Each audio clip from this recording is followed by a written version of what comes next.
Yo guys, assalamu alaikum wa rahmatullahi wa barakatuh. How are you guys doing? Inshallah, you guys are doing well. This is going to be a continuation of the Christian dilemma that we've been running. So far, we haven't found any adequate response to the Christian dilemma. If you want to know what the Christian dilemma is, then just wait for us to get a Christian on, inshallah. But yeah, guys, hopefully you guys been well. Let's like up the live. Let's share the live, like up the live, try to get the live out there in terms of the algorithm. And yeah, the link is there for any Christians that would like to come up, address the Christian dilemma. Like I said before, if you do want to see what the Christian dilemma is, just wait until we get a Christian guest on, inshallah ta'ala. But yeah, guys, like up the live, share the live so we can, put it out there, get guests on, inshallah. Wa alaikum salam wa rahmatullahi wa barakatuh. Barakallahu feek, akhi. Appreciate your time and support. How did the Salaf interpret 757? In what way? Like what in particular are you talking about? Like what prophecies in particular did they apply?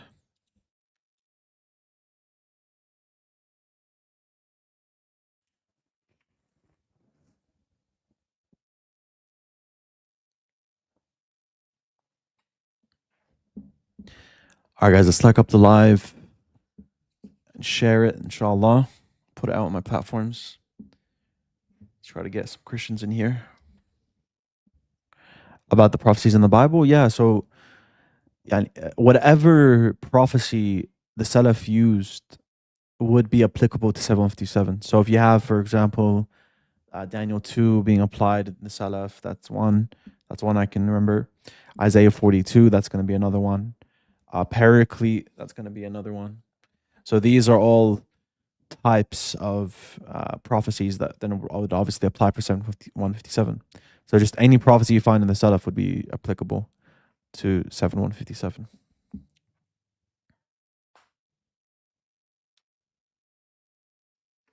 What's the Christian dilemma? You see soon, man. Just like up the live, share it. Let's get some Christians in here. Then you will see what the Christian dilemma is.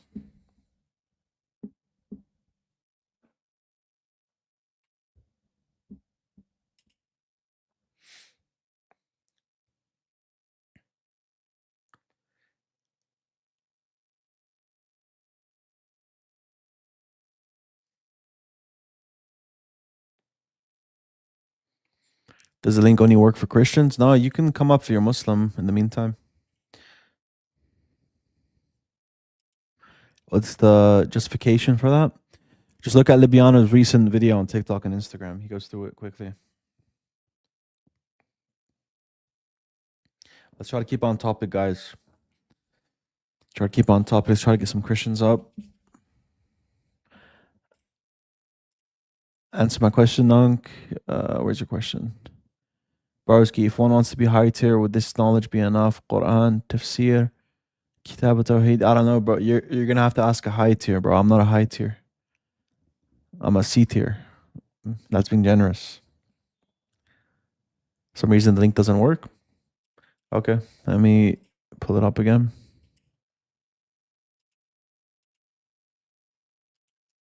Try this link here.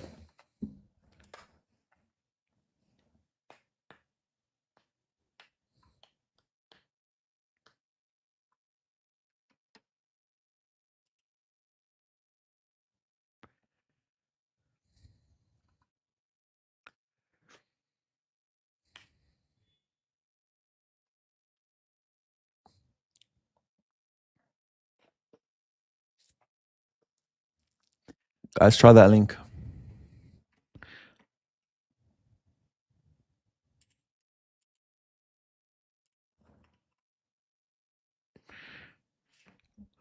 Yeah, okay, you could come up if you're Muslim. While we're waiting for some Christians to come up. If you're not a high tier, who is? You gotta look at the likes of Ahmed Didat, Zakir Naik, and so on. Their push was massive.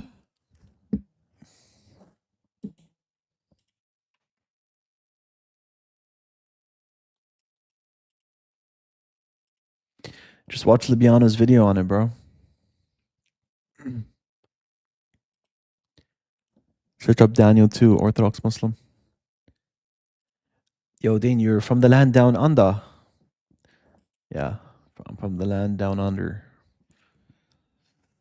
Brother Dean, is the order of creation the earth, the heavens, then everything on the earth?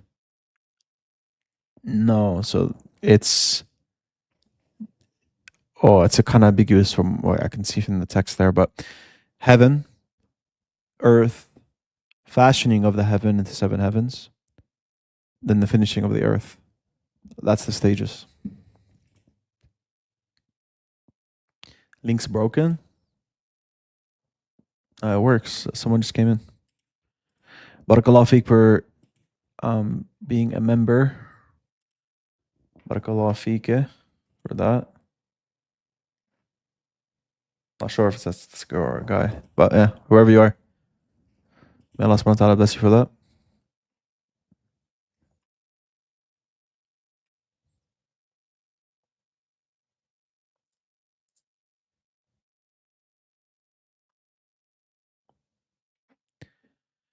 Wa alaikum salam wa rahmatullahi wa barakatuh. I love you for the sake of Allah. Jazakallah khairan for all that you do for the ummah wa ayyak. Barakallah feek. Barakallah feek for that very generous donation.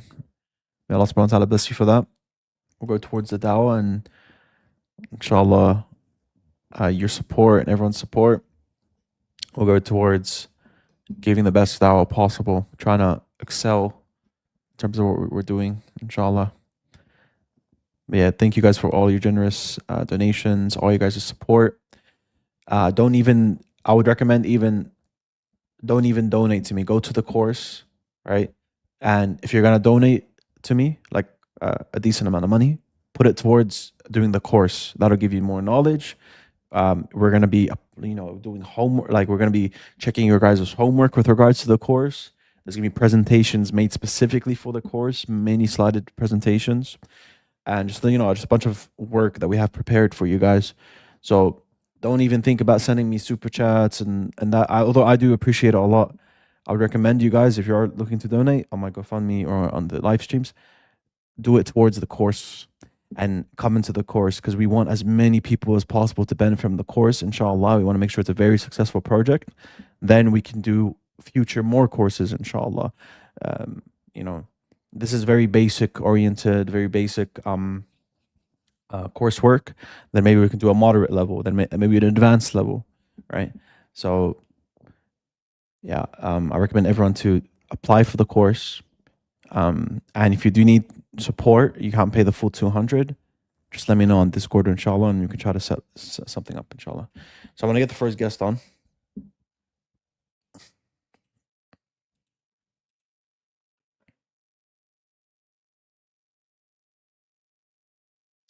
How can subscribe to this course?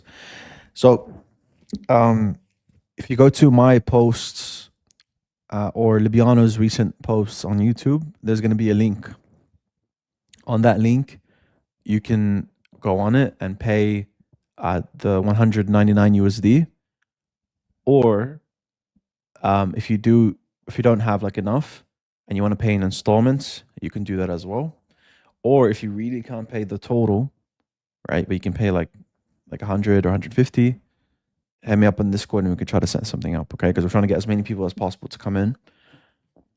And there's some generous brothers that donated also to sponsor people. So we're going to prioritize those that actually can pay at least something.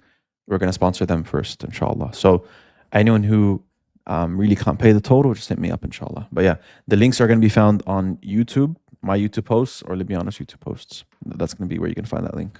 So let me get this brother on. All right, assalamu alaikum. Alaikum salam. Hey, good to see you again, sir. So Likewise. So I needed some help with some more stuff. So I think what you helped me with the first time was actually useful. So do you think, like, if it's possible, could you just like send me that video again so I can just go back and watch it again later? Because I think it was some useful information on there. Did I end up privating that live I was with you? I did, yeah. Okay. So what? Okay, so like I think if you could just send that video to me, I think that would be really useful because some good information on there. Okay. Just give me a sec. Let me check out which one it was. I love Dr. Time. Yeah. Yeah, we would love to have him on. He did comment on one of my YouTube videos, but yeah, we never got into contact with him. But yeah, okay, just give me a sec. I'm gonna try to find that exact live, and then I'll just put the link for the live there. Okay. Okay. 1 second. 1 second.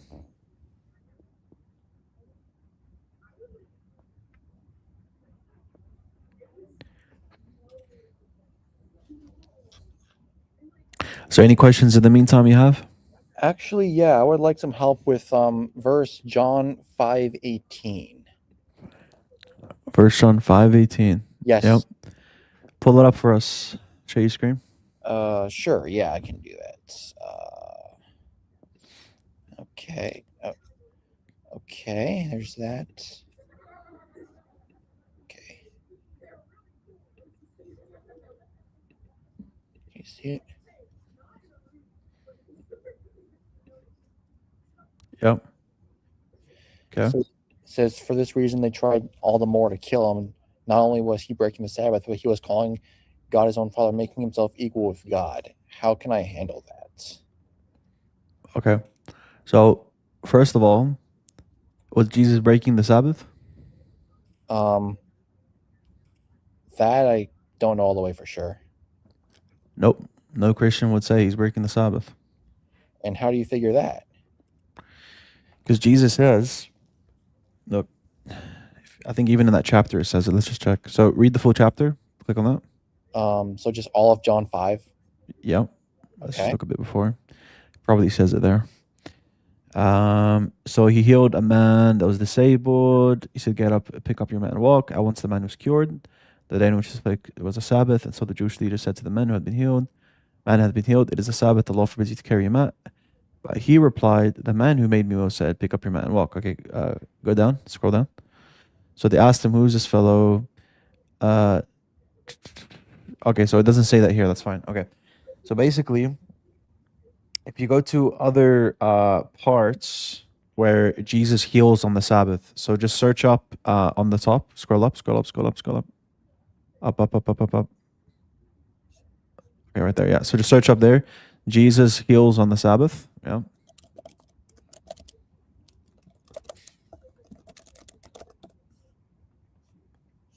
Okay, so there is something about him healing a crippled Yeah. woman. Yeah, right there. So we can use anyone. So let's use that one. Yeah. Luke 13. Okay. On a Sabbath, Jesus was teaching one of the synagogues, and a woman was there who had been crippled by a spirit. And then Jesus healed her. Okay. So let's go down. Right there. Right there, right there. The Lord answered him, "You hypocrites. Doesn't each of you on the Sabbath unite your ox?" So you see that there? Verse 16. It says, doesn't each 15. of them... Oh, then should not this woman, a daughter of Abraham, whom Satan has kept bound for 18 long years, be set free on the Sabbath day from what Yeah. bound? So it's okay to heal on the Sabbath, right? So I guess that entails that he did not break the Sabbath. Exactly. So the Jews, this is the Jews' perception in John 5:18. They thought that Jesus was breaking the Sabbath, but he wasn't. And they thought also, because he was calling his own God Father, right, that it meant that he was making stuff equal. But we know from John depicts the Jews as always misinterpreting Jesus when he preaches. Okay. Right. So if you look, for example, all across the John, the Jews just consistently misinterpret what Jesus says. So one example I could think of, or maybe even in John 5. Go to John 5, read the full chapter. It's like literally in every chapter. So scroll down. The authority of the Son. Yeah, scroll down.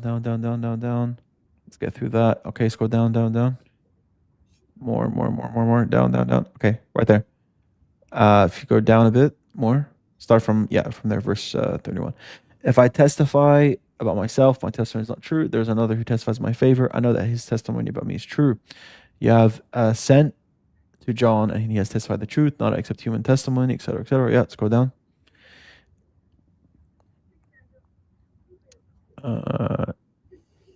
Yes, scroll down, down, down. Let's see where the Jews actually speak. Yeah, scroll down, down, down. Yeah, it says John 6. Sorry, John 6 then. Go to John 6. Okay. All right, down. We get to the part where he says that he's the bread of life. Where does it say that? Down, down, down. Should be somewhere near the end. Yeah, right there, right there. So when they found him on the other side of the lake, they asked him, Rabbi, when did you get here? Jesus answered, very truly I tell you, you are looking for me, not because you saw the signs I performed, but because you ate the loaves. Yeah, go down. You ate the loaves and had your fill. Do not work for food that spoils, but for food that endures to eternal life, which the Son of Man will give you. For on him God the Father has placed his seal of approval. Then they asked him, what must we do? The works God requires. Jesus answered, the work of God is this, to believe in the one he has sent. So they asked him, what sign then will you give that we may see it and believe you? What will you do? Our ancestors ate the manna in the wilderness, as is written, he gave them bread from heaven to eat. Jesus said to them, very truly I tell you, it is not Moses who has given you the bread from heaven, but it is my Father who gives you the true bread from heaven. For the bread of God is the bread that comes down from heaven and gives life to this world. Sir, they said, always give us this bread. Yeah, so go down. Okay, so then Jesus declared, I am the bread of life. Whoever comes to me will never go hungry, and whoever believes in me will never be thirsty. But as I told you, you have seen me, and still you do not believe. All those the Father gives me will come to me, and whoever comes to me, I will never drive away. For I have come down from heaven, not to do my will, but to the will who sent me. And this is the will of the one who sent me. For our Father's will is that everyone who looks at the Son of Man believes in him shall have eternal life. At this, the Jews there began to grumble. So highlight that part.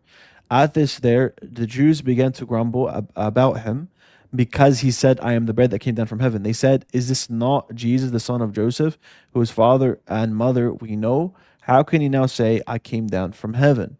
Then Jesus says, stop grumbling upon yourselves. No one can come to me unless the Father who has sent me draws them, and I will raise them up the last day. It is written in the prophets, they will all be taught by God, etc., etc., etc. So let's go to the end there. So it says, I am the living bread that came down from heaven. Whoever eats this bread, verse 51, will live forever. This bread is my flesh, which I will give for the life of the world. Okay, so do you think that's literal flesh? Like that's his literal flesh he's saying, or is it spiritual? I want to go with spiritual. Right. So you see how the Jews after, did they misinterpret him or did they interpret him correctly? Says they began to argue among themselves, how can this man give us his flesh to eat? Oh, I see it. So what you're saying is that like they must have thought he was talking about literal flesh when he wasn't. Yeah, so I'll give you some more examples. So go to John 8. Yeah, John 8, there's a ton. Okay. So let's go down. So bro, like, just do like a little exercise. Read all of John and just read through it. Like, I don't have the references on top of my head for every single time, but okay, as you read John, you're going to see that, okay, the Jews misinterpret. They misinterpret. They misinterpret. They misinterpret.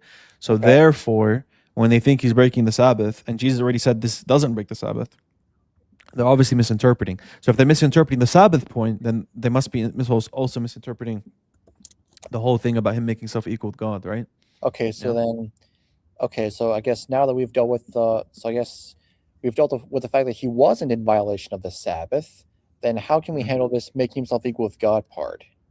That's the point. The point is that because these two things are put together, they thought he was breaking the Sabbath. He wasn't really. So therefore, it's likely they thought he was making himself equal, but he wasn't. This is why you need to really establish the point of the theme of misunderstanding. Okay. So if you go to John 8 here, pull up John 8 for us. Okay. And let's start from verse 15. Okay. All right, here we go. So you judge by human standards. I pass judgment on no one. Yeah. Let me just skim through it quickly. So scroll down. Okay, right there.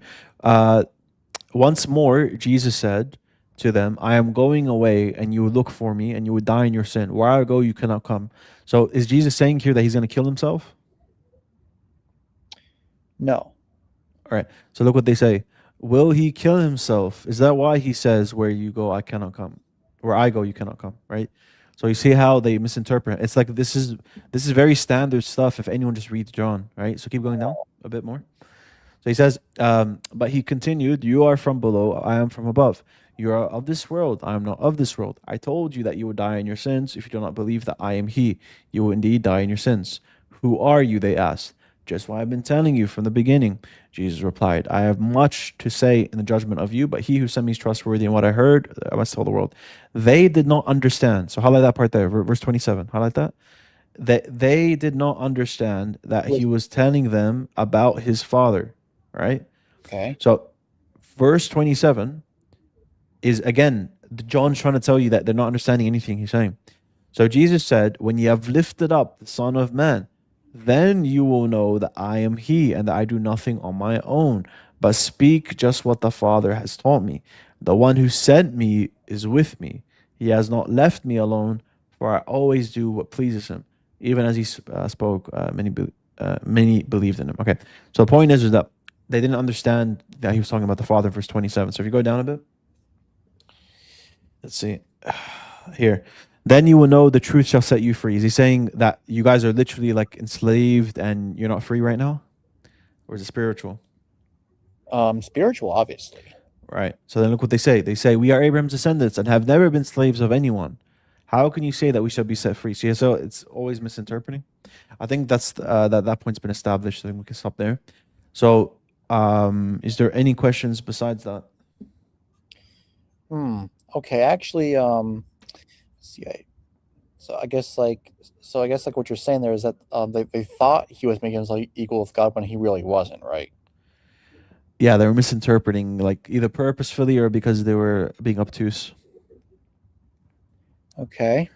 Oh yeah, actually, I had a question about two hadiths actually. Yeah, it's only Yeah. two. Yeah, Gen Z. Oh, his name is Gen Z Islam. I'm a He's Muslim, Muslim. obviously. Muslim. Yeah. Alhamdulillah. Yeah. Yeah, because I did tell you that last stream that I actually converted to Islam from Christianity 6 years ago. Alhamdulillah. Yeah. But yeah, So okay, you can bring up those hadiths. So what are those references? okay. Dean, why do you have an American accent if you're in Australia? Because I was born in the US. Okay, so I think it should be Bukhari. All right. Yeah, it should be on there now. Okay. Let's see. Okay, so it says, while we were sitting with the prophet in the mosque, a man came riding on a camel. He made his camel kneel down in the mosque, tied its foreleg, and said, "Who amongst you is Muhammad?" At the time, the prophet was sitting amongst us, his companions, leaning on his arm. We replied, "This white man reclining on his arm." The man then addressed him, "O son of Abdul Muttalib." The prophet said, "I am here to answer your questions." The man said to the prophet, "I want you to ask something. It will be hard and questioning, so do not get angry." The prophet said, "Ask whatever you want." The man said, "I ask you by your Lord and the Lord of those who are before you, has God sent you as an apostle to all mankind?" The prophet said, "Yes." The man further said, "I ask you by God, has God ordered you to offer the 5 prayers in a day and night in 24 hours?" He replied, "By God, yes." The man further said, "I ask you by God, has God ordered you to observe the fast of this month?"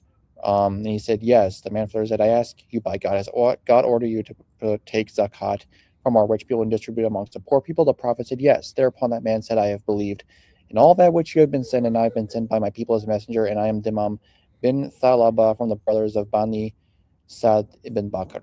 So I guess my doubt's really focused on like this white man is reclining on his arm or something like that. What's the issue with that?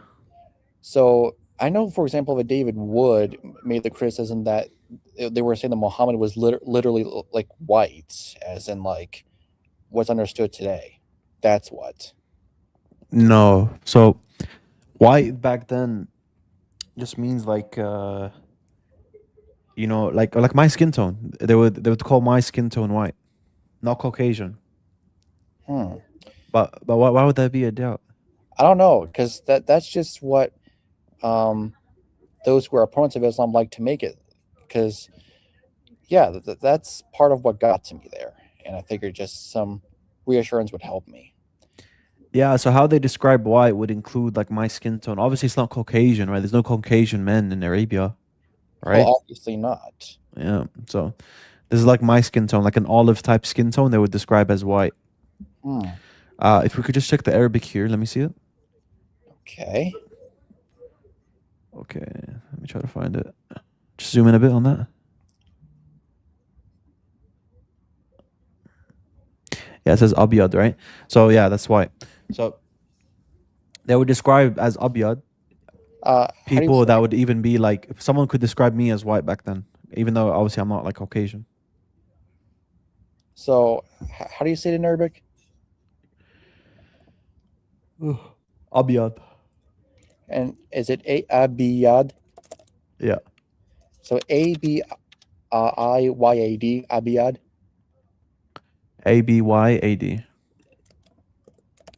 Oh, abiyad. Gotcha. Yeah. Okay. All right. Yeah. Yeah, that makes sense. So and then I got one more question for right now.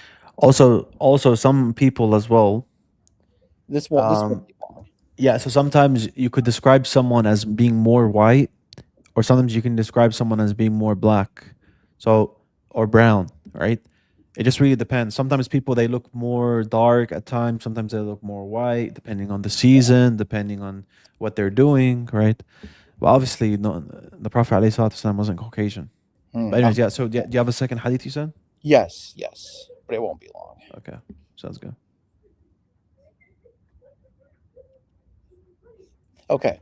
So this one is: a slave came and gave his pledge to the messenger of God to emigrate, and the prophet did not realize he was a slave. Then his master came looking for him. The prophet said, "Sell him to me." So he bought him for 2 black slaves, though he did not accept until he asked. Okay, just zoom in on that for a bit so we can see a bit better.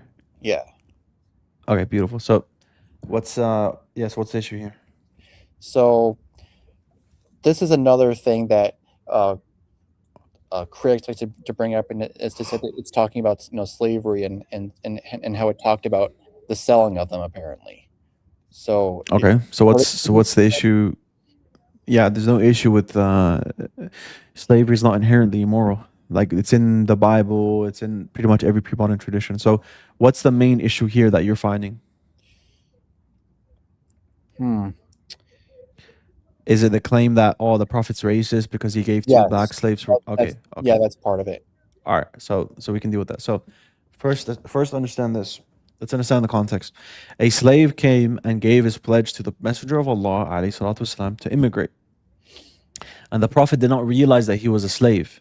So a slave, in order for him to give allegiance to someone, he has to ask his owner first. But he didn't ask his owner. Okay? So then his master came looking for him. And now the Prophet, he's already given the Prophet allegiance, but he's meant to tell the Prophet that, that he's a slave, but he didn't. And because he gave him allegiance, now he's under the Prophet's care, right? He's under the Prophet's banner, right? Then his master came looking for him. The Prophet ﷺ said, "Sell him to me," right? Because he gave bay'ah to me without telling you. Yeah, he gave allegiance to me without telling you. So he bought him for 2 black slaves. So first of all, we don't even know what skin color that slave was. It could be that even that slave is black. We don't even know. That's Allahu Alam, right? What the hadith says, though. Yeah, the hadith doesn't say his skin color. He doesn't say that one slave person's skin color. Now, why does he give 2 black slaves for one? Why? Because obviously the slave guy needs compensation. He's not going to just trade one slave for one slave, right? So it just so happens to be that's 2 black slaves, but it has nothing to do with it. What matters is the Prophet was incentivizing the guy to trade that one slave for 2, because how else are you going to incentivize it to happen? The guy would want a replacement for his slave and compensation because he didn't want to get rid of his slaves, right? But now he's forced to get rid of his slave, right? Or I should say, sorry, the Prophet ﷺ is like in a situation where he's forced to get that slave out of enslavement and under his command because he gave him bay'ah. So for that reason, he had to incentivize the guy through 2 slaves, and it just so happens to be that there were 2 black slaves. But that doesn't mean anything. Like it could have been 2 Persian slaves. It could have been 2 Arab slaves. You know what I'm saying? So, okay, so like, because like I do know, for example, that like kidnapping a free person into slavery is haram because we can't do that. So, I guess it's really the idea that he even sold those slaves to him in the first place. That's part of it. Slave trading was everywhere. It's not haram to slave trade. To buy a slave is not haram back then. This is the same thing in the Bible, same thing in the Old Testament, same thing in the New Testament. It's always been the same. Okay, yeah, but and also like how do you deal with the fact that Islam says it's like for all times, yet there were things that happened like in history or something like that. Like So Islam is able to make legislations within times where there's slaves. But that doesn't mean that you have to have slaves. So is there anything in Islam that stipulates that you have to have slaves? no, Okay. Is there anything in Islam that says you have to get married to a 12-year-old? obviously not. Right. But Islam has a framework that works in a society if you're going to have 12-year-olds getting married. It works for that framework. The same way it works for a framework where the age is 18 for marriage. Okay. So it depends on the context and the social environment and the historical context. All of that matters when you're applying Islam, right? So Islam works if today a nuclear bomb goes off and we go back to pre-modern times, people are going to go back to slaveries. They're going to go back to slavery. There's going to be no, what do you call them in America? What is it? I don't know what you guys call it, but basically support networks for like single mothers, all this stuff where you have the state that takes care of the minority groups, or the state takes care of women that are single mothers or orphans or whatever. You're not going to have any of that. So if a nuclear bomb goes off and we're back to the slave trade, all right, we're back to enslavement and wars and all that, Islam can be applied, right? Or today, when there isn't any of that, Islam can be applied. But Islam never says you have to take slaves. Okay. All right. Yeah, that does make sense to me there. Yeah. So, anyways, like when do you think that you can get me that other video I was on with you so I can go back and watch that? Yeah, do you have my Discord? I'm trying to find you on there, but I don't know where to go to find you. Yeah, so just search up Dean Responds with no spaces. So, do I just click add a server or something? Find or start a conversation. So you click on that. Okay. Or someplace with friends. I don't know, something like that. And then you press add friend, and then you just search my name. Yeah. I almost never use Discord, so I don't know like how to do that. For Brother Gen Z, I recommend Slavery and Islam by Jonathan A.C. Brown. Yes, that's a good book to read. Okay. Barakallah fiqh. Yeah.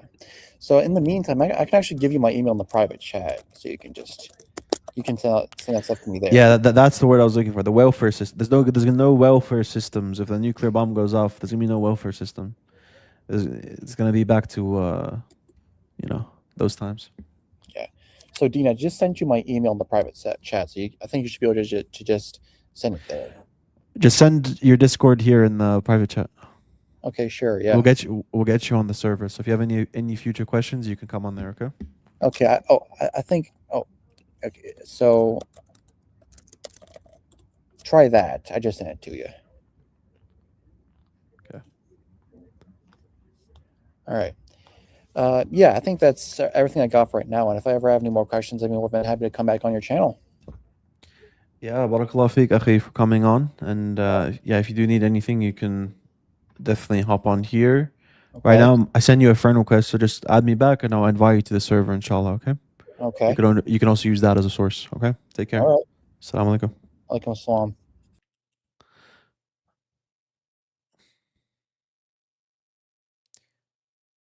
All right. Hello. Assalamu alaikum. Wa alaikum assalam wa rahmatullahi wa barakatuh. Yeah, I hope you don't mind me asking, I think like one question. Might be slightly off topic, but because I'm a Muslim, by the way, yeah. Yeah, that's fine. Yeah, so I hope you can help me better understand, because I do get confused about. So in the Quran, Allah talks about the different foods of Jahannam. So one place he Yeah, says, so so the yeah, tree, yeah, so the tree of that, Zaqqum is gonna have pus coming out of it. It's gonna have thorns on it, and also it's gonna be a tree. So you can refer to the tree of Zaqqum as being all these qualities at the same time. It's like if I say I made a cake with eggs, with butter, with flour, right? That's not a contradiction. So the tree of Zaqqum in that context is gonna be thorns, pus, and a tree, because all refer to a tree that has pus and has thorns. That answer your question? yeah. It's just I see Islamophobes. They say that, oh, the Quran says, so in Surah Al-Ghashiyah, it says you're not going to eat anything except uh, um, Duri', and the other one, oh, Zaqum. The other one is I just answered it. leftover. I Yeah. just answered it. No, no, I literally just answered it. no. I appreciate that. I'm just saying. I'm just appreciate that. All right. Okay. Okay. All right. Anything else, Salam or is alaikum. that it? Yeah, that was it. Okay. I was because yeah. Okay. All right. Take care. Salam alaikum. Salam alaikum. Salam alaikum. What's up, akhi? I have just one thing to tell you, yeah? Yeah. I think you should make this argument when about the prophecies in the Bible about Muhammad. Who? I Which think it's a Muhammad? really great Which argument. Muhammad? Which Muhammad are you talking about? Yeah, what do you mean which Muhammad I'm talking about? You talking about the Prophet? Yes, Yeah. When you say the Prophet's name, you say Sallallahu Alaihi Wasallam. and I did. You didn't. But okay. Well, what's up? Okay, you know the inspiring philosophy with Libianos are debate, right? Yeah, I heard about it. Now I have a dilemma for the Christians Is it that I better than the think you poop should dilemma? use. Is it better than Yes, the poop dilemma? Yeah. All right. Tell me. that's the question. But I have a better because if Muhammad sallallahu alaihi wasallam didn't fulfill the prophecy of Daniel 10 and 2 and 7, then that's a failed prophecy because the one who destroyed the Romans were the Ottomans who were Muslim. So if Islam didn't destroy it, then it's failed. But if Islam really did destroy it, then Christianity is also false because Islam doesn't contradict Christianity and doesn't see it as a true religion. I think you Barakallah should feek, akhi. actually Thank you for that suggestion, akhi. Barakallah feek. Assalamu alaikum. think.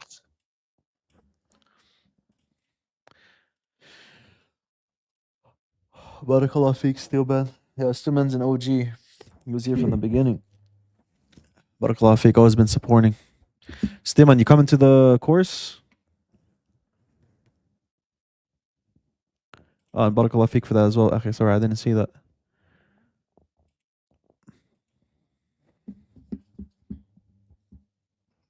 Thoughts on Jake and Chris's discussion Islamic dilemma?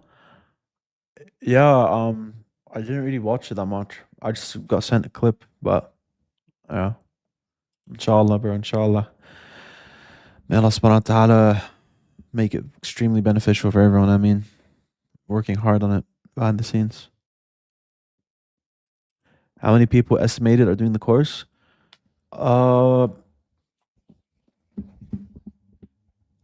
I don't know actually. I'm not keeping up with that.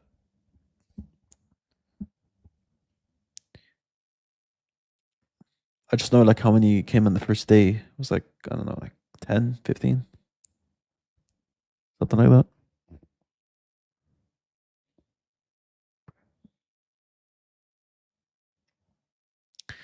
All right, guys, no more guests. So like up the live. Let's share the live. Link is not working. All right, let me send another one. Let's see.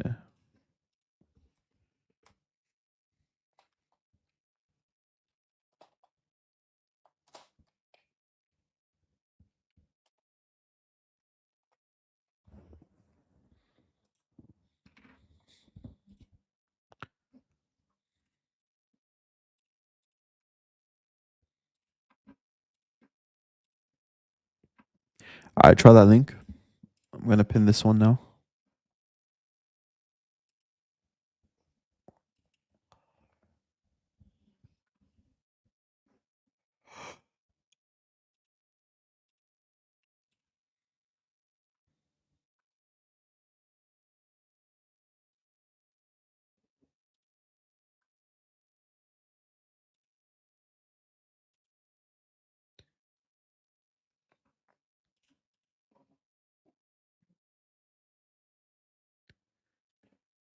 All right. So guys, try that. See if it works. That new link. And barakallah feek, bro, for the 5 gifted memberships. Jazakallah khair. Thank you guys for your very generous donations and everything like that. Without you guys, you know, and obviously Allah subhanahu wa ta'ala's support, we wouldn't be able to do what we do. So appreciate it a lot. May Allah subhanahu wa ta'ala bless you for that. Okay, let's get this brother on. Assalamu alaikum.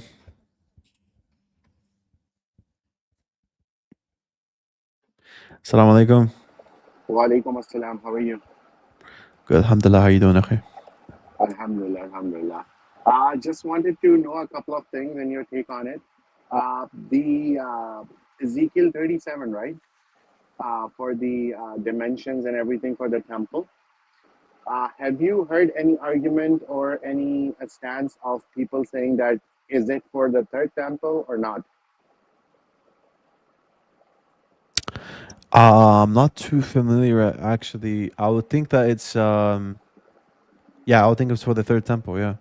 Wait, which chapter did you say? Ezekiel what? 37, you know where the starts, it starts with the prince and everything, which we shape up for Ezekiel 45, right? The bull offering.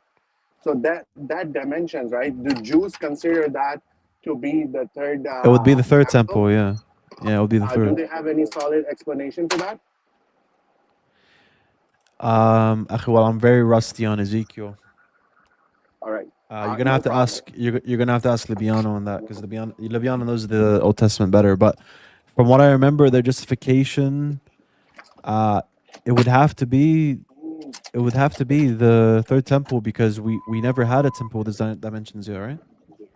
Yes, we never had. Yeah, so that's it. I guess that's the justification. All right, sounds good. And also one more thing: is there anything in Jewish? I'm not. I have a couple of things, but they're very vague and ad hoc. If I tell that to a Christian, but do you know if the Jewish Messiah, the Messiah from Tanakh, cannot come when the temple is standing?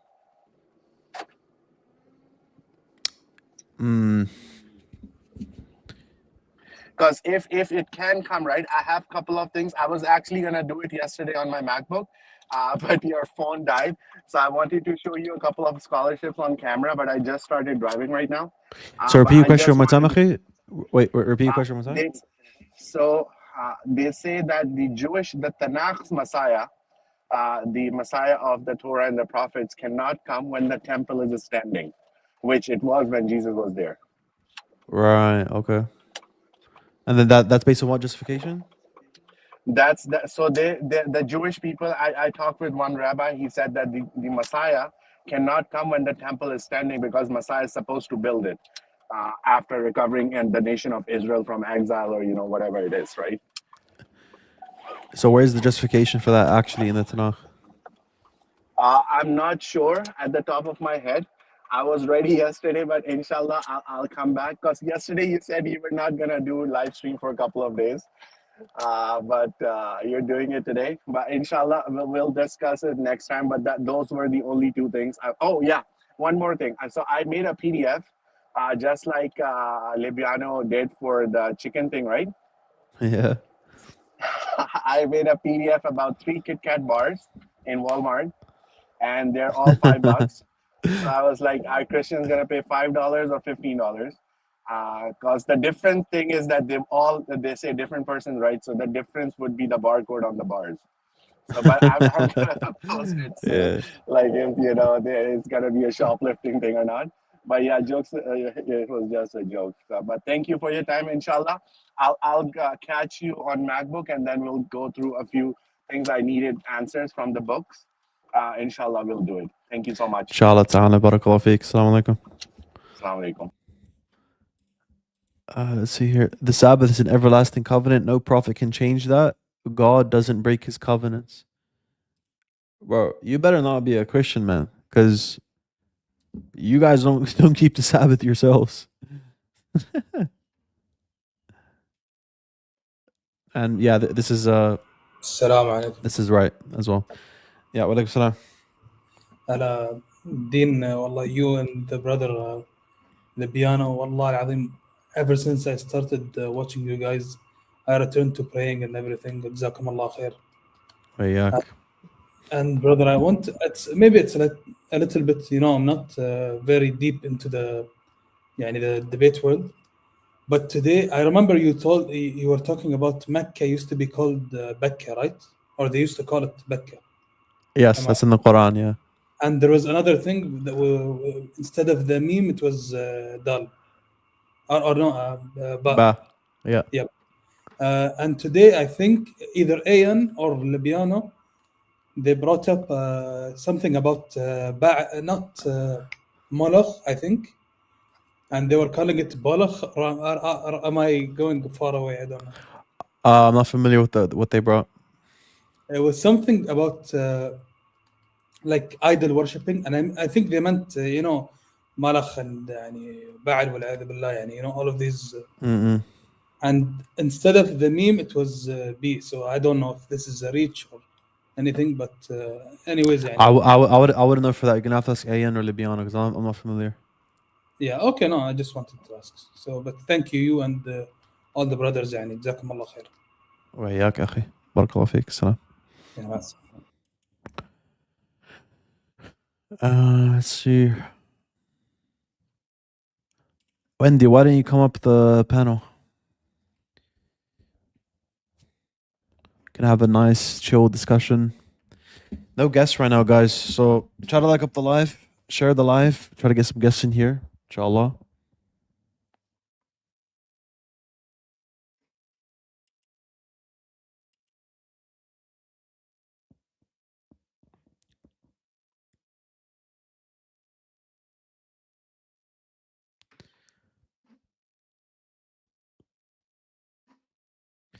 You don't think he is a Christian?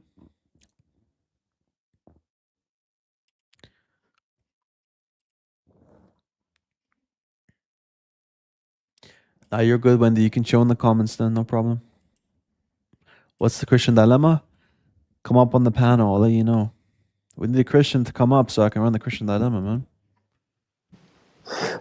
Assalamu alaikum, bro. How's it going? Alhamdulillah. How you doing? MashaAllah. I'm good. So you watched Cal and Ken, huh? The debate. Yeah, that was really good. Yeah. Alhamdulillah. Cal really did well. Yeah, mashallah. Yeah. I watched it too. So when a Christian says the divine essence can't die, yeah, and they're kind of separating divine and human, they're kind of separating Jesus like that, right? But there's a couple things that always confuses me when they say that. They're saying that the divine essence can't die, but the divine essence, that's like a set of properties, right? When you're describing. Yeah, they can't say that. They're gonna have to say that the one person dies via the human nature, right? You can't just say, oh, only the human nature dies, but the divine doesn't die, because you're splitting the persons then, because it's not it's not natures that die, it's a person that dies. Yeah, because I heard Ken say that multiple times. I'm like, bro. Yeah, he's tripping. Yeah, you can't say that, right? Because then you're also, and then you're also saying you believe in a human sacrifice, right? At the same time. Mm-hmm. So it's like, bro, what are you doing, bro? Yeah, he did pretty bad, but yeah, he did. Cal overall did very well. Alhamdulillah, one of his first. Yeah, that was my first time hearing that, brother, Cal. Yeah, he's been on my lives a couple of times. He's very, very well educated, brother. He's a revert for about a year now, I think. Oh yeah. May Allah strengthen him. Yeah, mashallah. Okay, I'll drop now. Alhamdulillah. Thank you. Take care. Assalamu alaikum. Wa alaikum salam. All right, Zayn. Zayn.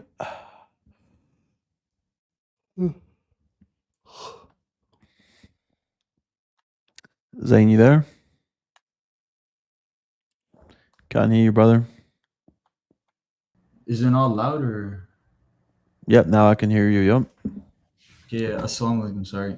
Wa alaikum salam. What's up? I just had a question on like the lady in the comments. They remind me the Sabbath thing.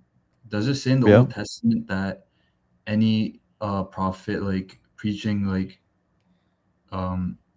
rejecting the Sabbath or something like that's like a false prophet? Like how to go about that? Like I know we say it's abrogated, right? Yeah, so it says that it's eternal, but the word used for eternal, we're going to say that that's conditioned upon them doing good and believing, keeping the covenant. The fact that they broke the covenant justifies abrogation. How do we know they broke the covenant? Is because they were killing God's prophets, as well as Jesus alayhi salam says that it's going to be transferred over, the kingdom of God. Yeah. Right?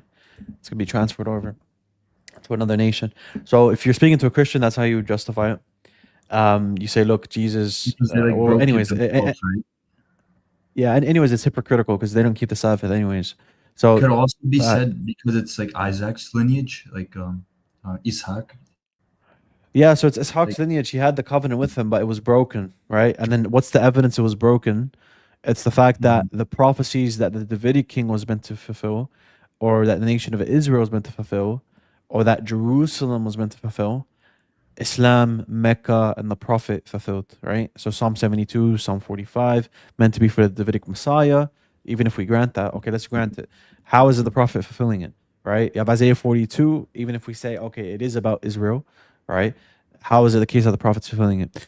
So we're granting them their interpretations, but we're saying, look, how is it that your things that you're saying is meant to fulfill these things? The Messiah is meant to fulfill Isaiah 9. He's meant to fulfill Psalm 72, Psalm 45, Isaiah 42. Jerusalem's meant to be the place in Isaiah 54, but Mecca fulfills it better. You have all these things, right?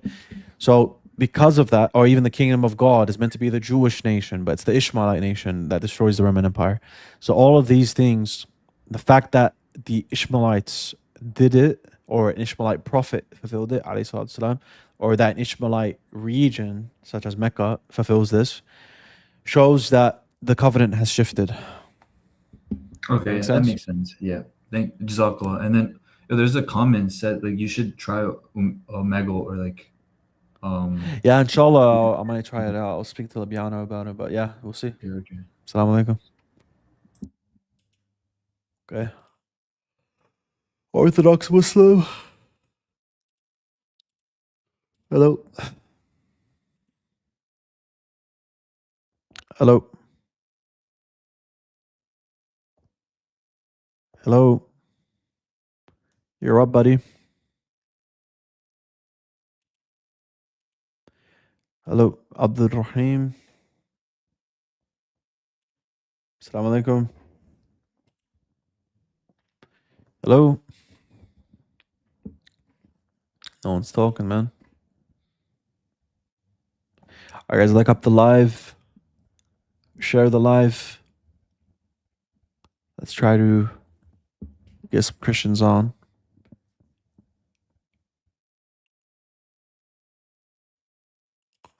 I worship Yahweh alone. Christ is his servant. Yeah, come to Islam, bro. You're halfway there.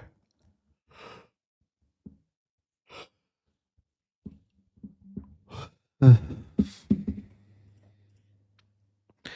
you can come up and ask your question. Orthodox Muslim. You're going to have to ask your question, bro, if you really want it to be answered. My mic is broken? Okay.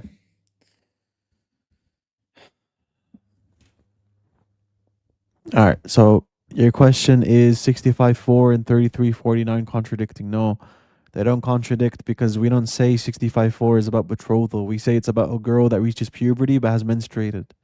Sorry, that hasn't menstruated, my bad. So a girl that's reached puberty but hasn't menstruated. She's so young, she hasn't menstruated, but she's not so young that she hasn't reached puberty. So she's consummated already and she's divorced. She consummated at a time where she didn't menstruate yet, but she reached puberty. Then she got divorced. In that case, this is what happens, right? She has to wait 3 months. 3349 is talking about a whole different situation, no consummation. It's just talking about betrothal. Okay. So whoever told you 65:4 is about betrothal is misrepresenting what it's saying.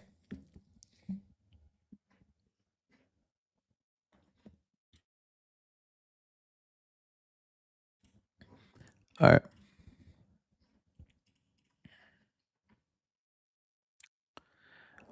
All right, guys, try to like up the live. Let's try to share the live. There's about 100 people in here. Still no Christians in the backstage. Let's try to get some Christians here to really speak about the Christian dilemma.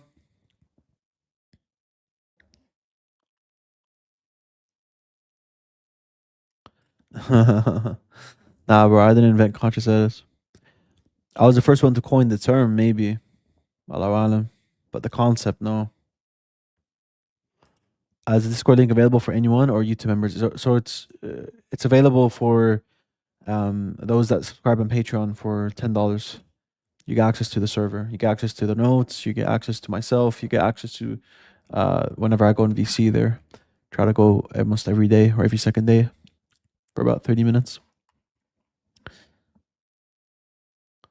You shouldn't affirm scriptures that is affirming shirk. We're not affirming the parts that have shirk.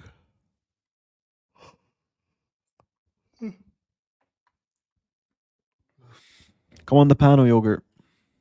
Man, I'm hungry, man. You're making me hungry.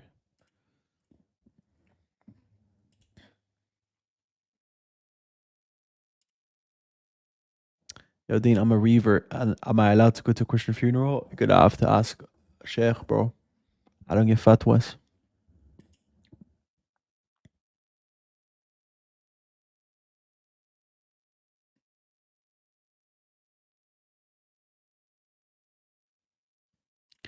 Yes, exactly, Wendy. Appreciate the honesty.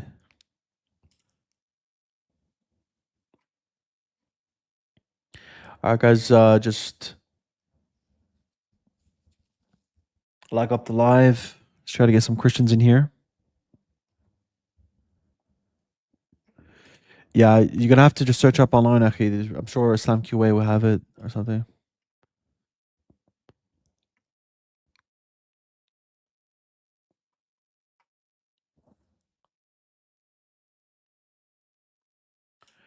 You said everlasting doesn't mean forever. Where do you get that from? There's context where it says ever or forever, but it doesn't mean actually forever.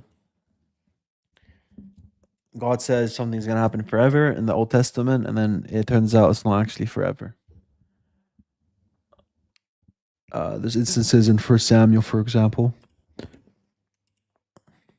But come on the panel, guys. I don't want to keep reading, comments. So if you have any questions as a Muslim, come up on the panel. Likewise for Christians, likewise for anyone else. Okay. Try to get some people on the StreamYard. Yeah, it's free. It's I make it a bit private, yeah, because I only invite a set few amount of people.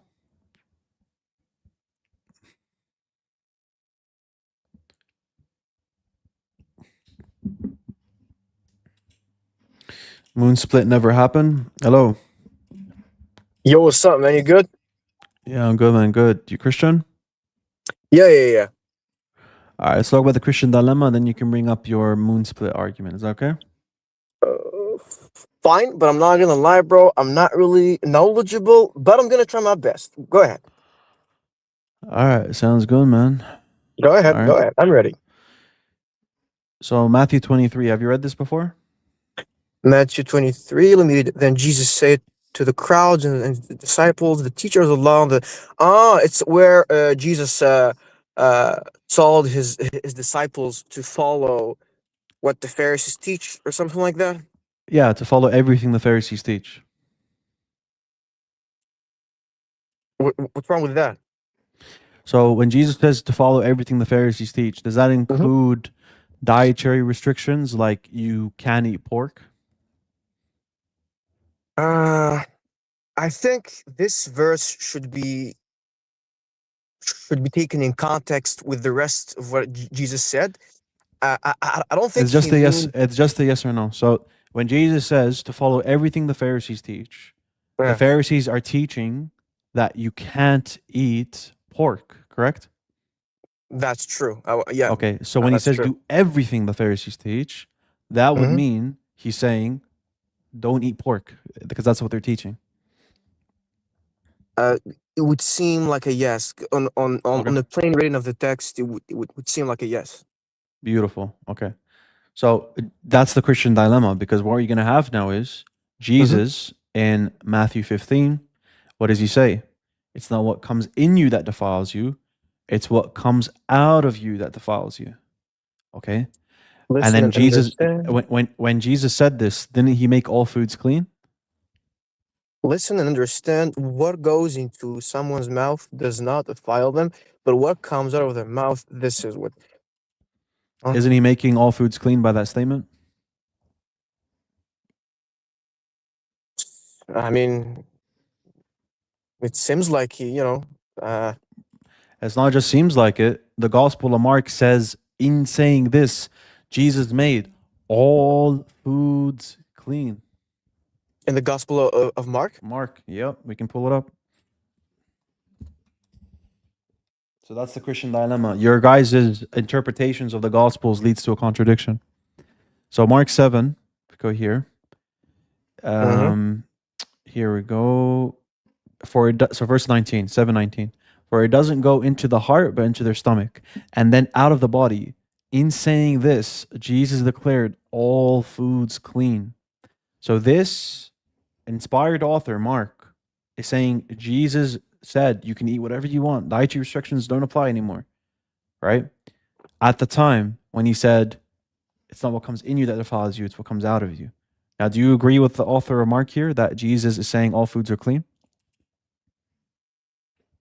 In saying this, Jesus declared all foods clean. Do you agree with the author of Mark? I mean, if he says it. Okay, so address the contradiction. Why in Matthew 15, Jesus is saying all foods are clean, but in Matthew 23, he's saying do everything the Pharisees teach? Which one happened first? Is it the Matthew 15, then Matthew 23. So Matthew 15 was all foods are clean. Matthew 23 is obey the Pharisees in everything they teach, including dietary restrictions. That's the contradiction.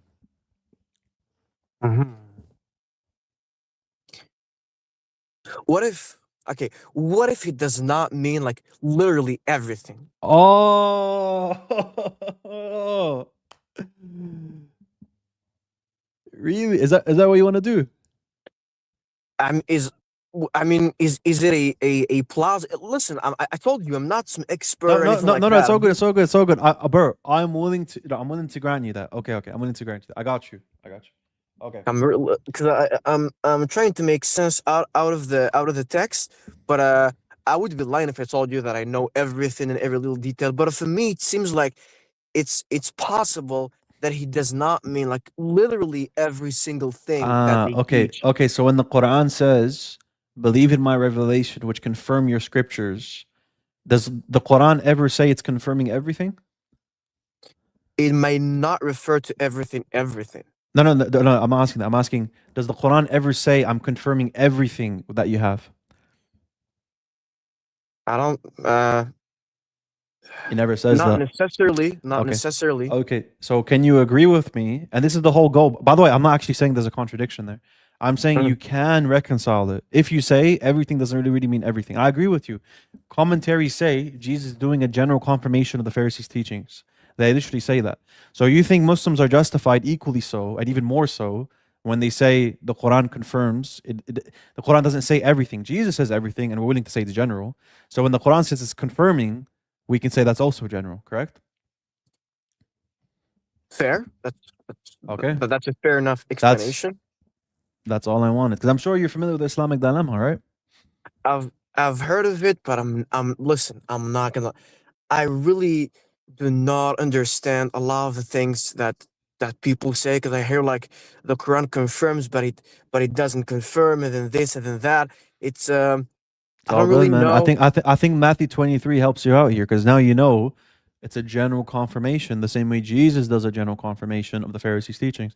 So we're good there, man. That's all good. So do you want to get to the moon never split? Do you want to get to that? Yo, the reason why I wanted to ask you about this, I was literally 20 minutes ago, I was having a debate about that with a Muslim a friend of mine. Okay. It's a striking thing because here's the thing. Here's the problem that I have with that. Okay. Let's say like the moon splitting happened. Okay, literally split into two. I Mm-hmm. would I would expect some people around the world, or at least half of the planet, who saw that, because the other half, Yeah, of they course, have of the course. Yeah. sun. Yeah. I would at least expect some stuff somewhere. All right. Watch this chat. And I want you to watch this. You're Go never going ahead. to hear this response ever, right? Go ahead. But this is going to completely undercut your point. Go ahead. Can you give me any document that documents the sightings of the cosmos and the stars and the heavens? Can you give me any documentation that was around the time of the 7th century? Do you know any of them? Have you read any of them? Uh, documents that talks Documents about, like, where people are looking at the sky, astronomy. They're looking at the sky. Do you have any documents you've read? not really. Do No. you have okay? Do you know of any documents that existed at that time where the moon was supposedly split? Do you know of any of them? Um, I'm not aware of any document that Okay, talks so about so that. so let's go back to what you said before. You said I would expect to have those documents, but you don't you don't even know of the documents that existed that would have supposedly had to seen it. Well, there's like a story about some No, Indian no, I don't king or care for some. that. No, I don't care for that. I don't care for that. No. I'm not making that claim. Mm, I'm addressing your. Okay, I'm sure. I guess you follow the logic. I don't know if you know the terms, mm. but do you know what a strong argument from silence is, and what's a weak argument from silence? A strong. It has something to do with when do you expect it or not. Exactly, beautiful, and that's what I'm not addressing. Oh, this Indian king and blah blah. No, bro, I don't even go there. I'm addressing your argument from silence by saying it's not a strong argument from silence because you don't expect it. Why don't you expect it, my brother? You haven't even shown me the documents where people would have supposedly been looking at the sky. By the way, just like, I just want to make it clear, I'm not some blasphemer or No, I got you, but anti-Islamic guy. I can tell you're genuine based off I really how smoothly Matthew listen. 23 went. Look, that's my test. The Christian dilemma is how I test you guys. If you guys are gonna be uncharitable with the Quran, and you're gonna try to be, playing mental gymnastics with the Christian dilemma, I can gauge whether you're genuine or not. I can tell you're pretty genuine, man. So let's move on. Let's move on from the moon splitting because I think I made it very clear you wouldn't expect it, right? Now I could add many layers to this. I could say, look, first of all, you don't even know the documents that would have supposedly looked at the sky at the time. That's one. Two, how do we even know those regions that would have been nighttime? How do we even know that they would have been looking at the sky at the time? That's gonna lower the probability as well, because then you need to find people that were looking at the sky, not just looking at the sky, looking at the sky at that particular point in time. Okay, so that's two. Three, let's do another one. At that time, they would have had to been looking at the moon, right? They would have had to notice it split at the same time, be willing to write down the fact that they saw it split without worrying about people who are going to think they're crazy. Because imagine out of context, you see the moon and then you rub your eyes after a couple minutes and then you look back again and it's not split anymore. You're going to think you're tripping. You're not going to write it down, right? So with no context, no one's going to do that, right? Now, going further back now, we have eyewitness reports from the hadiths we have. Eyewitness reports, multiple eyewitnesses who say they saw it split. No one called the Prophet a liar. The Quran verse mentions the moon splitting. No one called him a liar for that, right? So we have all this actual evidence that is positive for our claim, and there's nothing that's actually against our claim that's substantive. If you had, if you had these books of astronomy where people were looking at the sky at that point of time where we would have expected them to see the moon split, right? that would give more strength to your argument. But the fact that you can't list that for me, you don't know the names of these astronomy books, you don't even know if they exist. Was there anyone actually looking at the sky at the time, documenting when the prophet split the moon? You don't know. I'm not really. I wasn't there. I couldn't tell you. Exactly. So why are you using this argument? So why are you using this argument if you don't know? Here's the thing. Here's how I take it. Okay. Yeah. I take it as in the 7th century, if I'm not mistaken, there is some civilization going on. I would say the Romans, the Persians, the Chinese, and stuff like that. If the historical Muhammad did split the moon, I'll say, well, like Yeah. 10 p.m., 9 p.m., or something like that. How do you know it's 9 p.m.? How do you know it wasn't 1 p.m.? Oh, not 1 p.m. Sorry, 1 a.m. 1 a.m. or 12 a.m. How do you know it's not that? Well, probably, some people saw it in the desert, and What they if reported it it. was at a time? What if it was at a time where the Arabs would have been awake, but other regions of the world they would have been asleep at like 1 a.m., 2 a.m.? I don't know, man. See, I could just keep giving you reason after reason after reason why you wouldn't expect to. I'll give you another one. Here's another good one. Here, okay. All right, here. Look. Do you think we have the vast majority of the documents that would have been documented in the 7th century? No. At all. In fact, I think we don't have the vast majority of the documents of all. Like, not Agreed, only agreed, man. So agreed. So that again, why would we? Maybe there is someone that saw it and they wrote it down and it's lost. How do you know that's not the case? Good question. How do you know? Okay. All right. So the reason why we know is because 1, we have good reasons to believe the prophet's a prophet. That's 1. 2, no one said against the prophet that, okay, you didn't split the moon. 3, we have eyewitnesses that saw it that we believe are trustworthy, the same way you believe you have eyewitnesses that saw miracles. And I'll give you another thing. Look, then in the Old Testament, didn't Joshua keep the sun standing for 24 hours? Really? Yeah, bro. It's in the book of Joshua, man. Yeah, it's fire. I didn't know that. But that's like so old that it's such a long time ago that I'm not gonna expect anything from that time. Yeah, and this was such a long time ago. I wouldn't expect, because as we just agreed, a lot of the documents weren't there, and plus I would expect more from the sun as well, because the sun, everyone in the world are gonna see it, and more than that, it's for 24 hours. Maybe the moon split for like 15 seconds. Yeah, exactly. For how long did the moon was split? Like, no one do knows. they have like could a be time? could have been 15 seconds, could have been 30, could have been 1 minute. We don't know. So you see how your argument, no one's making the argument because the moon split, therefore convert to Islam. I wouldn't do that.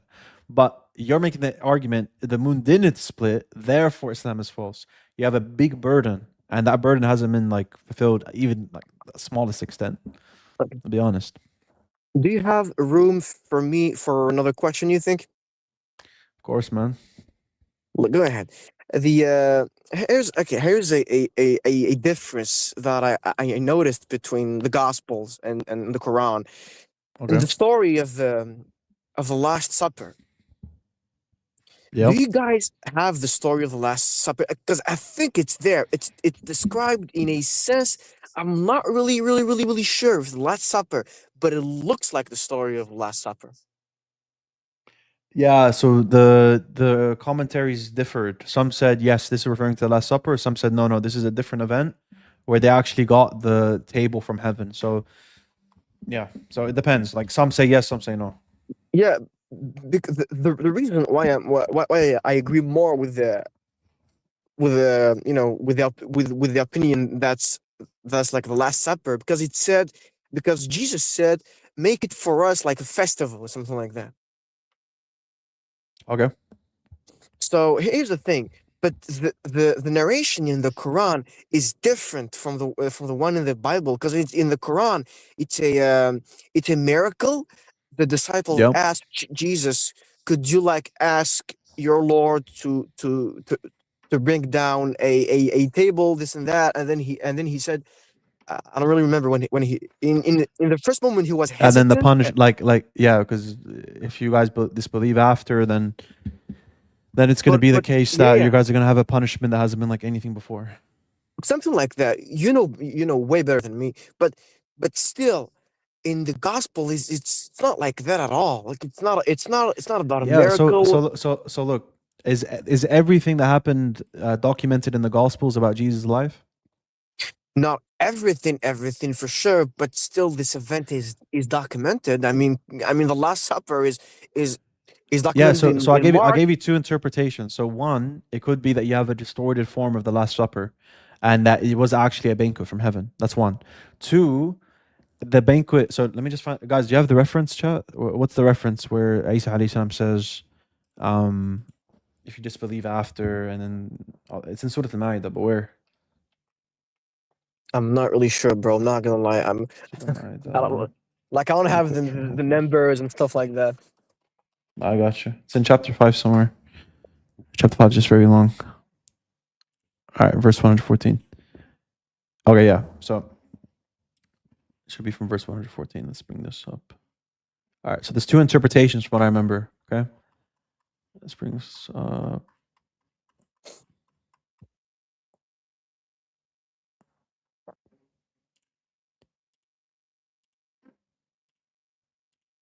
Here we go. So remember when the disciples asked, "Oh, Jesus, son of Mary, would your Lord be willing to send down to us a table spread with food from heaven?" Jesus answered, "Fear Allah if you're truly believers." They said, "We only wish to eat from it to reassure our hearts, to verify you are indeed truthful to us, and to become its witness." Jesus, son of Mary, prayed, "O Allah, or our Lord, send us from heaven a table spread with food as a feast for us, the first and last of us, and as a sign from you. Provide for us, you are indeed the best provider." Allah answered, "I am sending it down to you, but whoever among you denies afterwards will be subjected to a torment I have never inflicted to anyone of my creation." Okay, so there's a difference of opinion. Some say after Allah subhanahu wa ta'ala said this, they said, okay, so we don't want it. We don't want it because of this warning. Okay, so that is more in conformity with the Gospels, that it wasn't from heaven. Do you understand? Mm-hmm. Okay, so that's one opinion. One opinion is, because it doesn't say, okay, then Allah sent it down from heaven. It just says, Allah said, I will send it down, but if you disbelieve after, then I'm not gonna, it's gonna be a big punishment, right? So one of the interpretations is, they said, okay, so we don't want it because we're scared. Okay, that's one. Second one is that, after that, Allah subhanahu wa ta'ala sent it down, right? So one is more in conformity with the Gospels, the other one isn't. Now, the Gospels, obviously, we believe are distorted. So you can take the position that the true event that occurred was that it did come from heaven. Okay, so that's one. Second, you can say, okay, this is in conformity with what the Gospels say because they did eat a banquet, but it just wasn't from heaven. Okay, that's two. Or three, you could say that this is just a tradition that didn't appear in the Gospels, but did exist. Okay, just another tradition that existed that just didn't make its way into the Gospels. Does that make sense? Yeah. Fair enough if you can make this claim, because in the Gospels, the tradition is that Jesus sent the disciples to another city in which they will find the house of a man where there is where there is a table, and then the disciples are gonna make the Passover themselves. So I'm telling you, So it could have been. So why couldn't Jesus have done the Passover, but also would have sent down a table from heaven? It's possible. There's nothing negating it. All right. Because John says at the end of his gospel, Jesus did many more miracles, but they just haven't been recorded. If it was to be written down, I'm sure it wouldn't be able to fit in the whole world, right? So John makes it very clear Jesus did many other miracles. So why couldn't this be one of them? Right. Now, regardless, let's talk about something with regards to Christianity. Let's actually talk about an actual argument I use to try and disprove Christianity. Okay. I'm trying to invite you towards Islam, where we worship the one true God and not worship a man God, right? Obviously, we believe this is paganism. So You don't believe it's paganism to worship a man? Yo, man. I don't know, man, because you guys have some traditions that I don't know. I don't know. But we don't worship a man, do we? I mean, have you seen what's called the see, like when you go to Saudi Arabia Yeah. and you do and you do like the Yep. What about it? you don't see any like any paganistic elements with kind of stuff.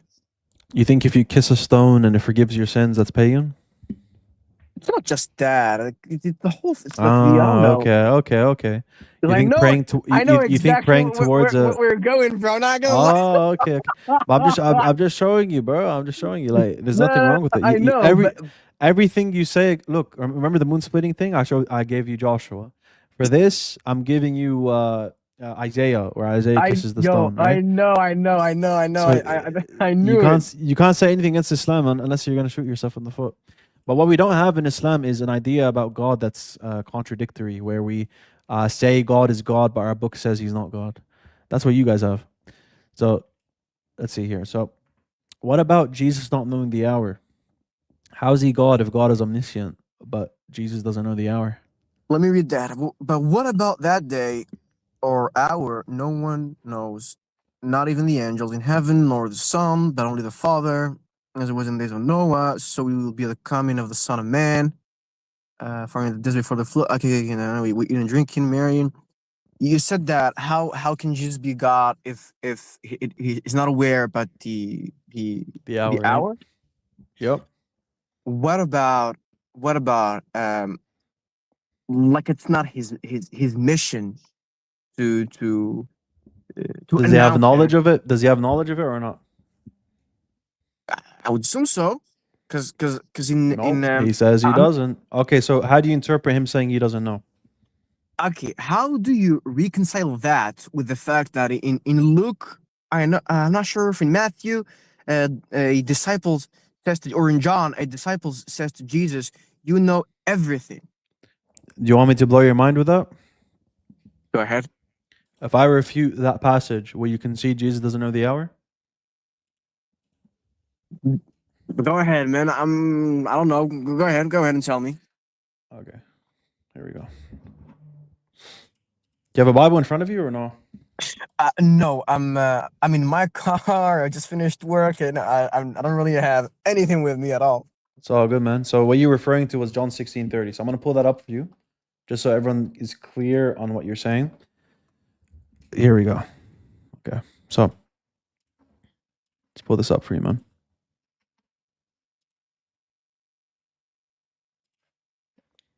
Now we can, so this is the disciple speaking to Jesus. Now we can see that you know all things and that you do not even need to ask anyone, to have anyone ask you any questions. This makes us believe that you came from God. Okay. So No, can I say, wait a second. so Wait a second. go on. I just want to read it. Now we can see that you know all things and that you do not even need to have anyone ask questions. This makes us believe that you came from. Please go ahead. Yeah. Okay. So can I say that a human knows all things? Can you what? Can I say that a human knows all things? A prophet. Can I say a prophet knows all things? I guess. Yeah. I mean, it's not. Okay. So why can't I say that about hero Jesus? You just refuted it for me already. Can I say a prophet knows all things, but not mean that he's omniscient? It goes both ways. You can say that a ex-prophet or a figure know all things, but not necessarily you mean all things. At the same time, you can say someone knows all things, but yes, he does know all things. Okay, okay. So now you're begging the question. Now you're just assuming the conclusion, because I can read this. So now you just conceded that I can read this in a way that's compatible with the clear verse saying Jesus doesn't know. So there we go. But I'm saying you can't. There's no way for you to reconcile this verse. You made me go to another verse that you said was like you made it seem like it's a 100%. Like this shows Jesus clearly doesn't, that he knows everything, clearly shows that. But now you've said, no, actually it's more ambiguous. It could mean that, it could not mean that. I'm saying this verse cannot mean anything but that. It can't mean anything but Jesus doesn't know. So you think there is no other Well, ambiguous there's no other responsible way to interpret this. Yeah, nothing. And by the way, if you said no, if you said, oh, you can't say, because bro, your argument will only work very well if saying someone knows all things is only for God. That would make your argument solid, right? But because you already agreed to it, I didn't even have to show you the verse, but I'll show the verse anyways for everyone to benefit. 1 John 2:20. This is speaking about the believers in 1 John 2:20. But you have an anointing one from the Holy One. And okay, this is NIV, so NIV's tripping up. Right here. Some manuscripts says you know all things. This is in the Codex Sinaiticus, okay, and it's in the KJV. So I'm put the KJV here. Here we go. It has a lot of variants. But you have an anointing from the Holy One, and you know all things. Does that mean that Does that mean that the believers know everything? Not necessarily everything. It's just Beautiful. So when the disciples say Jesus knows everything, it's not everything. Okay. So let's pull it back up. Matthew 24. So Jesus doesn't know the hour. How's he God?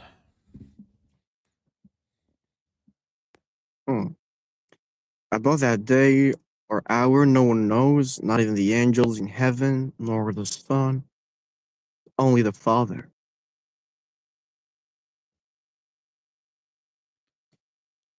Who do you guys think Jesus is? Oh, wait. Before we get to that, let's try to establish that you're worshiping a man God. He's a man. Yes, he's fully man, just like you and me. Not fully God. Does Jesus know the hour, brother? Yo, that's a tough one, man. Yo. And you thought you had it with John 16:30, man. But about that day or hour, no one knows, not even the angels in heaven, nor is it only in Matthew this verse? It's in Mark as well. But only the Father, as it was in the days of Noah. So you see how some people say, "Oh, no," here just means declare. If you keep reading, look what it says. As it was in the days of Noah, so will be at the coming of the Son of Man. For in the days before the flood, people were eating and drinking, marrying, up to the day Noah entered the ark. And they knew nothing about what would happen. That's cognitive knowledge, my friend. So clearly, the context is about cognitive knowledge. So when Jesus says he doesn't know, that's talking about cognitive knowledge.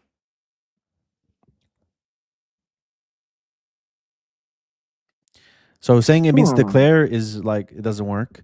Saying that, oh, now Jesus knows all things, because look at John 16:30 doesn't work, because you already agreed that knowing all things could mean there's exceptions still. Then the human nature point, you can say, oh, Jesus doesn't know his human nature. Okay, well, that's heretical according to Catholics and Eastern Orthodox Christians. That's one. You can't say Jesus doesn't have knowledge of his human nature. And two, that doesn't deal with the Holy Spirit not knowing. So this verse alone disproves the Trinity, and it disproves, well, at least Christianity, where they believe Jesus is God. Nor the Son, but only the Father. Mm-hmm. Yo, that's a tough one. I gotta see what like scholarly commentaries have to say about that or something like that. Because I don't think I'm able to give you an answer that's. It's all good, bro. That You see makes how sense, I to be gave you, honest. you see how I gave you for the Quran responses that are plausible and that they, yeah.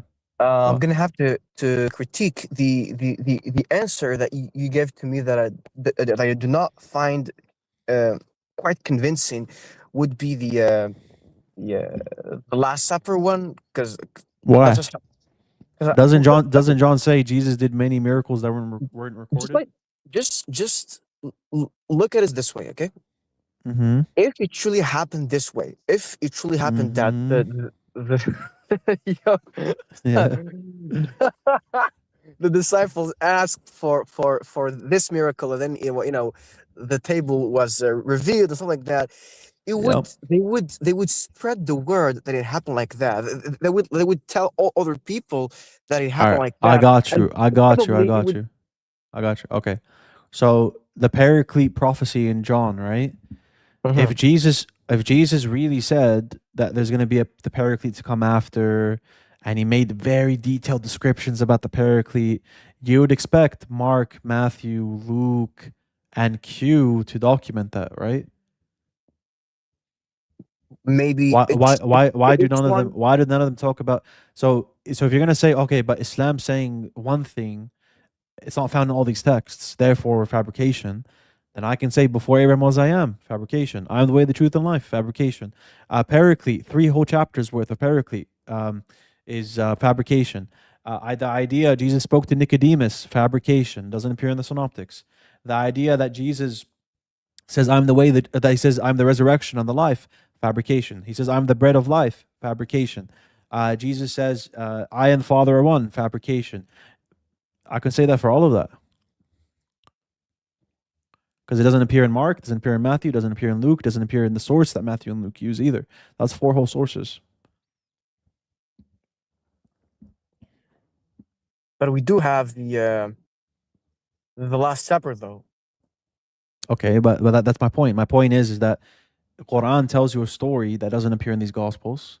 So it could be that you have this story floating around that they just didn't pick up. The same way, you're willing to say right now there's stories that these authors didn't pick up. They didn't write down. For some reason, they didn't write down, I am the way and the truth and the life. Before Abraham was I am. I and the Father are one. All these, if you've seen me, you've seen the Father. He said all these things. I'm the resurrection and the life. He said all these things. You would expect them to write it down because these are like claims about Jesus that are very important. And yet they didn't write it down. So I can use that same logic you're using right now with the Quran and say, yeah, okay, you're saying you would expect this story in the Quran to be in the Gospels. They didn't write it down. I can see the same thing with John. I would expect the authors, Mark, Matthew, Luke, and Q, to write down what John says, but they don't write any of it down.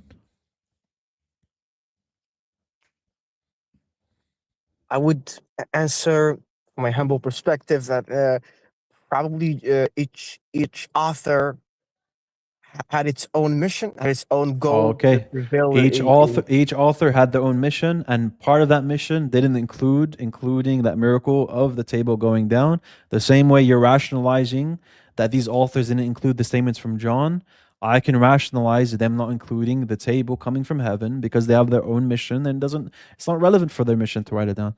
There you go. You see how anything you give, I can just give back? Well, table from heaven seems like a big thing. And here's the thing. Here's Jesus why turning water to wait 1 second. Jesus turning water to wine. That's pretty significant, man. Still, I still think the table thing is more significant. Why? Because it was like the last miracle that he did. Like, doesn't say that in the Quran. The Quran doesn't say that's his last miracle. You're adding that to the text. No, not according to the Quran, but according to what happened historically, the Last Supper would be the most memorable event of his life. Yeah, but understand what I'm telling you. There's the Last Supper, and then you can say, yeah, and also God sent a banquet down from heaven. That's what I'm telling you. What's the issue with that? There's the Last Supper that happened, okay? And then there's the banquet that came down from heaven. Or maybe the Last Supper didn't happen. And the wedding banquet and the banquet came down from heaven. Because we have a tradition that goes back to Paul. He's actually the first one to ever that talk tradition about is trash. Last Supper. It's trash. What do you mean it's trash? Paul makes up stuff all the time. No. You're wrong. He's literally the first one to talk about the Last Supper when when Jesus gave the wine and the bread to his disciples in remembrance of him. Yeah, but Paul makes up stuff Paul all the is time. very early. Can we at least agree that Paul is like extremely early 40s, 50s, something like that? Yeah, he's early, but he makes up stuff.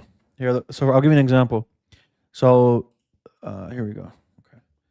According to James, the Jamesonian Church in Acts 15, can the Gentiles eat from meat sacrificed to idols?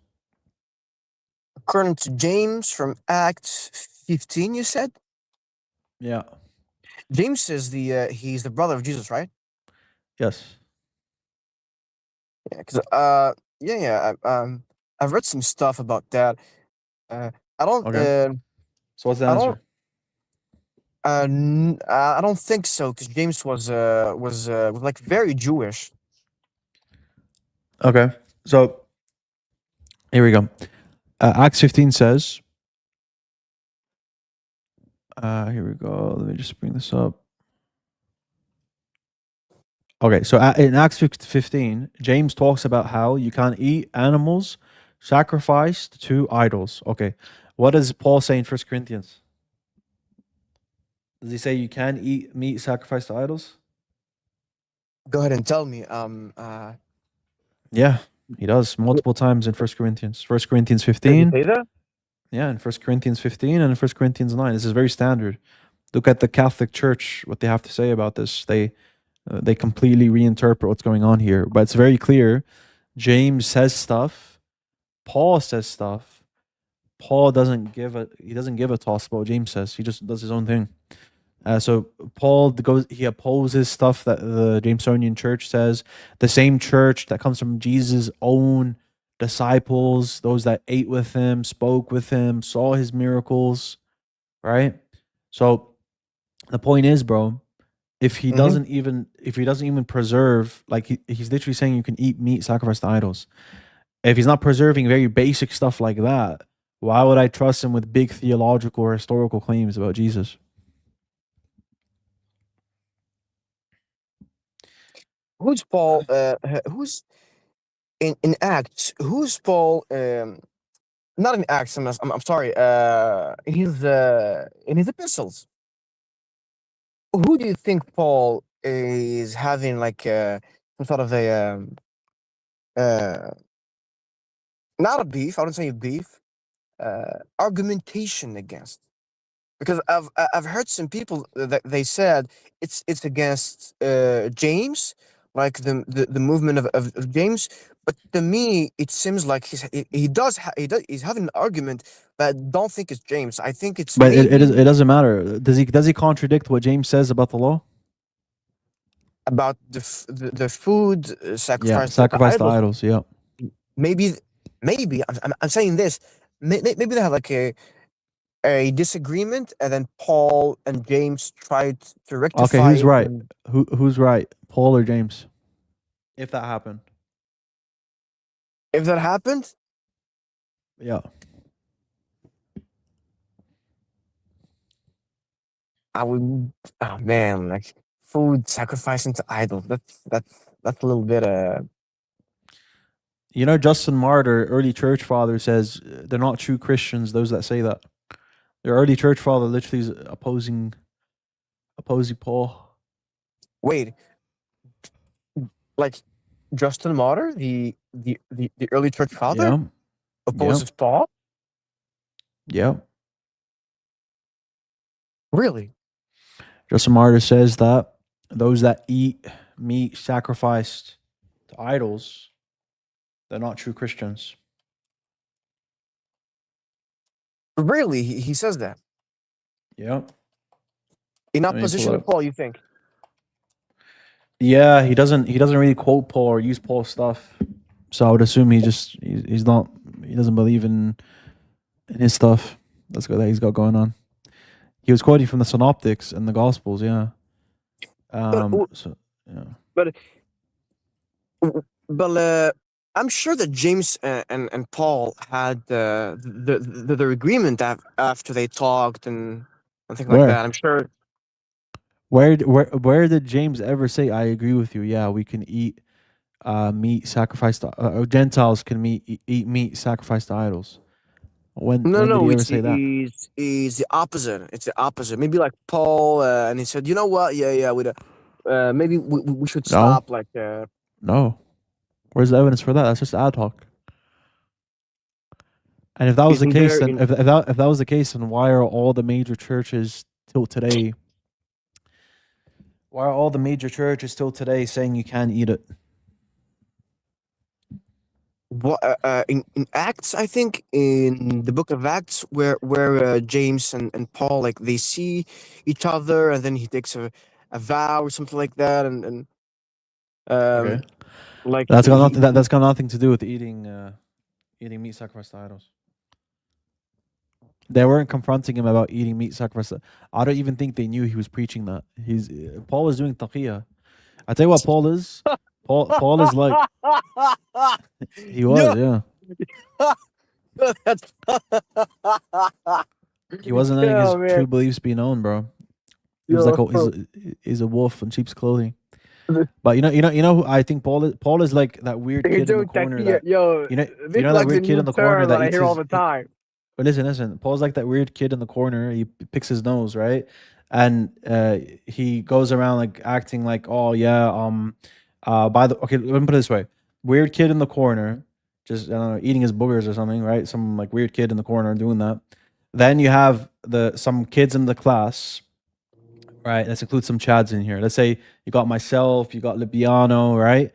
We got myself and Libiano in the classroom, and then you got this weird kid in the corner, and we're like, okay, we're gonna have to do a group project, and the teacher says, all right, Libiano, Dean, and Paul go together and work on this group project, okay? And like we're kind of like have to do it together, and we're like being nice to him, and we're like, okay, yeah, but then we're not really close with him, we're not close with Paul in the classroom, but we're just, we're dealing with him, right? And then we say, okay, Paul, you can do this in the group project, you can do that. And then me and Libiano are actually doing all the work, right? We're doing everything proper. But then Paul makes some mistakes and he's like doing some like weird stuff. And then we tell him, bro, chill, Paul, like, what are you doing, man? Are you doing these things? And Paul says, nah, like, I'm not really doing that. I didn't mean to do that. Bro, I'll take a vow that I would never do that. Okay, and then he takes the vow. Then what happens is Paul continues to do that. Let's say me and Libiano, we leave the classroom, we finish high school, right? Finish high school. And we all graduate. Then Paul starts to write about that whole thing we had in that classroom, and he says, oh man, yeah, I was leading Dean and Libiano, and I was like, yeah, and I made all this stuff, and I did all this stuff in the group project, and they were my best buddies. We're on the same page, and we were so close, like best friends. All right, that's basically Paul. You have some strong views about Paul. I'm not gonna lie. That's basically what happened. Just that analogy, but apply it to the disciples and Paul. But why? Why? Like, why do you think? Because here's the thing. If I say, how do you know the historical Muhammad is a prophet? And then you're gonna say, there's no reward for him to lie like that and to keep it on for 20 years. I think he was preaching something like that. Yeah, but don't assume our argument. So our argument will be something like, look, bro, I want you to ponder on that Jesus not knowing the hour. All right, ponder on that. Islam revives the earliest ideas about Jesus. Jesus, peace be upon him, prophesied a kingdom that not think of him as God. He prophesied the Islamic kingdom. Right? Now, we can talk about that next time. For now, I want you to ponder on that Jesus not knowing the hour. Sure, we can come back next time, okay? Is there any book you can recommend to me? Because after the book recommendation, I'm going to leave you. I'm going to wish you very, very well. Good. So what are you looking for exactly? What are you trying to learn? Okay, here's I'm a history guy. I love history very, very much. I'm not a big theology stuff like that. Okay. What I want to learn, I want a book, let's say, that talks about what really, really, really happened in early days of Christianity or something like that. Okay, so you read Paul and Jesus by James D. Tabor? Wait a second. I'm gonna Paul, Jesus. By who? By James D. Tabor. D's is the middle name. D Tabor is like a letter alone. Yeah, so James is the first name. Okay, D Tabor, Tabor. Okay. Yeah, Tabor. Yep, that's right. So that's Paul and Jesus. And then you have the Jesus Dynasty by the same person, James D. Tabor. The Jesus Dynasty by the same author. Yep. Read Q, the Earliest Gospel by John Kloppenberg. Read How Jesus Became Whoa. God by Bart D. Ehrman. Wait a second. Take your time. Take your time. John. What's the Jew's name? John Kloppenberg. So it's Klop. Kloppenberg. So it's double P-E-N. Okay. Berg, What's B-E-R-G. Okay. Then you have Bart D. Ehrman's books. So you have two books I would recommend: Misquoting Jesus and How Jesus Became God. Yeah. I'm aware of Ehrman. Okay. I know that he's like a scholar and stuff like that. Bart Ehrman. Yeah. All right. Beautiful. Okay. Sounds So, good. Dean, listen. Have a good one. Take care of you, man. Take care, man. Appreciate the honesty today. I'm Take gonna care. go sleep, bro. I'm done. I have a Take good care, one. man. Take care, bro. See you. All right. Disagree. Hello. What's up? Not much going on. What exactly is your point? Because I haven't heard of the per se Christian dilemma in those exact words before. Yeah, so I can restart it. Yeah, please. So I just got here. Like I got you. 20, 30 minutes ago. So let's pull it up. So you got a Bible in front of you? Yeah. Yeah, you can pull up with you as well, whatever translation you want to use. So pull up Matthew 23. Matthew 23. All right. Okay, beautiful. So Jesus says... Wait, what verse? Just from verse 1. Just verse 1, okay. Okay, so then Jesus said to the crowds and to his disciples, the teachers of the law and the Pharisees sit in Moses' seat, so you must be careful to do everything they tell you. But do not do what they do, for they do not practice what they preach. Okay, so when Jesus says you must do everything they tell you, he's saying at that time that everything the Pharisees teach, you got to obey. Yes? Yeah. Jesus Okay. fulfilled the law. So yeah. part of what they taught is that you can't eat pork. Yes? Yeah. Okay, so Jesus at that time is telling them, don't eat pork because that's what the Pharisees teach. Yeah? Yeah. All right, beautiful. So why is Jesus then contradicting himself when you have 8 chapters prior, Jesus says, it's not what comes in your mouth that defiles you, it's what comes out of you that defiles you. Okay? This is in Matthew 15. Okay, I'll pull that up for you. Okay? He says, what goes into someone's mouth does not defile them. Matthew 15, 10, 11. But what comes out of their mouth, that is what defiles them. Okay, so isn't Jesus making all foods clean here?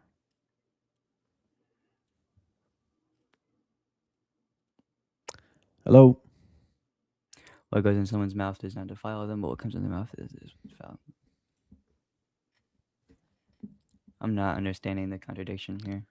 Okay, so is Jesus saying here that all foods are clean? Not necessarily. What do you mean not necessarily? You're going against Mark? Mark says that Jesus made all foods clean there. Do you believe Mark is inspired? Sure. Okay, why are you disagreeing with Mark? Mark 7 says, Mark 7:19, for it doesn't go into their heart, but into their stomach, and then out of the body. In saying this, Jesus declared all foods clean. It's the same event. They're recording the same event. Mark 7, Matthew 15. Jesus, when he says, it's not what comes in you that defiles you, it's what comes out of you. Mark says, in saying this, Jesus made all foods clean. So in Matthew 15, when Jesus says this, he made all foods clean, correct? Yeah. All right, beautiful. So that's the contradiction. He says in Matthew 15 that all foods are clean. But then in Matthew 23, he says, oh, do everything the Pharisees teach. And everything includes dietary laws. So he's contradicting himself.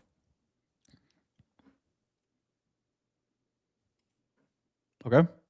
So that's the Christian dilemma. How do you address that? Just give me a moment. I have writings on this I gotta pull up. Yeah, take your time. Take your time. Someone said all foods. Pork is not a food, Dean. What the heck? That just makes the statement redundant, dude. If all foods just means what is already clean, then saying all foods are clean is made redundant. Like, come on, we can't be serious, dog.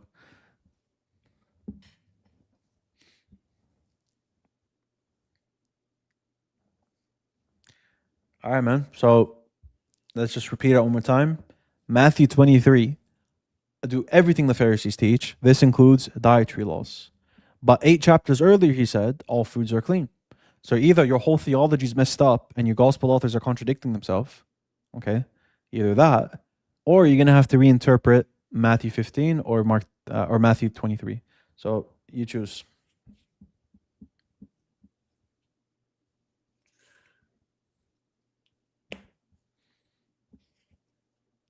You there?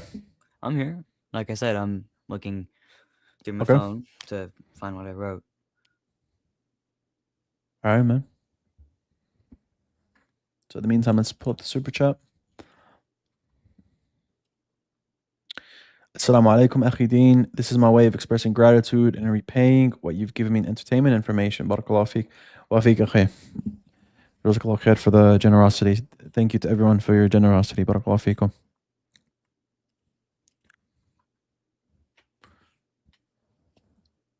All right, maybe a Christian can help you out here. Let's get a Christian up here. Yo, S. S. Yes, hello. Hello, are you Muslim? Yes. Salam alaikum. All right, salam alaikum. 1 second, akhi. Trying to get a Christian up. We'll get you up in a sec. Okay, it's Muslim. All right, everyone here's a Muslim. Okay. All right, bro. Take your time. Give you another minute or so. You can tell me what you've gathered. Move to something else for the time being. We can, if you want to keep talking. Yeah, so, I mean, you can look at your sources for a good minute, then you can tell me what you've gathered. For now, I'll just look through the comments. Let's see. Here we go. The Jews never considered swine a food. Oh my days. You're not addressing that it's redundant, dog. Why is Jesus saying all foods are clean then? What is he saying what before wasn't clean that now is clean? What is he saying? If it's not pork, give me another example. Tell me. And obviously Mark intends it as in all foods including swine. Why? Because apparently that's what the disciples taught in the book of Acts, apparently. And that's what Paul preached. Bro, Paul even preached that you can eat animals sacrificed to idols, dog. Okay, yeah, the Mosaic law is temporary. That's the big thing. No, I know, but this guy's trying to say otherwise. I think he's probably like a Jewish Christian or something. Oh, no, I'm telling you though, the refutation to this is that the Jewish laws are temporary. Okay. So what? So that means that Jesus can, he can. He can what? They can say that there's something wrong, per se, or he can. No, it's no, temporary, no. so You're not addressing the contradiction, bro. I'm not saying in Matthew 15 Jesus can't say all foods are clean. That's not my claim. Can you tell me what my claim is? That it says that the Pharisees can guide you. My claim is this. Matthew 15, Jesus says all foods are clean. I'm granting you that. Jesus can abrogate it. No problem. I grant you that. He says all foods are clean. Okay. Why does he then contradict himself? He contradicts his own teachings by saying, oh, by the way, you got to keep the dietary restrictions that the Pharisees are keeping. So what did he mean by all foods are clean then?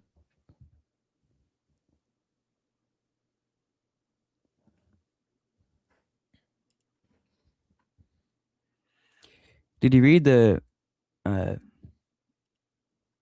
sentence next to what you highlighted? Yeah, but they don't do what they do, for they don't practice what they preach. You know what that means? What they teach is sound, but what they teach isn't their actions. So don't take from their actions what everything they teach, good. But they don't apply everything that they teach. That's what he's saying. It doesn't help you out at all.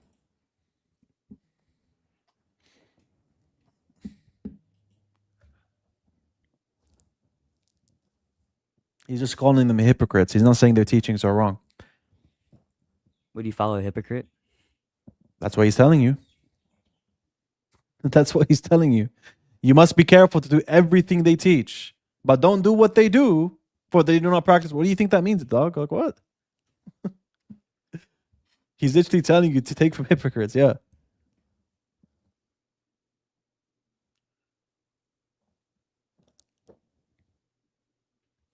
If you think otherwise, then you gotta take it up with Jesus, bro.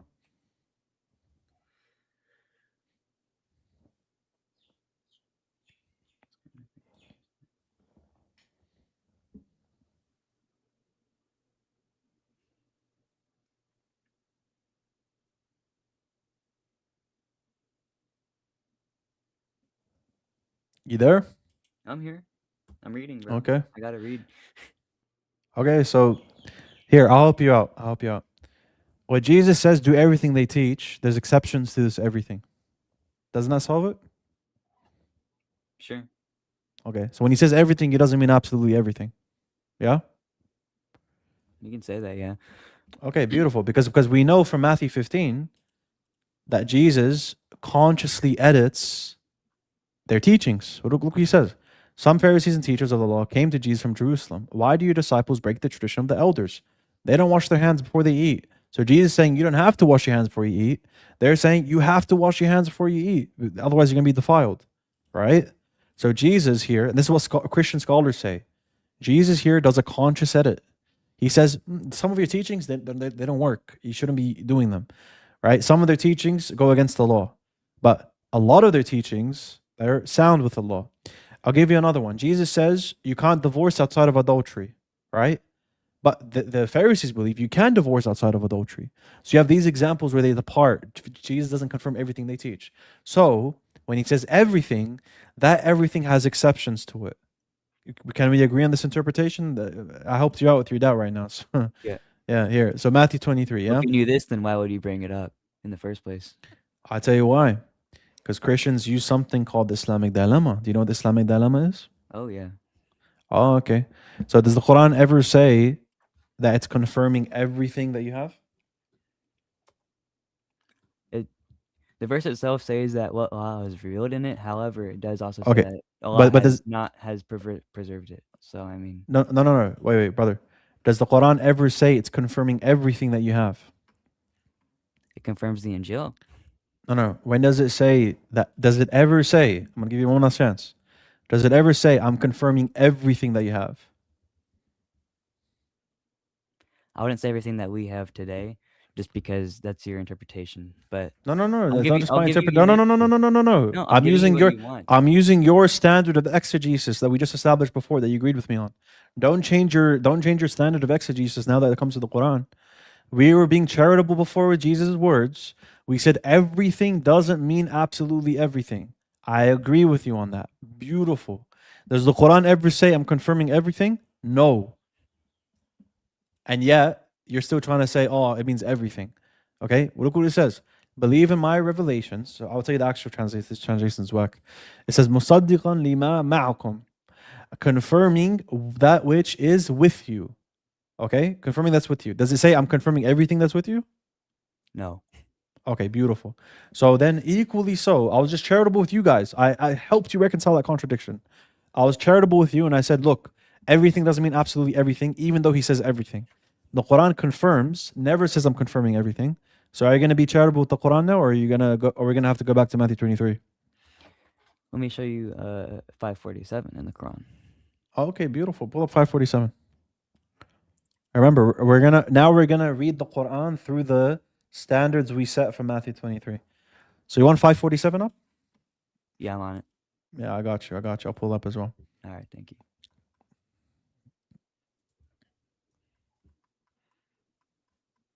All right, go ahead. So the people of the gospel judge by what Allah has revealed in it, and those who do not judge by what Allah has revealed are truly the rebellious. Okay. وَلْيَحْكُمْ أَهْلُ الْإِنْجِيلِ بِمَا أَنزَلَ اللَّهُ فِيهِ. Okay. It says, so let the people of the gospel judge by what Allah has revealed in it. Okay. Or the Injil. So, okay, beautiful. Yeah. So the gospel or the Injil, that's not going to be everything that you guys have. First of all, does Allah subhanahu wa ta'ala say, judge by everything that you have in your gospel? By what Allah has revealed in it. Okay, but when does Allah say that everything you have Allah has revealed? No, it doesn't directly say that. Okay, it doesn't directly say that. Does Jesus say do everything the Pharisees teach? With stipulations. With stipulation. Okay, so when when Allah says let the people of the gospel judge, it's with stipulations. Thanks for that, man. Now let me show you. Appreciate it. Wait, I have a question for you. Yeah, go on. Is the Injil the word of Allah? Yes, the Injil is the word of Allah. Is the Quran? But Allah's word can't be changed. 1827, chapter 6, verse 115. Okay, yeah, go on, bro. Yeah, 615 exactly. Ah, beautiful. Man can change Allah's words. I got you, bro. No problem. That's actually, something that proves the Quran won't be changed as well, because it says the words. Muslims use that. Beautiful. I agree. Okay. Here, let's read it together. Do you know how to read Arabic? Not Arabic. I only read English. No, good. I want you to write this. Can you write this down when I read it? Yeah. I want you to transliterate what I'm saying, okay? Transliterate exactly what I'm going to read from Arabic, okay? We're going to do a little lesson here. Okay. Let's bring this up. Let's make this bigger. The Arabic bigger. Okay. Here. Chapter 6, verse 115. Okay. So it says, the word of your Lord has been perfected in truth and justice. None can change his words. And he is all hearing, all knowing. Okay. I'm going to say none can change his words here is referring to God's promise. Okay? Okay. All right. So is there any indication here it's talking about the scriptures? Well, Muslims certainly use it in that way. Yeah. I'm going to tell you that those Muslims don't have the best explanation. They don't have the best exegesis. What I'm giving you will account for every time in the Quran that you see this phraseology. We're going to read the context and we're going to show you every single time how it is talking about God's promise. Okay? Here we go. I'm going to click it so you know I'm not mispronouncing it as well. Okay? 1 second. Okay. It says, La mubaddila li kalimatihi. Okay? Let's play it. So, La.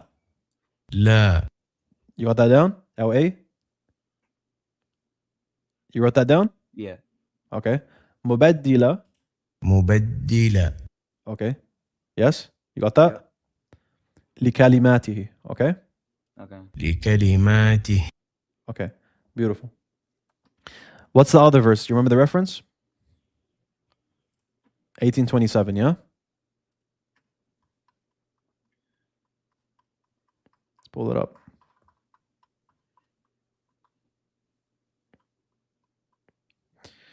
Recite what has been revealed to you from the book of your Lord.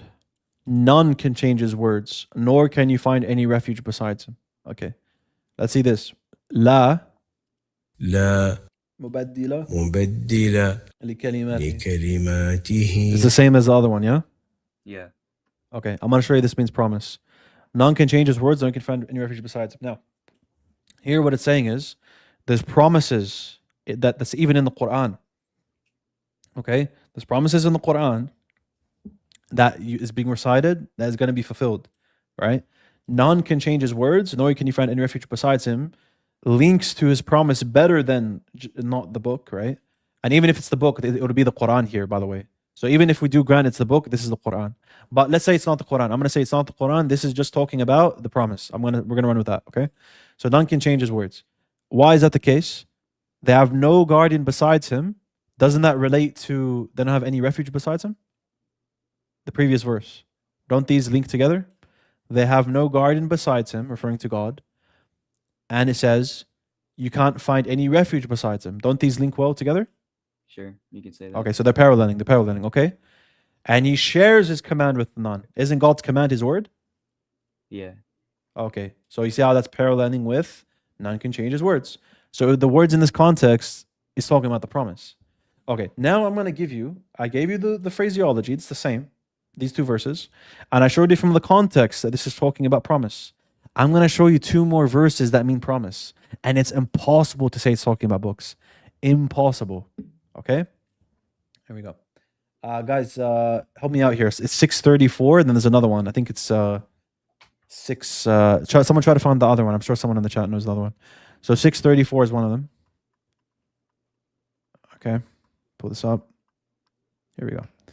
Indeed, messengers before you were rejected, but patiently endured rejection and persecution until our help came to them. And Allah's promise to help is never broken. Let's look at what the Arabic is here. By the way, if I substitute promise with a word, could you interpret this as talking about the scriptures?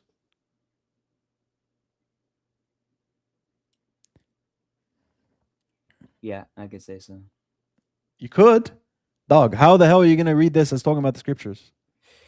Because it's talking about, and you have already Indeed, received messengers some of the before you were narratives of rejected, but patiently endured rejection and persecution until our help came to them. And Allah's books is never broken. And you have already received some of the narratives. What do you mean Allah's books is never broken? Allah's books is never broken in the context of helping someone, of helping the prophets? It's talking about the promise.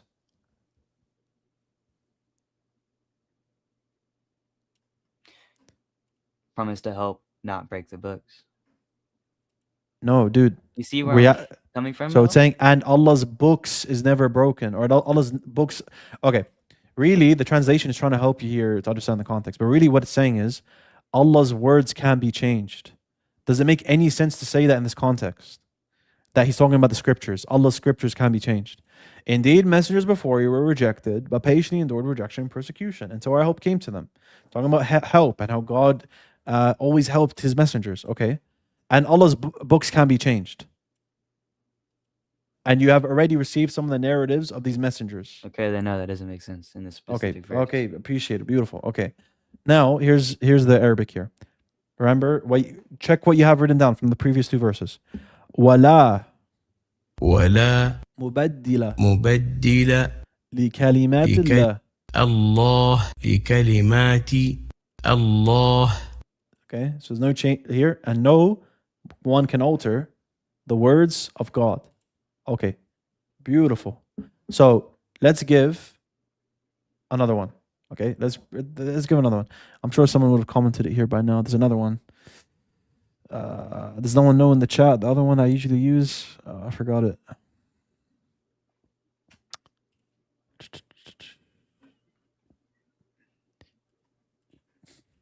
I think it's 10:16. Let me try that if I remember correctly. All right, here we go. No, it's not 10:16. 10:18.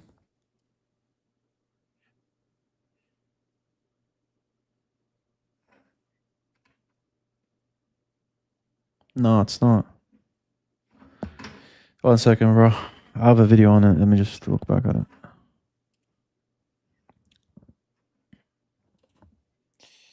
Okay, are you getting the point though? That like it always means promise in the context? Sure. Okay. Words of Allah can't be changed. At least in the verse you showed me, it was definitely a promise in the context of that verse that you showed me just now. Yeah, so every time it's talking about promise, bro. The first verse, there's no indication it's talking about the scripture. Second verse, you can maybe say it's talking about the Quran, but then again, there's that paralleling going on. So it's more likely it's talking about the promise. The third one, it's impossible. You like literally, you'd have to be really stupid to say that that's talking about the scriptures. Like it makes no sense in the context, right? Now this one, I'm going to give you another one where the same phraseology is used. Okay, and again, it doesn't mean scriptures. Okay, so let's bring that up. Here we go. 6:115 I already brought. Here we go. So there's 1064. That's the one. That's the one I was thinking. Not 1016. Yeah, 1064. Yeah, barakallah fiqh. I just checked my video now.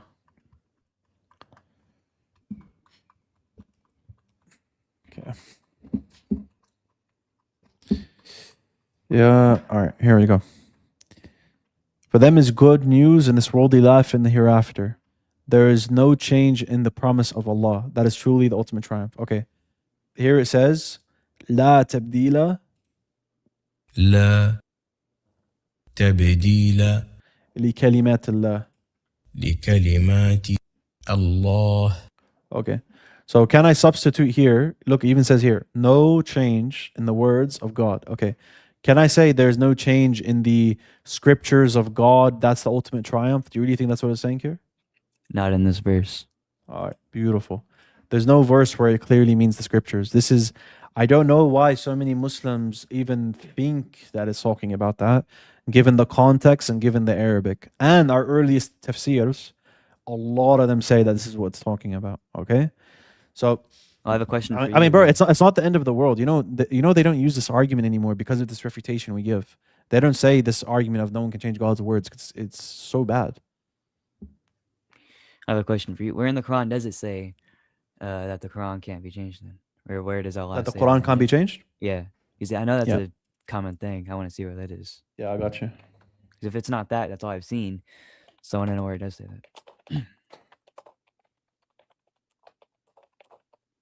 Yeah, I got you.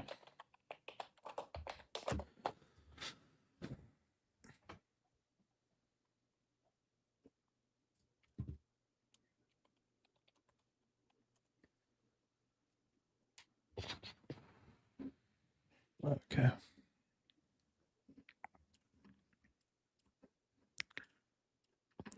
It is certainly we who have revealed the reminder, and it's certainly we who preserve it. It's talking about the Quran.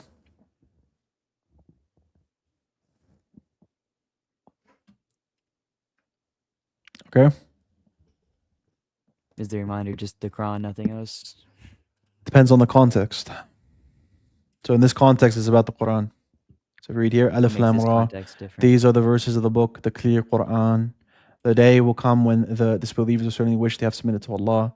So let them eat and enjoy themselves, diverted by false hope, for soon they will know. We have never destroyed a society without a distant term. No people can advance their doom, nor can they delay it. They say, "Oh, you to whom the reminder is revealed, you must be insane." Who's that? Who's that speaking? Who's that speaking to? No, who is that speaking? Who's that speaking to? Allah. No. Wait, no, they say that's they say. Who's they say? the followers of the Prophet Muhammad. No. No. This is the Quraysh, the pagans. Quraysh, They okay. say, the pagans, "Oh, you to whom the reminder is revealed, you must be insane." Who's being called insane here? Who's being called insane? I'm not sure. So you got the Quraysh, you have the Mhm. Meccan pagans, and they're calling people insane. It's the followers of the Prophet, the Okay. Muslims. That's what I figured. Okay. After that, Okay. I wasn't sure. "All you to reminder is revealed, you must be insane." Why do you not bring us the angels if what you say is true? Who's that speaking here? The Quraysh. The Quraysh speaking to the companions and the Prophet. "We do not send the angels down except for a just cause, and then at the end of the disbelievers will not be delayed. It is certainly we who have revealed the reminder, and it's certainly we who preserve it." Who's that talking about? If you scroll up a little bit so I can see it. Who's that talking about? What was the whole context before? The Quraysh.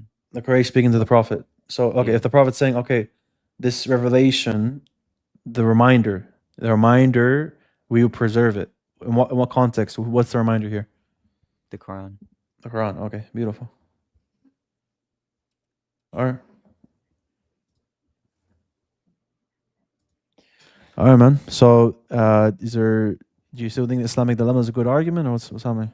I mean, to be honest with you, it's kind of just a trust you, bro, on the Arabic stuff because I don't know Arabic. Dude, I literally played it for you, man. I played it for you. I made you write it down. But I still have to. It's like a trust you, bro. Because I don't know what it exactly means. Dude, it's right there on Quran.com. I was hovering over it. Did you not see it? No, I saw it. I still. All right, man. I'm being as clear and transparent as possible. I'm hovering over the words. You can rewatch the video later. I am playing the words so you can hear how it's pronounced. And I'm reading the context for those verses for you.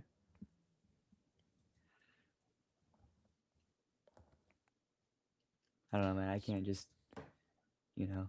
You don't just You because you wouldn't trust don't me believe with anything, just because you so- believe the Islamic dilemma is a bad argument, that doesn't make Islam true. It doesn't make Christianity false.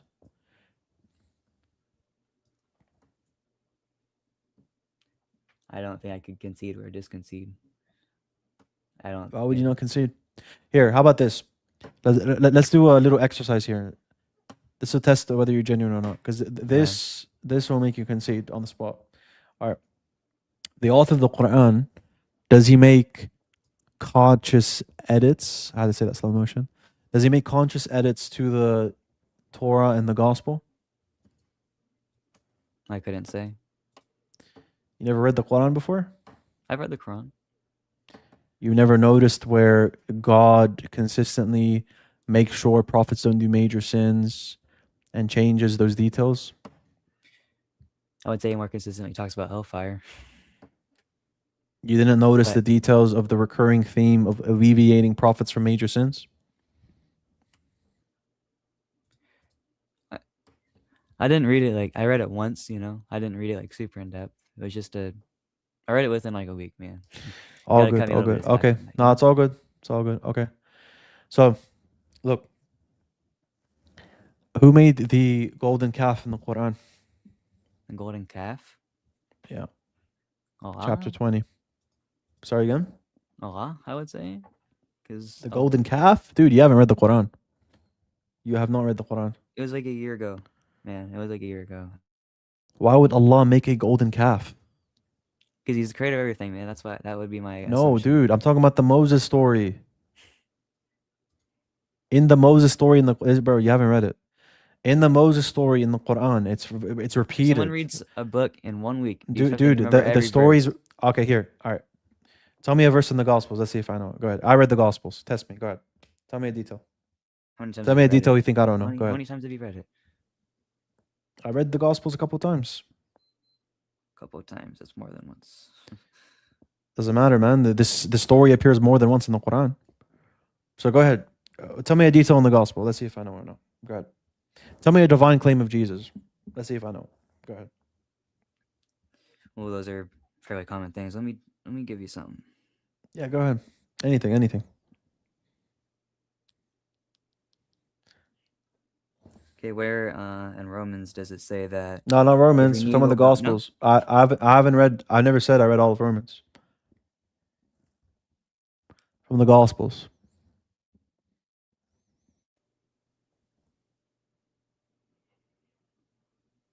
Okay, where in Mark does it say that Jesus was teaching his disciples? He was teaching what? His disciples. What do you mean teaching his disciples? Multiple places he teaches them.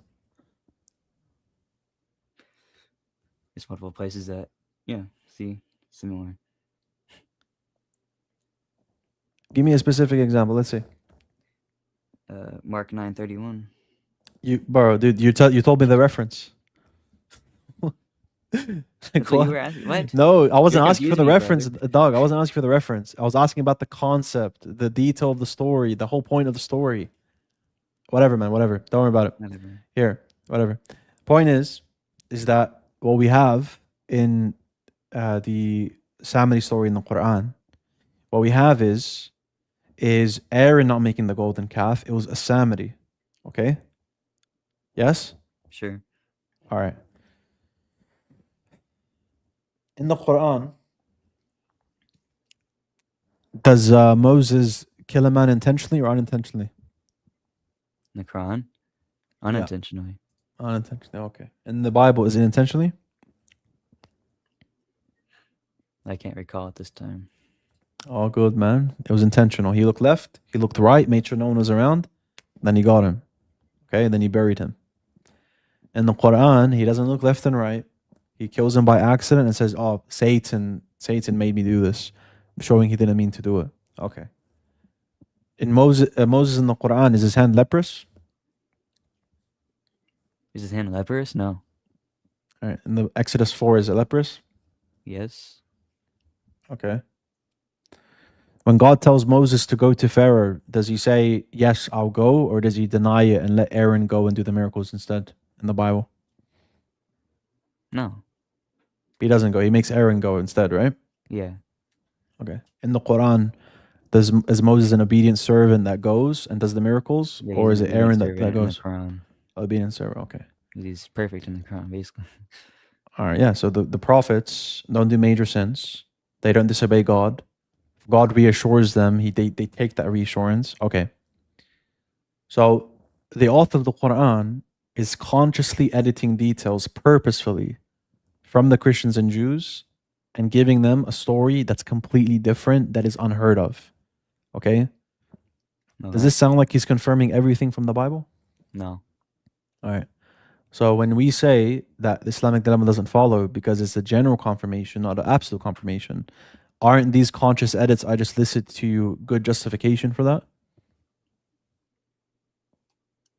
Sure, you could say so. If you don't believe I in the appreciate it. Bible, So do you but believe you the author don't. of the Quran's confirming everything in the Bible? I would have to say no at this time. Beautiful, man. Okay.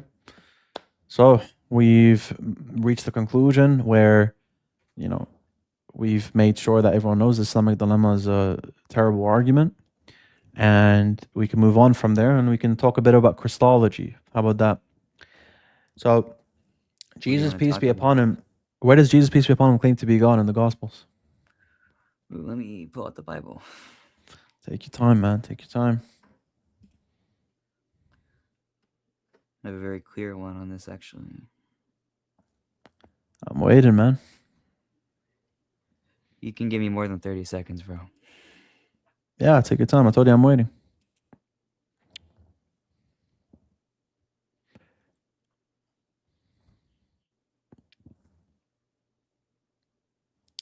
See the comments here. Mark 2:10. Okay, read it. Jesus forgave sin? Yeah. Okay, read it. But I want you to know that the Son of Man has the authority on earth to forgive sins. So he said to the man. Okay, so if you forgive sins, you're God? Yeah. Okay, did the disciples forgive sins? Not that I recall. You haven't read the Gospel of John? Not John, but I've read mainly Matthew, Mark, and Luke and John. Wait, not Luke, but yeah. All right. Are the disciples God if they forgive sin? No. All right, appreciate it. Show me that. You'd have to show me that verse because I don't think they did. Well, you just conceded your argument because you said if they did forgive sin, they're not God. Sure, but I don't see where they have done that.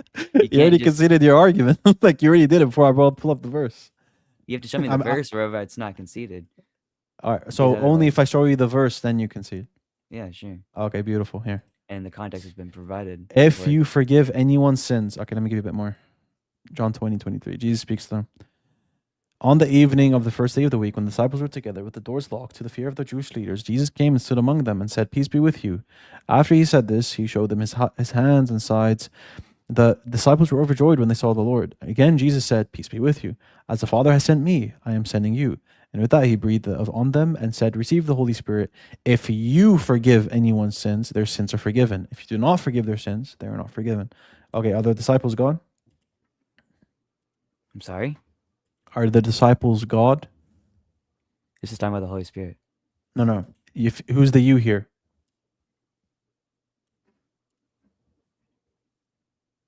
Who's the you?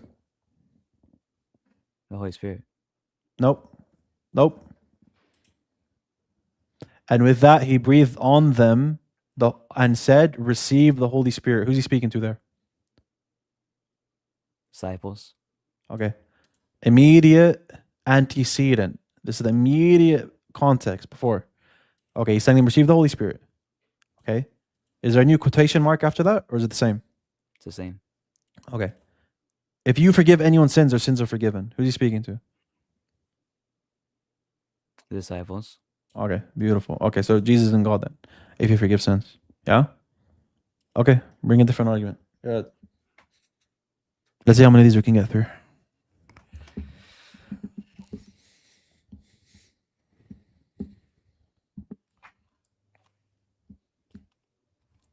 Let's see. Do you want to bring up Colossians or do you not want to accept that? Gospels. Do you know what the Gospels are? Yeah, I know what the Gospels are, man. All right, bro. So I don't know why you keep quoting Romans and Colossians or whatever. Because they're also part of the Bible. But anyways. Not a part of the Gospels. John 20:28. John 20:28. Thomas says, "My Lord and my God," yeah? Yeah.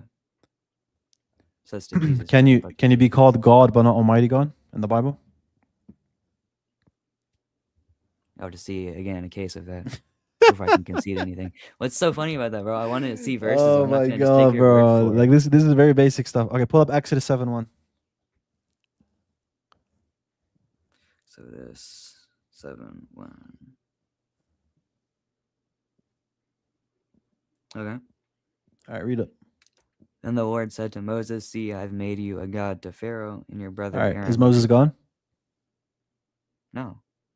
Okay, appreciate it. Where is Jesus God in the Gospels?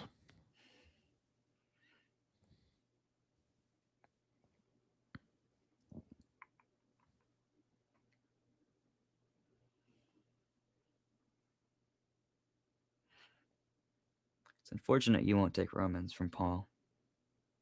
I don't care about Paul. I care about what Jesus said.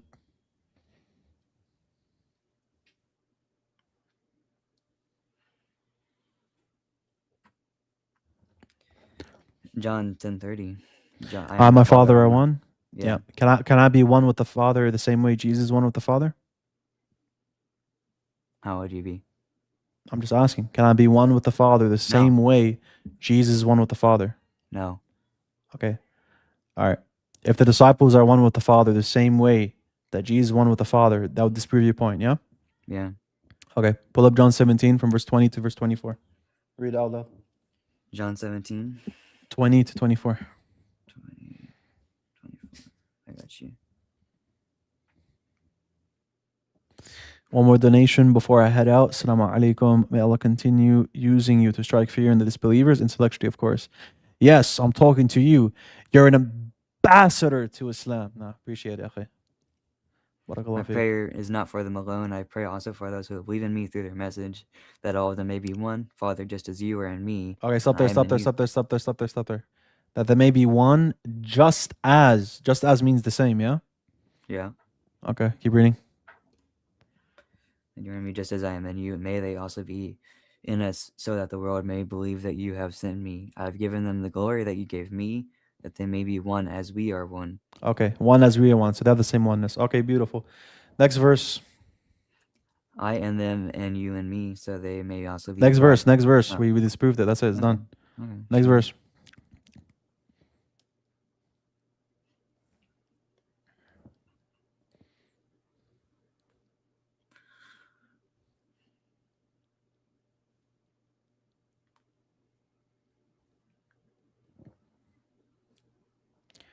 Ooh, you take Revelation?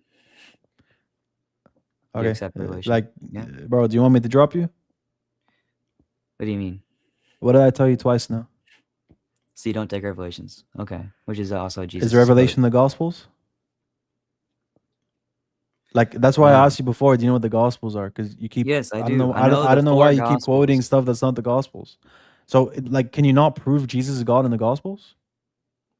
No, you have to go outside the Bible, because that's where you get your main Whoa, interpretation. so when Jesus was on earth, he never claimed to be God. All right, let's start from scratch, bro. You still got some stuff left. There's still some other decent ones that might appear to be decent for you, at least. Still missing a couple others. I don't have anything for you right now. No, I don't have like a huge list of all these verses. You got no verse that's left that's salvageable that makes you think Jesus is God in the Gospels. I wouldn't say directly in the Gospels, no. But I would say Paul. Bro, I'll even let you. You can even ask ChatGPT. We can go through it. You want to ask ChatGPT? I'm not gonna ask ChatGPT, bro. We're not doing that. You can if you like, bro. There's no reason to ask ChatGPT. Now you're trying to clip me. No, bro. I know you're the whole gonna do that whole time, bro. The whole time I've been taking you through, honestly, throughout the verses in the Quran and the Bible, etc. I even gave you a charitable interpretation from Matthew 23 to help you out. Now, what I'm doing here is I'm really showing you, even if you have help from AI to give you all the verses in the Gospels you want, you're never gonna believe Jesus. Like, there's nothing to believe Jesus is God. I'm not doing this to embarrass you or nothing. I'm just saying, if you want extra verses that may remind you, you can ask ChatGPT. Like, for example, John 8:58. Before Abraham was, I am. You want to do that one? Do you believe that makes? Does that mean Jesus is God? Before Abraham, yeah. That means he's God. Before Okay. Abraham was beautiful. God. I got you. Let's dissect this. All right. Explain to me why it proves he's God. Because God was before Abraham, and if you aren't the angels before Abraham? Are the angels God? So he's at least an angel. Okay. So you got to think more than that. So not just because someone pre-exists Abraham doesn't mean they're God. Okay. Go ahead. Try again. Go ahead. What do you mean? I just proved to you, pre-existing Abraham doesn't mean you're God. It means you're at least an angel then. So is Jesus At least an you're an angel or angel. God? All right. Does that prove he's God? He's more than human. Does that prove he's God? Not that he's God, but he's definitely more than human. All right. It's not addressing the question.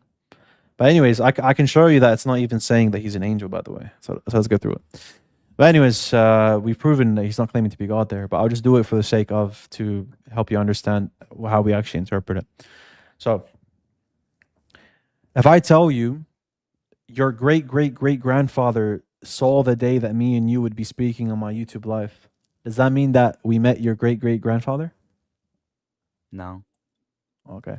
So when Jesus says, same principle, same exact thing. Your father Abraham rejoiced at the thought of seeing my day. He saw and was glad. Does that mean that Abraham met Jesus? Not necessarily, no. All right. I appreciate it, bro. Appreciate the honesty. You are not yet 50 years old, they said to him, and you have seen Abraham? So they misinterpreted him. Okay. Very truly I tell you, Jesus answered, before Abraham was born, I am. Okay. First of all, what we need to understand is, what does I am mean? What does he mean by before Abraham I am? What does he mean by that? Just that he pre-exists? What does I am mean? What does that mean? That you are something? No. No? Bro. You need to read John. John literally here. In the Greek, it's ego eimi. So you know Greek now too. Yeah, I know Greek as well. Ego eimi, somewhere here. Yeah. The woman said, I know that the Messiah called Christ is coming. When he comes, he will explain everything to us. Then Jesus declared, I, the one speaking to you, ego eimi, I am he. It's the same Greek words. Okay. So you're saying I'm he here in the context of what? Of being what? The Messiah. Yep. Appreciate it. Jesus is saying in John 8:58, before Abraham was, I am the Messiah. Okay. So let's go back. You are not yet 50 years old, they said to him, and you have seen Abraham. Very truly I tell you, before Abraham was born, I am. Okay, so we know that they're misinterpreting him here. He never said he spoke to Abraham. He said, Abraham saw my day. So they misinterpreted him. Okay. Then he says, I am. Before Abraham, I am. Does that mean that the Messiah literally pre-existed? I mean, you could maybe take it that way at first glance. But in reality, did you know the idea that the Messiah pre-existed in a notional sense, not in a literal sense? The idea that the Messiah's name, his authority pre-exists. You know that's found in the Talmud? No, I haven't heard of that before. Okay. So there is an idea circulating. You can go to Genesis Rabbah, chapter 1, right? Genesis Rabbah, chapter 1. It talks about how the Messiah's name pre-exists, and they use Psalm 72 as an evidence for this. Psalm 72 says that his name pre-existed the Son. Okay? So he's saying that before Abraham was, I am, in the sense of, before Abraham, my Messiahship pre-existed. Abraham even saw it.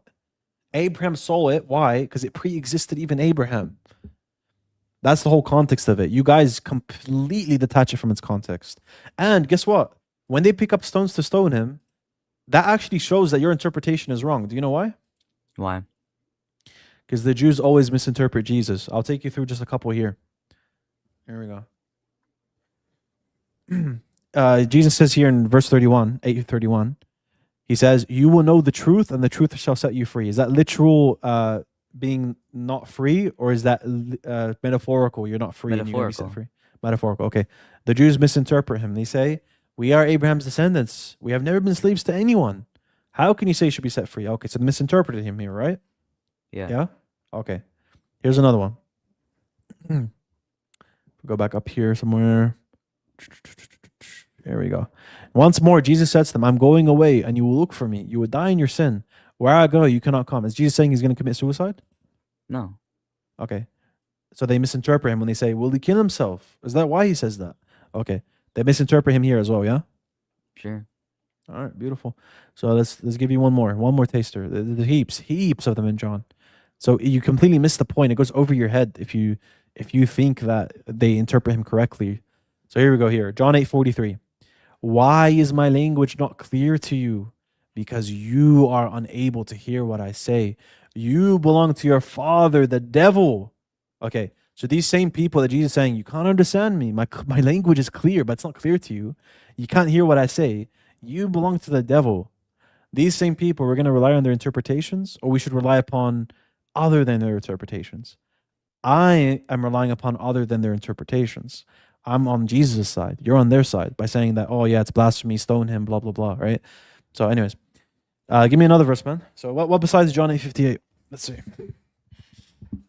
I don't have much else written down for you, bro. I don't got like this whole list of things written down. You feel me? No, I got you, man. So what can I say, man? What can I say? Maybe you can come back another day. Maybe I might be live tomorrow. If not tomorrow, after tomorrow, you can come back and we can discuss further whether Jesus claimed to be on. Try to think about the explanations I gave. Try to think about, maybe I've been lied to. Maybe I've just been misrepresenting the text. Let me reread the both sides now. So I mean, other things. Who lied to you from our side? I wouldn't say it's a popular dialogue guide, but I've certainly been lied to by people that are more in my local community. Muslims? Yeah, Muslims. Yeah. What they lied to you about? Things in the Bible, like prophets of Muhammad. No, he's definitely in there. Okay, show me your best thing. All right. So what did they give you first? There's something about like a location of being on a mountain, Sinai, I think. Salah. Okay. Yeah, Isaiah 42. Yeah. That one. Yeah, that one is the prophet. Yeah, they're not lying. Well, I showed you a map. I showed him a map, like a whole map of it, and there was a mountain completely different where Jesus was that Muhammad never touched. Yeah. So you're thinking it's Jordan, right? The mountain in Jordan. Yeah, correct. Okay. So I'll help you out here. So he's not actually lying to you, but maybe he couldn't formulate it well. Here. Okay. Isaiah 42. Okay. What you're talking about is verse 11. Let the people of Salah sing for joy. Let them shout from the mountaintops, right? Okay. Yes? Yeah. Okay. So Salah can mean like the Jordan place you said, but scholars also say it could be Arabia in general. Did you know that? No, I haven't heard of that one. All right, let me show you the commentary. It's from a Christian commentary. All right. So that's the first thing. Second thing is, what does Salah mean in Hebrew? I can't answer that. I don't know Hebrew. It means rock. Let the people of the rock sing for joy. So it could be, right, that Salah, Mount Salah in Medina is being referenced. Why? It's a mountainous region. And Medina is a mountainous region in Arabia. So saying I wouldn't say that as a point as like, okay, it has to be in Medina. I wouldn't say that. I would say that's a cherry on top, the fact that there's a mountain there that's called Salah. But I wouldn't say that's like definitively what it's talking about, right? I would say, yeah, that's a very interesting point. It's a very mountainous, right? This is in Arabia, and scholars say it's in Arabia, either in Jordan or in Medina. But even if you say it's Jordan, you know the Prophet's message spread to Jordan, and they got rid of idol worship. You know that, right? Well, the Prophet wasn't there at that time in Jordan. No, his message spread there, so it doesn't matter, bro. I'll tell you why. Nebuchadnezzar in Jeremiah, doesn't it say that? Doesn't it identify Jeremiah? Doesn't Jeremiah identify Nebuchadnezzar? First, let me see if you understand. So do you know who Nebuchadnezzar is or not? No. Okay, Nebuchadnezzar was the king of Babylon at the time of Daniel. Okay? Okay. So the Babylonian Empire, even though hundreds of years have passed, Nebuchadnezzar was identified with his kingdom, even though he had passed away. Okay? That's in Jeremiah 31.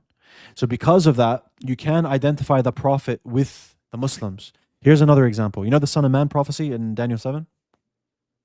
Yeah. Isn't the Son of Man referenced with his nation?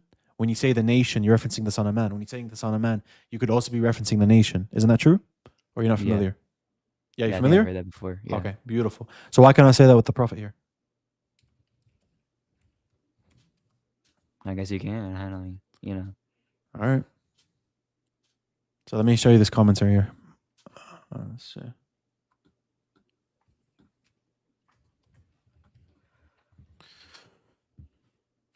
see.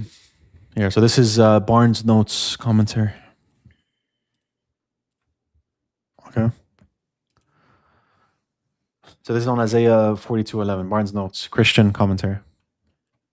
Okay, so it says, thus were and we know that Bozrah and Salah were large cities, okay, they were generally to be guarded, deserts or wastes. The villages of Kedar, okay, we don't care about that, we care about Salah. Let the inhabitants of Salah, the rock, sing for joy. All right, it is uncertain whether the word rock here is Petra or rock, is to be understood as a proper name or to denote a general sense, those who dwell in the rocky part of Arabia. So if you mean, so it's a proper name, I'll give it to you. It's talking about Jordan. Yeah. Mhm. But if it's talking about in a general sense, then it could include Medina and Mount Salah and Medina, right? Mm.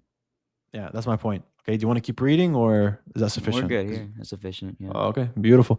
And by the way, look what he says here, just at the bottom. If so, it is a call upon Arabia in general to rejoice in the mercy of God and to give glory to Him for providing a plan of redemption, an intimation that to the descendants of Ishmael, the blessings of the gospel will be extended. He's even saying, talking about the Ishmaelites believing in monotheism. Dude, we already believe in monotheism. This already happened. Like Jesus didn't fulfill this, dog. Like Prophet Muhammad ﷺ fulfilled it. What is there in Isaiah 42 that the prophet doesn't fulfill? Let's see. I haven't read that before, so I don't want to, take up too much of your time trying to read all of that. No, it's all good, bro. It's all good. My time is your time here. It's for you guys. Isaiah 42. Yeah.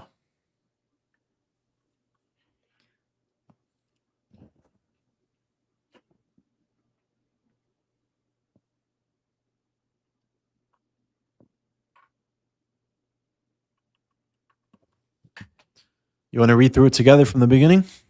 No, I'm just skimming over it real quick. Or you can read it and you can tell me when to stop when you think there's something that he doesn't fit. You can do that? It's good. I'm already at like verse 12. I'm just doing a quick little thing. All right. I don't want to take up too much. Disagree. I'm a weaver, right? Ex-Christian, come to Islam, study these things. He's showing you. I know how it is. It's hard to accept when you grow up Christian. Islam is true, bro. We have no choice. Barakallah feek, akhi. I'm an ex-Muslim, by the way. So. You're ex-Muslim? Yeah, I'm ex-Muslim.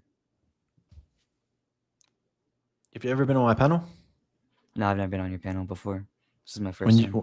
When did you convert? When did I convert to Islam? Yeah. Or to Christian? Shoot, I have it pinned in my friend's thing, actually, because... Let me see here. You were born Muslim? No, I'm American. I'm in America. I was not born Muslim. Dude, I'm American. I was born Muslim. What?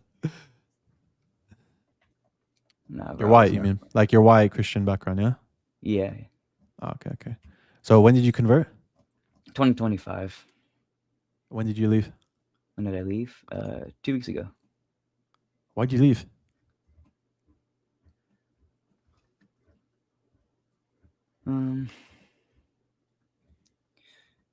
Doubts, man. Lots of doubts.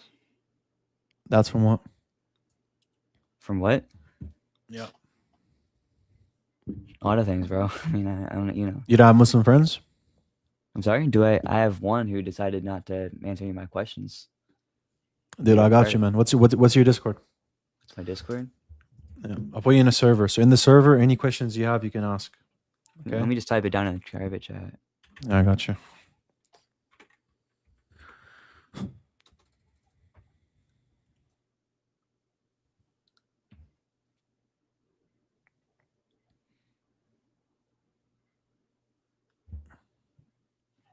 That's in the private chat.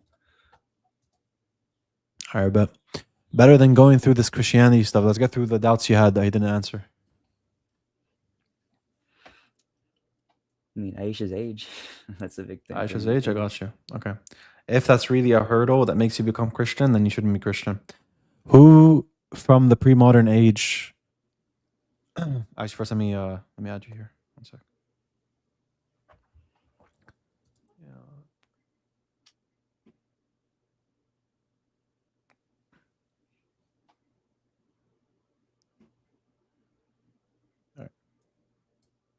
All right, bet. So I'll send you a friend request. I'll invite you to the server after this live. All right. So here. All right. So the age of Aisha, very simple. we can address this from two angles. First angle is going to be hypocrisy. Like you shouldn't be like Christians have the same issue, Jews have the same issue, but they've been liberalized. Okay, so I'll show you why. So, is there any Christian that ever said getting married at puberty is immoral before the 18th century? I have to say no. Is there any Jew before the 18th century that said getting married at puberty is immoral? Definitely not the Jews. Okay. So, was there any human society that said, "Oh, pedophile, don't get married at puberty. Wait until she's 18"? Was there any society that said that you know of? Not that I know of now. Okay. So, there's something God has instilled within us that gives us a general moral framework. It's called the fitra. Do you know what the fitra is? Yeah, I've heard about it. Okay. That's why when atheists say, yeah, I don't need a book to be moral, they're right to an extent, generally. So, for example, what you can put under the fitra, that this natural inclination to do good and, stay away from bad, you can put sexual deviances under this category, okay? So, for example, do you need a book to tell you that bestiality is immoral? No. What about homosexuality? No. What I would about say that incest? people think it is. No, that's definitely, yeah. Okay. What about necrophilia? No one thinks that's okay. Let's give him sickness. Right. So these are all sexual deviances, yeah? Yeah. Okay. And you don't need a book to tell you that. Okay. So we don't have societies in the past actually saying these are okay. Like these are fine. If you do, it's going to be like 1 out of 10,000, right? That's the point. 1 out of 10,000, showing that this is actually natural, right? Another thing is societies in the past, were they mostly patriarchal? Almost all of them patriarchal? I would say yeah. Okay, so that's all fitri. That's all natural inclinations. Only recently, people are trying to deviate from that, and they're still struggling. People still say, yeah, these are deviances still. Okay, even though people are trying to normalize it. So the point being, getting or having relations with someone who's prepubescent, is that sexual deviance? Yes. Okay, we agree on that. In Islam, we agree on that. Okay. Do you think that having or getting married and consummating with someone that has reached puberty, right? Do you think that's a sexual deviance? If they're not mentally ready and potentially even physically ready, just because you said puberty doesn't mean you're physically. No. I'm saying, when I say puberty, I mean they are ready mentally and physically to have relations. And in the case that, look, some girls back then, when they were young, they were being equipped at a very young age to, as soon as they reach puberty and around the time when they menstruate, that's when they are ready to be a woman, essentially, right? Now, the ages could differ, but I'm just trying to get right now from you that if someone reaches puberty and someone consummates with that person, is that pedophilia? Is that pedophilia in the sense of the sexual deviancy I told you before? You have to say no. The reason why is no society before ever said that. If that was the case and it's just naturally something that's a sexual deviance, then you would be able to find everyone saying that's wrong, or at least a good portion, or at least some, but nobody was doing that. And I personally wouldn't touch a 10-year-old, for example. Just I understand you you personally living in the West where there's industrialization that's went on. And by the way, 9, 10, 11-year-olds usually as well, they don't reach puberty to a great extent usually. It's very exceptional. Those ages 13, are bro. What do you say? Even if she's 13. Sorry, what do you say? Even if she's 13. Even when she's why? Why are you making what? Where are you getting that from? Where are you getting this standard from? It's from the Bible? Just my Is it from the Bible? Bro, I would. Is it from the Bible? Not the exact age of 13. Okay, not the exact age. It's arbitrary. How did people have a reliable metric to know when a girl's ready or not? When you see she's mentally mature, you can see she's wise, she's mature, she's someone that's, in that sense, mature in the sense of she seems like she can function in a household, take care of a household, be a wife, be a mother. Okay. Once you see those elements in her, right, that's mental maturity. Okay. How did they gauge physical maturity?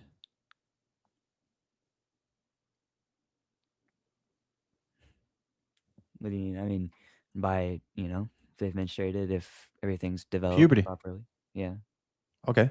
Did they wait till she was 13? No, they waited till she was 9. Okay. So can you reach puberty when you're 9? In very rare cases. Not very. No, it's not very very rare. What do you mean very very rare? Pretty fairly rare, especially Yeah, today. fairly rare. I told you it's exceptional. Yeah, you know what? The minimum age is 9. That's the minimum age, right? Okay. Would it help out if she was 10 or 11? Like, what does that change, Yani? Like, what? Because she has 2 digits now. That's what changes. The point is that okay, she reached puberty. Okay, she reached puberty. That's the standard we're looking for physical maturity. Yeah.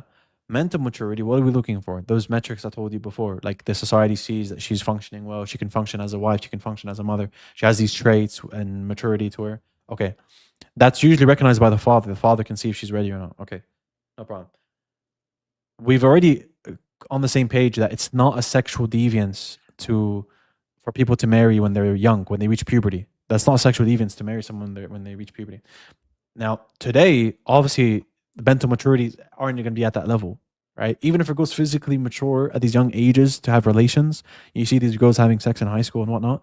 Even though that's the case, that's not good. That's not good for her because she's not mentally mature yet, right? So, point being, she needs to be mentally mature and physically mature. Okay, right. No one from the Bible condemned such marriages, getting married at puberty.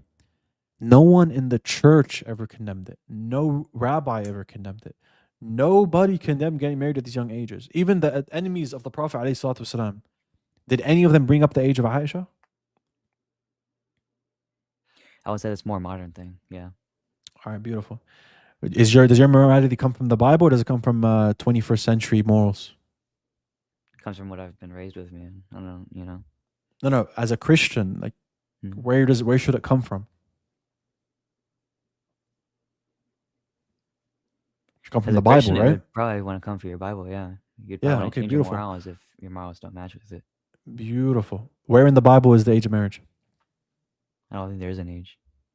So the Bible presupposes that the age of marriage is fine at that time? Is that what you're telling me? In the Pentateuch, in the Book of Numbers, also the Book of Numbers says you can take little girls in with you, but that's a different topic. It's fine. Point is that Book of Numbers, Leviticus, Deuteronomy, right? All these books in the Pentateuch from Moses, in the books of the prophets, in the history books, 1 Samuel, 2 Samuel, Chronicles, all these things.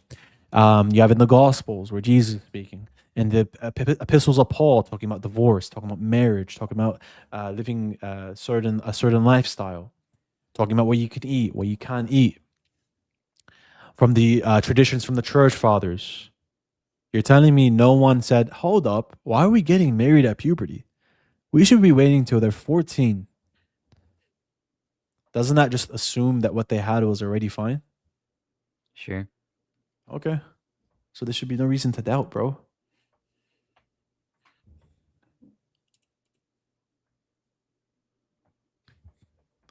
You have any other questions?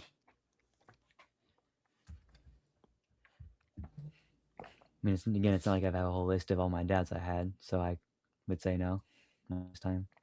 It's all good. So what happened there? So your friend gave you dawah, you got into it, and then what happened after? I started, after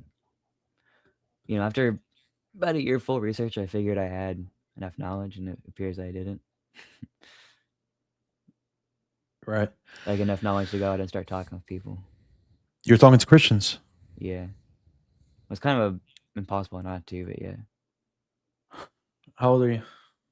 17. Dude, you're way too young. Way too young. All right. Here, look, bro. Doesn't Islam make sense in terms of there's only one God? Sure. Okay. Does it make sense that Jesus didn't claim to be God?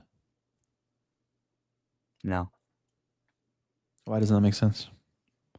That's what I've been taught, basically. I mean, No. I don't care what you've been taught, bro. Like, I'm talking about whether it makes sense in terms of what Jesus said, and doesn't make sense logically speaking. Doesn't make any sense. No, because no one would claim to be God unless God. Generally. Right. So did Jesus claim to be God in the Gospels? Did we establish before that's not the case? That will take more research, but for now I can concede that, yeah. Okay. Do you want to see evidence of prophet. Oh, we already went through Isaiah 42. Look, if I show you Isaiah 42 is about the prophet, will you become Muslim again? I'll have to think about it, man. I can't keep doing this, leaving and rejoining stuff.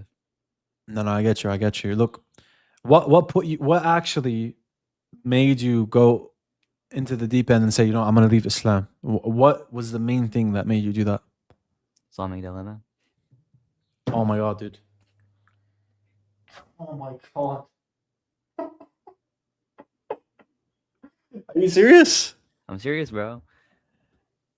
The argument of Allah's words can't be changed gave you doubts? Yeah, because a Muslim told me that was the Quran, so I was like, okay, that must also refer to the Injil. That must not be corrupted. So that's kind of why I took that. Oh my days. Who are you asking these questions to? Friend in Egypt. When did you find my channel? When did I find your channel? Like, I've seen you like around for a couple months now, but I haven't like watched you. All right. That's why it was so hard for you to say the Islamic dilemma is wrong, because that's what made you apostate. Was that a question? No, I'm just saying that's an observation. Yeah. You feel like you messed up? A little bit. All right, bro. So did we covered the Islamic dilemma, right? There's everything's clear there. Matthew 23, there's hypocrisy there. Like, why the heck are we allowing Matthew 23 to not be a contradiction? What we're saying in the Islamic dilemma is Allah does conscious edits of the previous scriptures consistently. There's changes because to uplift the prophets. There's no precedence to say that the Quran's taking this from other sources. There's no source that exists that says Samedi made the golden calf. There's no source that exists that says Moses, he didn't intentionally kill the man. There's no sources that says that Moses is the one that did the miracles in front of Pharaoh and not Aaron. These don't exist, bro. Like, these are innovative and new traditions that the Quran's putting in there, and it's putting itself in the station of authority to say, I don't care what you texts say. This is what in reality what happened, right? So when that confirmation is said, obviously that confirmation isn't absolute, right? So we made that very clear before. I have a lot of content on it, bro. We Muslims use it all the time. We have even like there's like phrases we use, like conscious edits, general confirmation, right? It's exactly what you all the times. I've never heard of that before. I'll be honest with you. I've been watching a lot of stuff, but you never heard it before? No, this is the first time I heard it today. Yeah, out of at least 5 months of watching Muslims, particularly. Yeah, man, that's why we're trying to elevate the dawah, man, because I can't lie, a lot of people are lacking of it right now. Yeah, there's not enough. Look, I'll be honest, man. There's a lot of Christians putting out content, right? And there's not enough Muslims pushing out content. And if they're pushing out content, a lot of the time it's not up to standard. Being very honest. I mean, what happened to me last night, I was talking about the Islamic dilemma too, and what happened was basically just kicked me out and showed me a tasfir. So that's kind of... Who? Muslim Orthodox, I think. Libiano? Yeah. He gave you a tafsir and then he just dropped you down? Yeah. What's the timestamp? He never posted it. Where was it? On it. On TikTok? Sorry, no, it wasn't Libiano. It was... Sorry, I'm thinking of someone else. It was Daniel Hakikachu, I think his name. Daniel's an idiot, bro. I know, bro. I've been... Yeah. Daniel just gave you a tafsir and then dropped you down? Yeah. What's the timestamp? Again, he didn't post the live at all. He didn't post the live at all? No. I was looking to show my friend, actually, and he never You showed your... You... Oh, my days. Yeah, so you showed it to your friend or not? No, I couldn't show it to him because he never posted it. When was that? Yesterday. Last night. What's the tafsir he gave you? Just whatever tafsir comes up from Quran.com whenever you go to... Which verse did you bring? Let me go back to my notes so I can show you.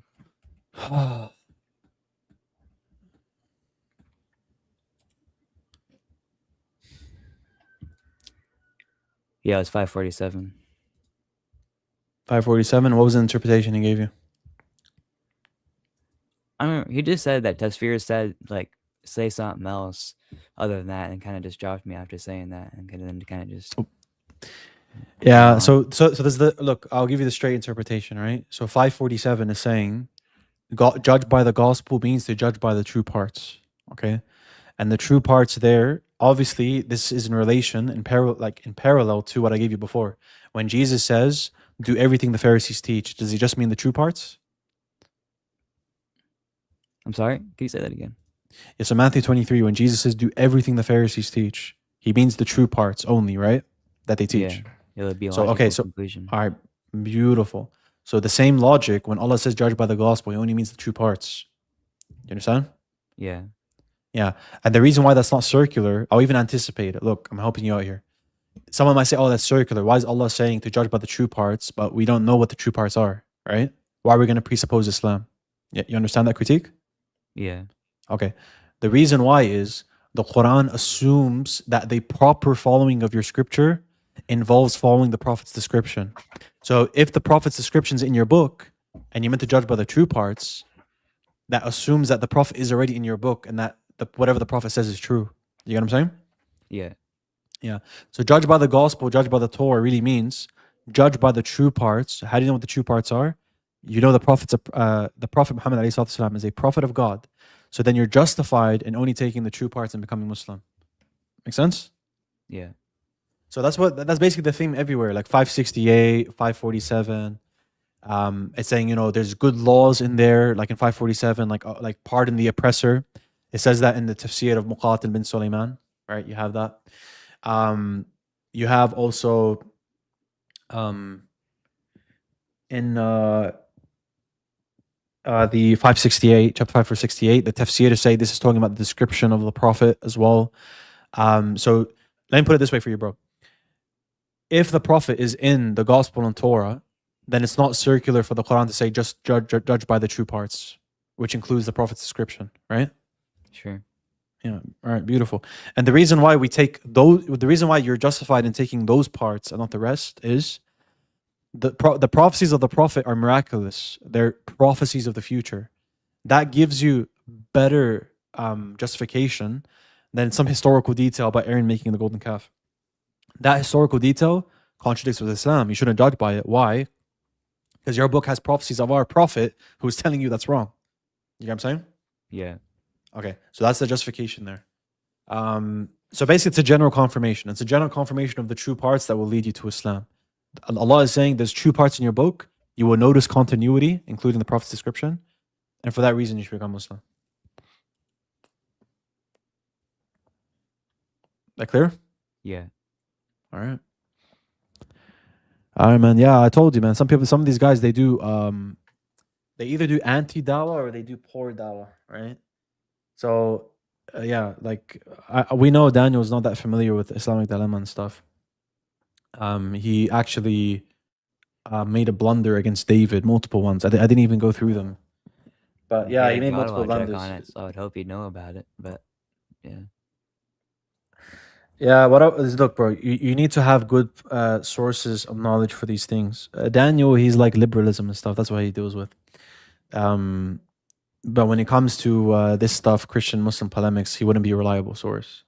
I wouldn't want you to go to him. So, look, well, what you can do, bro, is you can come on my server. We put reverts or whoever else that needs like support, or even apostates, people that had doubts and apostated or whatever. You can come onto the server, ask as many questions as you like, and inshallah will guide you back towards bi'idhnillah, towards Islam. It seemed like this is what you needed, right? Because you had your Egyptian friend, right? Yeah. Yeah, so look, the responses I gave you today, they're all like reasonable. Everything doesn't like, is there anything you really dispute, or everything sound fine? Everything sounds totally fine. Okay, man. Some stuff I kind of just got to trust you on, but yeah. Like what, for example? Just the Arabic, man. That's the biggest thing. Because, I don't know Arabic. That's kind of just trusting you a little bit, but it's all good, man. You can rewatch it. Rewatch it. Yeah. So what other things do you think the Muslim community lied to you about, or do you think they didn't do enough for you? I mean, They lied to me about the age of Aisha. That's one big thing that kind of.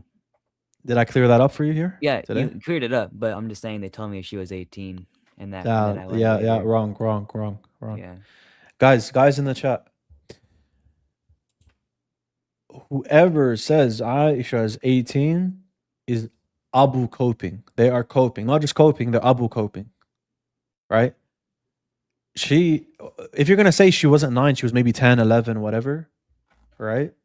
If she was like that age bracket, okay, maybe she got it wrong by a couple of years. They didn't have calendars back then. But she's not gonna get her age wrong where she's 18. Of course not. That's nonsense. Right? No one ever said this until they needed to say it. That's a sign it's a cope. I don't care if you're Muslim, Christian, whatever. If you need to ad hoc reconcile something and change history because of some social pressure or whatever, then you're coping. Same thing with Trinitarians. If you need to reinterpret the text that clearly says Jesus is God, you're coping. If you need to completely reinterpret, oh, Asma was this age and this and that, and then these later narrations from 300 years later that don't even have chains, they're going to help us differentiate between Aisha. Dude, come on. It's much more honest, right? I'm not going to say honest, actually, because I want to classify them as being dishonest. I think they just have a hard time swallowing it, so they try to reinterpret it, right?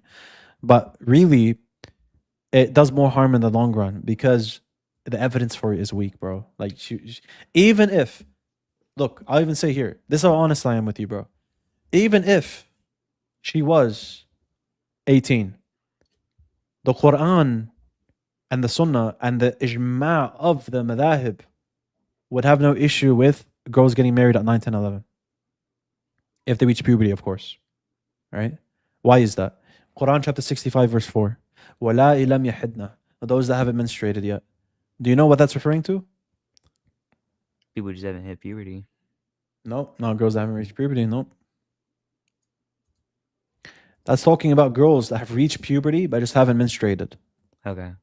Right? So a girl might be 12 years old. She's about to menstruate. She's pubescent. She has desires and whatnot. She's developed to an extent because menstruation comes in the latter stages of puberty. So she's about to menstruate, let's say, and she has these desires, and then she gets married and they consummate at 12 years old. That's what it's talking about. A girl that divorced and whatever. But the tafsirs and everything, they all say she's a young girl. She's a young girl. She's a young girl. She hasn't menstruated because she's a young girl. Okay, so she's like what? Like she's young. She's like 9, 10, 11, 12, 13, 14. She's young, hasn't reached the level of menstruation, but she has reached puberty. That's what the scholars say on this. I've spoken to multiple scholars on this. So point being, if you're going to get away from Aisha being 9 or her being 10, 11, whatever, may Allah be pleased with her, right? If you're going to try to get away from that, you're not going to be able to get away from that verse. And you're not going to be able to get away from the the ijma' of the madahib, like the consensus of the jurists, right? So anyways, is there anything else besides that you think they haven't done enough for you on, or anything? Not really. That was the big two things that always got me. Right. Did you watch Libiano's debate against IP, Prophet Muhammad in the Bible? No, I've been wanting to. I recommend watch that, bro. Libiano used an argument that me and him were working on, right? Showing Ahmed in the Bible.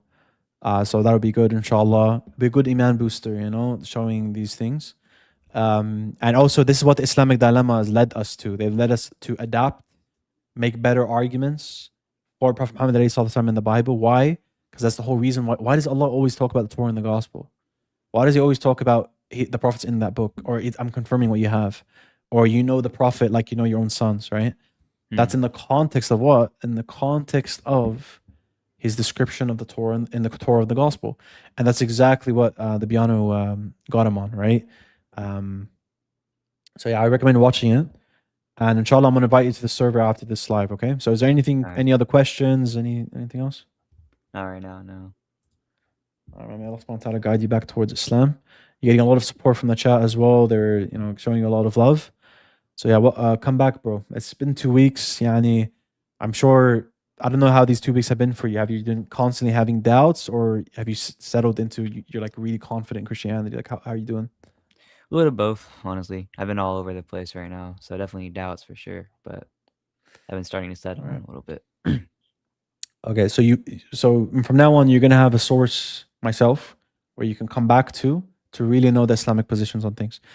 I would never, if I do tell you something that's wrong, it won't be like I could tell you something that's wrong. I'm not saying I'm infallible, but you can trust me in that I won't misrepresent stuff or hide stuff or try to drop you down and just give you a tafsir on your face and drop you down.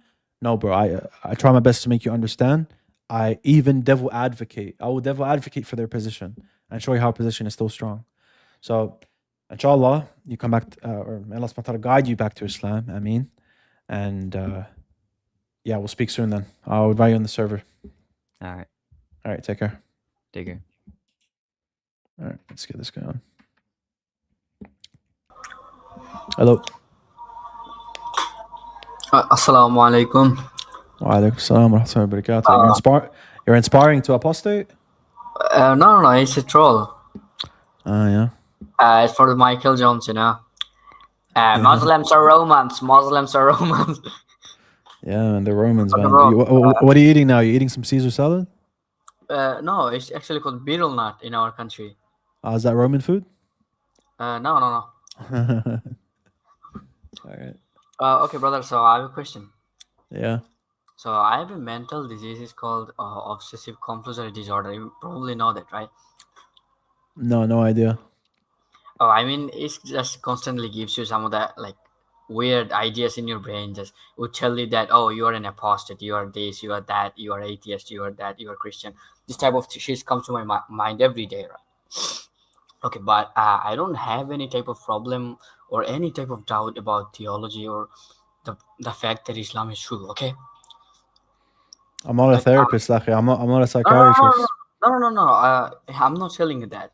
I'm just telling you that even if this type of thoughts come to my mind, but I know that Islam is the truth. Will I go, if I die in this state, will I go to hell or something? No, unless you act on it.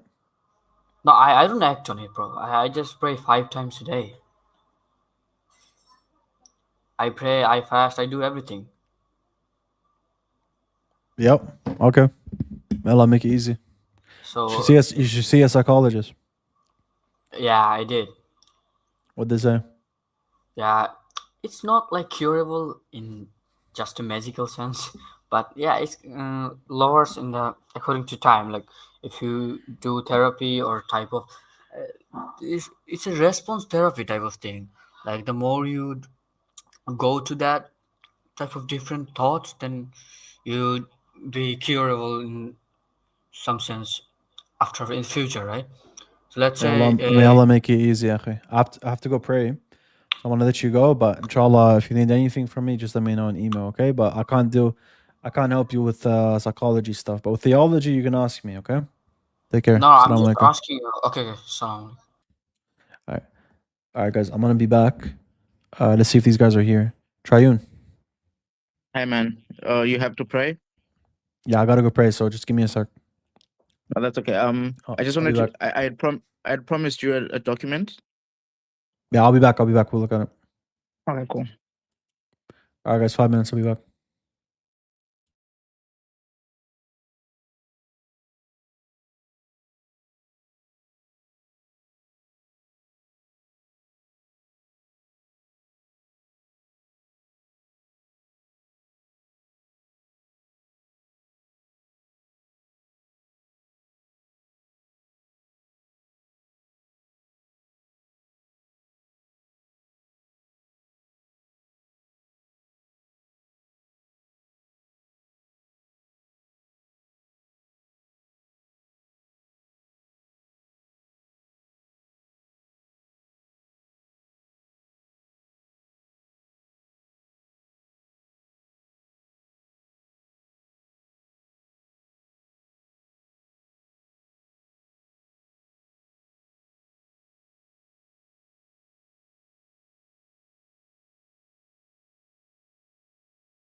You got baked, you got stutter, you got stutter, you got stutter.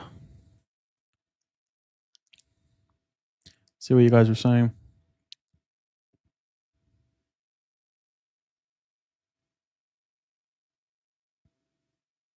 Hey, yo.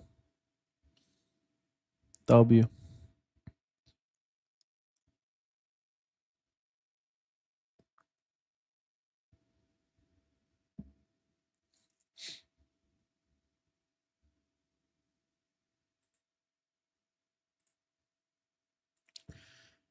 Yo, Triune.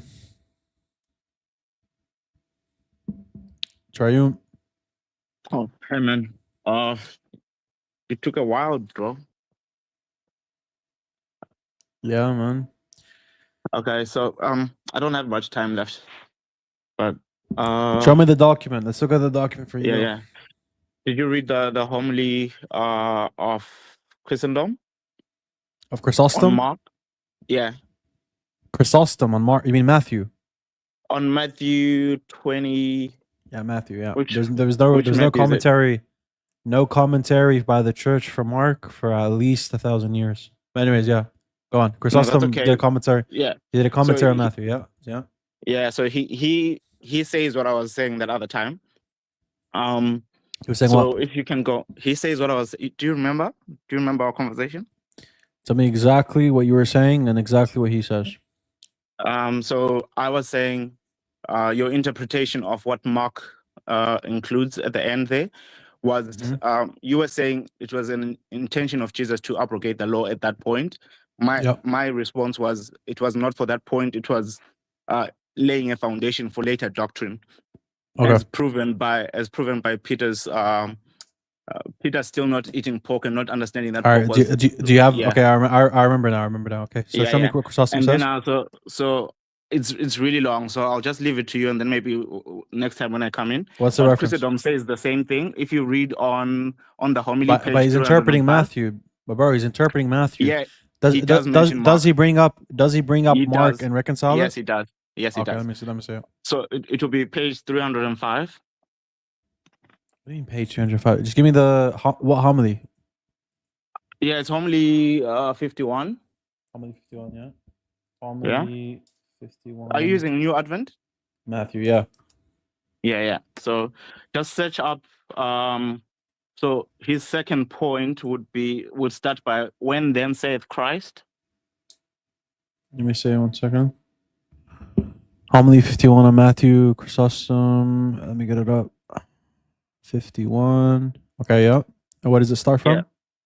Yeah. So what I wanted, it starts by saying it will be number 2. When then saith Christ? Question mark. Okay. He did not set himself against it. All right. Then says. Sorry. Then says Christ. Okay. What then says Christ? Yeah. So that's where it starts. But let's see where the main one is. What then says Christ? He did not himself against what ought to be blamed, but do observe how when enjoyed the law, he does inform apology. So the case brought nothing for surely me no charge. Yeah. Yeah. So here he's saying this is not the intention of Christ, because when he does want to abrogate the law, he says it in a manner of an apology. So that's the paragraph that you highlighted there. Do you see it? So what's the relevant part that says what you were saying? Yeah. So he says, let me see. Let's go. Let's say no. Okay. So if you go down where it starts and saying, and he said not, brackets the elders' tradition, but your own. He said not. Okay. And he said not the elders' tradition, but your own. Yeah. To when? Yeah, just read it. I'll just keep reading. I'll keep reading. Okay. Yeah. So and he said not the elders' tradition, but your own, and ye say again, the elders say, in order to make his speech less galling, that is because they wanted to prove the disciples transgressors of the law. He signifies that they themselves are doing so, that these are free from blame. For of course that is not a law, which is enjoyed by men. So he calls it tradition. Yeah. Especially by men that are transgressors of the law. Yeah. And since this had no shade, I get what he's saying there. Contrary to the law, to command men to wash their hands, he brings forward another tradition which is opposed to the law, And what he says is like this: they taught the young under the garb of piety. If one of your parents, yeah, and two evils, parents' sake. But he does not say this at once, but first rehearses the law by which signifies his earnest desire to be honored, your father, your mother, etc. But he, omitting the first, the reward appointed for them to honor their parents, said that which is more awful, the punishment threatened to such as dishonor them, desiring both to dismay them and to conciliate them, such as have understanding, and he implies them to be for this worthy of death. For if he who dishonors them in word is punished, much more ye who do so in deed and who do not dishonor, but also teach it to others, ye then ought not so much as to live. How find ye disciples? Whatever, for everywhere he both asserts and implies that from him they began with their arrogance. But some do others interpret it as a gift, but this has nothing to do with making all foods clean. All foods clean. Oh, it foods does. clean. Like if that's what he's talking about this whole time. All like if you say, foods. yeah. Okay, bro, give me the section about all foods. That all foods are clean. So long, bro. Let me see.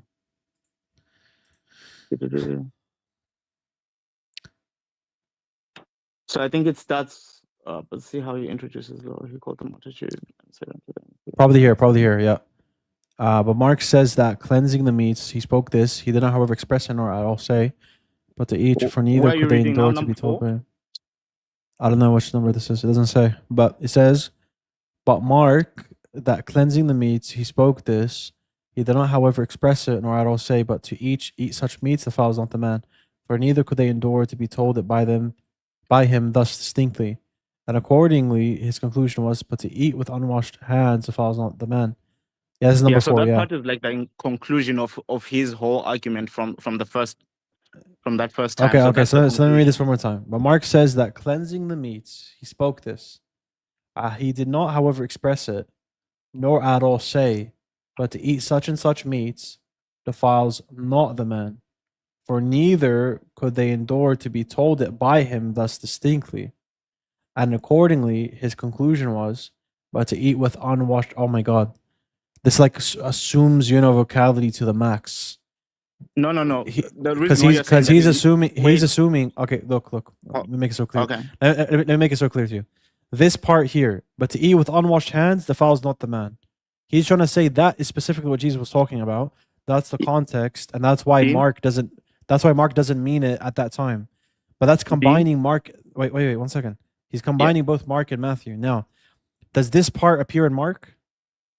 No, this is what I'm trying. That's what I was trying to stop you. That is his conclusion. So from the first point there, he's giving why he's concluding that. So if you read from the first point, he's arguing throughout that Jesus was not actually at this point in time it's ad hoc. abrogating the law. No, it's ad hoc, and it's assuming univocality. Hold on, let me finish it up. Look, bro. Let me tell you. Wait, we just read a bunch right now. Just let me tell you my thoughts. My thoughts are that this is. I read like 5 paragraphs for you just now. So look, that's not long enough. The point is that for me it's ad hoc and it's assuming univocality between Mark and Matthew. That's not fair to say it's ad hoc when you haven't read the whole thing. That's what I'm trying to say. No, I know the conclusion. I read his conclusion here. I get what he's saying. No, you read the conclusion, but you didn't read the argument. What do you want me to read? Give me a section you want me to read. No, just read the whole thing. I'll join later on because you want me to read all of 4. You want me to read all of 4? Yeah, it's not that long, bro. It's like 2 pages, all of 4. Okay. Just tell me that from the beginning, bro. You made me read so much. Okay, I'll read all that. No, like I mean, like you at your own time and then I'll join back so that you know the context. But I know his conclusion, dude. I get his conclusion, and his conclusion. Look, like for example, here, right at the end. He says, but to eat with unwashed hands defiles not the man. That's what Matthew's trying to show. I agree. Matthew isn't saying that it makes all foods clean. I agree with that. Mark is trying to say at that time, Jesus made all foods clean. He's assuming univocality between the two. No, Christendom does say that Mark understood this later because Peter, who is getting this from, also understood it later. The disciples at this point. I get it, but that's assuming. Well, that's assuming that Mark took it from Peter. Let me finish my thought. Yeah, go on. Yeah, go on. I'm saying his whole argument here is now I've lost it. His whole argument here was saying Mark later realized that when Peter told him. Yeah. Peter didn't understand this when he said it, and Jesus didn't knew that they were not able to understand it. Even if we go to Mark 7, Mark 7, which verse is it? Is it 20? Yeah, around 20. Yep. Yeah, 20. Yeah, or 18 actually. When the disciples didn't actually understand it, he says, "Don't you understand either?" He asked, "Can't you see that the food you put into your body cannot defile you? Food doesn't go into your heart, but only passes through the stomach and goes into the sewer." So,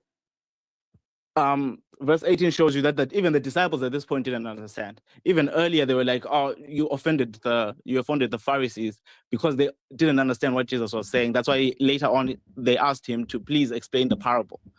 So they didn't actually understand. My claim isn't that the disciples understood. My claim is that Mark believed that Jesus intended to say all foods are clean there. Now, yes, now look, I'm going to show you a table. I'm going to show you a table. Here. This is from my book, by the way. I don't really show off stuff from my book, but this is from my book. I'm still working on it. Okay. And I compare both Mark and Matthew here. Okay. Matthew's clearly trying to say, no, not all foods are clean. While Mark is trying to say, Jesus is trying to say all foods are clean. Let's read it here. Make a bit, yeah. So we got here, Mark 7, 14 to 23. Again, Jesus called the crowd to him and said, "Listen to me, everyone, and understand this. Nothing outside a person can defile them by going into them. Rather, it is what comes out of a person that defiles them." Matthew 15. Jesus called the crowd to him and said, "Listen, understand. What goes into someone's mouth does not defile them, but what comes out of their mouth, that's what defiles them." Okay, so it's saying the same thing here. Matthew adds these two sections. Then the disciples came to him. That's why it's in blue. It doesn't even appear in Mark. The disciples came to him and asked, "Do you know that the Pharisees were offended when they heard this?" He replied, "Every plant that my heavenly Father was not planted will be pulled out by the roots. Leave them. They are blind guides. If the blind lead the blind, both will fall into a pit." Okay. He's actually Matthew added here a context where the disciples were applying this specifically to the Pharisees. Mark doesn't have that detail. Mark says, after he had left the crowd and entered the house, his disciples asked him about this parable. "Are you so dull?" he asked. "Don't you see that nothing that enters a person from the outside can defile them? For it doesn't go into the heart, but into their stomach, and then out of the body." In saying this, Jesus declared all foods clean. Okay, so that's the second part. And here's some more green parts. These green parts are related. Peter said, "Explain the parable to us." "Are you still so dull?" I get this part. Jesus asked them, I'm almost done. "Don't you see that whatever enters the mouth goes into the stomach and then out the body? But the things that come out of a person's mouth come from the heart, and then that's what defiles them. For murder and all these sins and all these things, right? These are what defile a person. But eating with unwashed hands does not defile them." Matthew's making it specific. Okay? Look at what Mark says. He went on, "What comes out of a person is what defiles them, for it is all these sins. All these evils come from inside and defile a person." Doesn't say unwashed hands does not defile them. Matthew's making it specific to the unwashed hands. He is not saying that all foods are clean. Mark is doing the same thing. Mark is making it general. He thinks Jesus is making all foods clean and doesn't have the context of it being specifically for defiled hands or specifically for the Pharisees. For this reason, not at this point. Wait, I'm almost done. Like one more sentence. For this reason, I'm saying you're assuming good vocabulary. You're assuming that they're both in congruence with one another, when clearly Matthew's portraying not all foods are clean by this. It's just the Pharisees' hands and what they're doing with their hands, and saying that they have to wash their hands.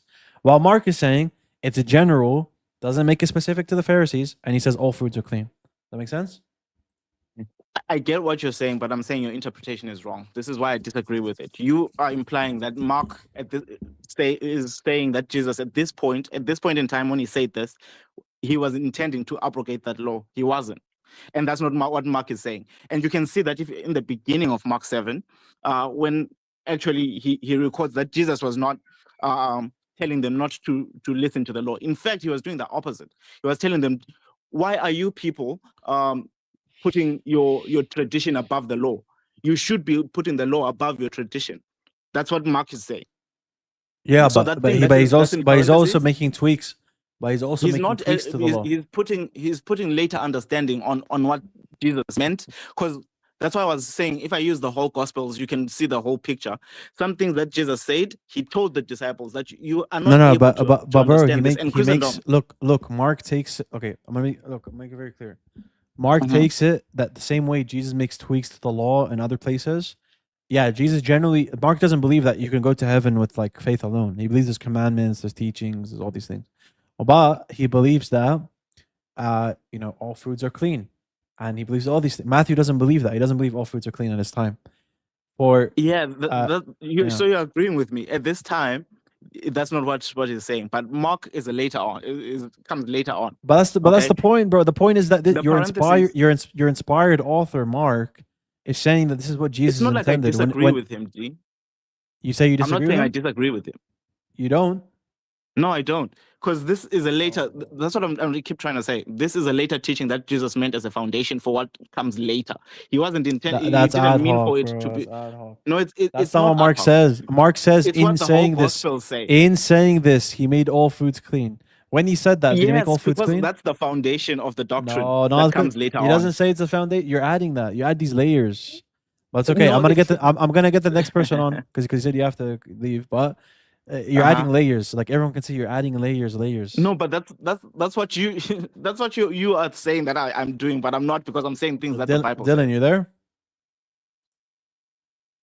Yo, Dylan. Come on, Dean. I've been waiting so that let's iron this out. Didn't you say you want to leave? No, I'm saying I do, but I want to iron this out first. Yeah. Like I have like 5 more minutes. Go on. Yeah. Dylan, you there? Wait, one second. Dylan, you there or no? Okay. I don't know what's going on with it. Okay, yeah, go on. Yeah, so tell me if that's the case. Okay, let me put it like this. If it's the case, if I manage to show you that Mark did not intend to do this, or did not intend that the abrogation of this law was at this time, will this invalidate your dilemma? Mm-hmm. Okay, so we see that Mark here records in Mark 7 in the beginning. He records that Jesus tells the Pharisees to obey the law. He tells the people to obey the law. He didn't say obey part of the law, or this part of the law has now been abrogated. He tells them to actually obey it, and gives an apology of why they should obey it over their traditional laws, which are man-made. You agree that Mark does say that, right? In the beginning. Yeah, but that's referring to the commandments generally. There's still stuff within the Torah. Like, for example, there's still stuff in the Torah, such as a divorce. In the Torah, can you divorce outside of adultery? No, my friend. Let's talk about Mark 7. No, oh my God, bro. I'm telling you, Mark 7 isn't saying what you're saying, because if it did, then that means that Jesus believes you can divorce for any reason besides adultery. That's what the Torah teaches. The Torah teaches. Look, the Torah teaches you can get divorced outside of adultery. Jesus teaches other than that. That's two different teachings. He explains it though. He tells you. But is it a different teaching? No, he tells you what the intention. But is it a different teaching? No, it's not, because he tells you. Oh my God! He tells you that it is. Dude, you're so disingenuous. No, you're so disingenuous. Hold on, Dean. Hold on. Does Jesus not? It's very disingenuous, man. Very disingenuous. Hold on, Dean. Is it a different teaching? Does Jesus not say that when Moses said this, he was doing it because your heart. Yeah. So when Moses said this. Hold on, Dean. Wait. Try it. When Moses said this, I'm on the same page as you. In Matthew 19, when Moses said this, what he said, is that a different teaching to Jesus? Who said? Moses. What you just said. When Jesus said, when Moses said, so Jesus said that Moses said this to you, that you can divorce us out of adultery because of your hardened hearts. Yeah. Yes. Is that a distinct teaching from Jesus' teaching that you can't get divorced outside of adultery? Is it a distinct teaching? He adds context. Do you know why I'm saying that? Let me tell you why. Dishonest. Get out of here. Dylan. Hey, what's going on? Could you hear me now? Yeah, Dylan, what's going on, man? Oh, nothing, man. Sorry about that. For some reason, it kicked me completely off the website, and as soon as I loaded it back up is when you pulled me in. No, it's all good, man. So, you want to speak on the Christian dilemma? Yeah. Do you want to kind of break that down for me? I've never seen your channel before, and I've never been on this I got you. platform, I guess. So I'll make it very simple. Jesus says in Matthew 23 at the beginning, he says, to do everything that the Pharisees teach. Are you familiar with that verse? Yeah, he says, "Do what they say, but not as they do." Beautiful. Because they're hypocrites. Yeah. So when he says, "Do everything they tell you," that's everything from the law of Moses, right? Yeah. Okay. So he's saying, for example, you have to keep the Torah laws, including dietary laws. Yeah. Well, he said essentially the commandments, and when they asked him what's the greatest commandment, he says, "Love the Lord your God with all your heart, soul, and strength," and then love your neighbor as yourself. So the Pharisees, so the Pharisees were teaching dietary laws, right? They were, yeah. Okay, so when he says obey everything they teach, that includes the dietary laws? I don't know necessarily, because he was talking about, well, just like, well, because you're not supposed to do things on Sabbath, but he went against that and he was saying these are you made up. So everything doesn't actually mean absolutely everything, right? No, well, it's just like in the Old Testament where they're told to go pillage and kill everybody and annihilate them. That's hyperbole in their language, because those people show up later in the book. Okay, so when Jesus says do everything they teach, there's exceptions to it, yeah? Yeah. Okay, beautiful. So when the Quran, no, I agree. No, listen, Dylan, I'm in full agreement with you. We're on the same page. We're on the same page. Okay. Here, let me give you a verse here. Are you familiar with the so-called Islamic dilemma? Yeah. Okay. Hopefully we can have same level of charitability here. So God in the Quran says that he's confirming your scriptures. It says musaddiqan, confirming, lima, that which is with you, ma'akum, okay? Confirming that which is with you, okay. Does that mean that he's confirming everything? I would guess probably not everything. Appreciate it, man. But it depends on exactly what they're talking about.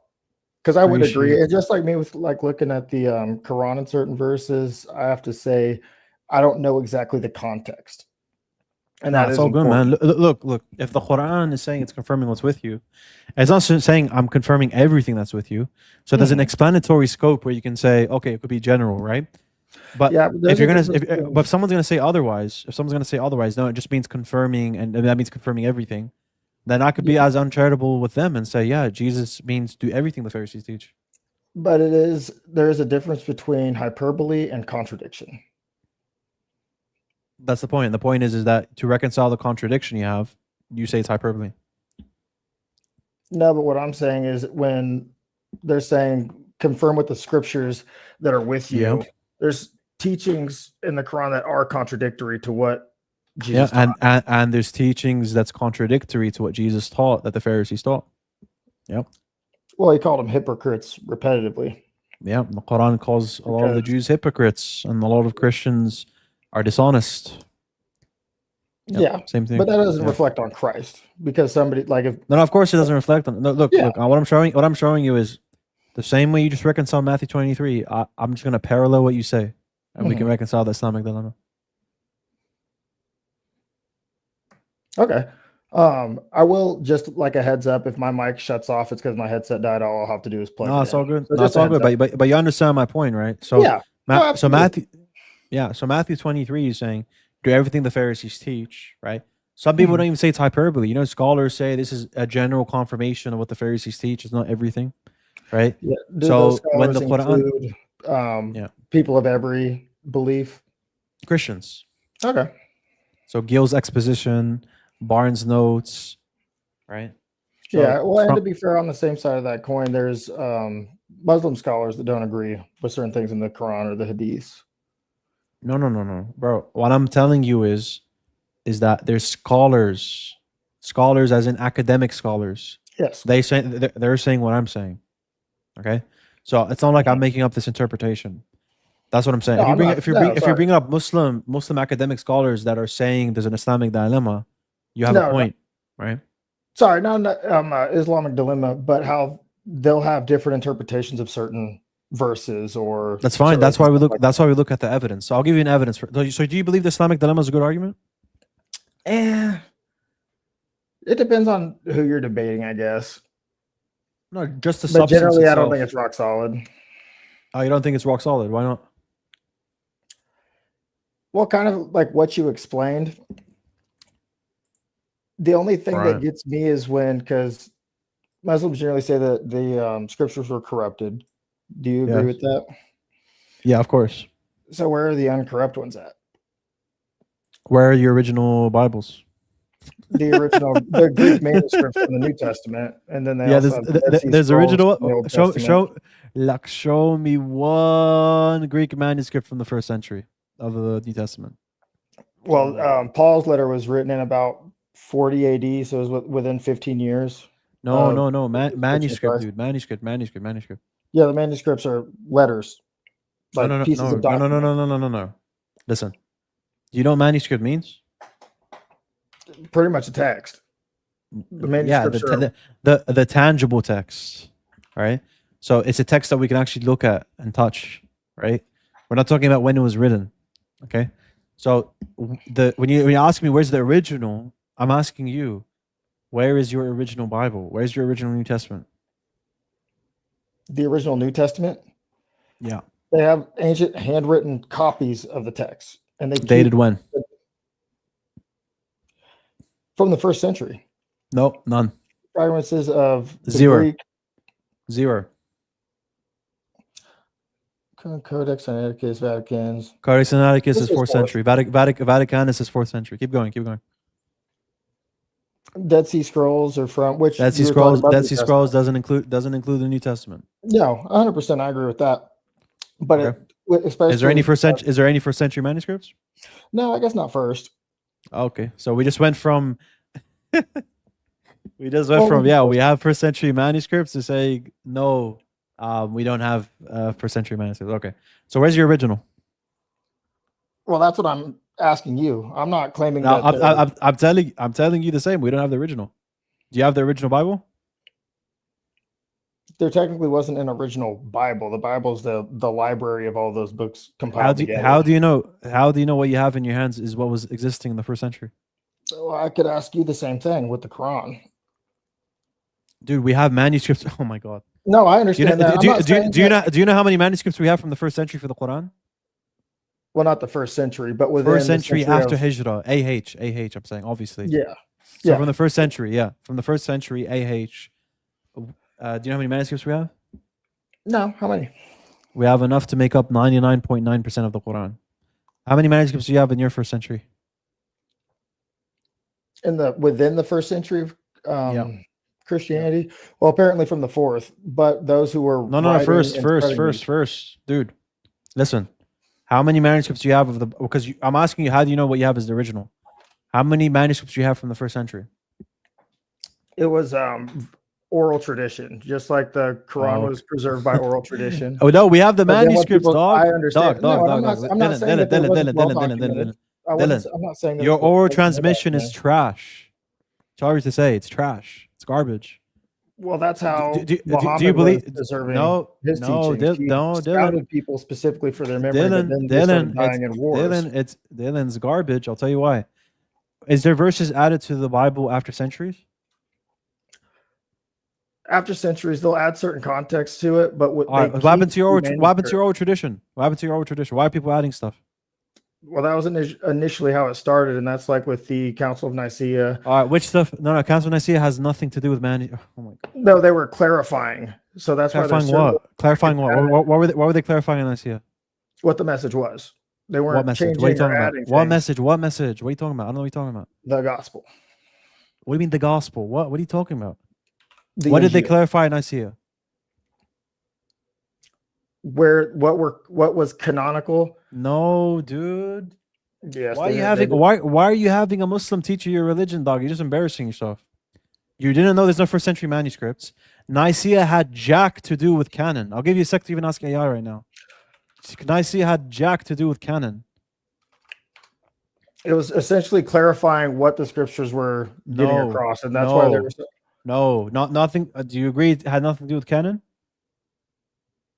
I guess they didn't make the canon, but they were essentially coming to agreement on what the backbone of those documents were. No.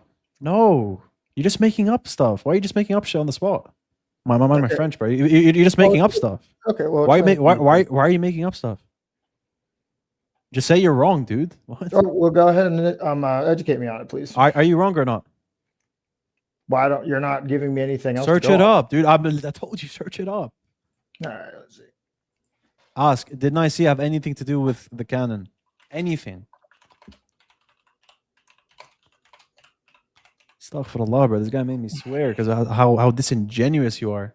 I'm not being disingenuous. If I'm coming at you, Yes, you are. You just keep every time I tell you you're wrong. You're just like, oh, but in this sense, yeah.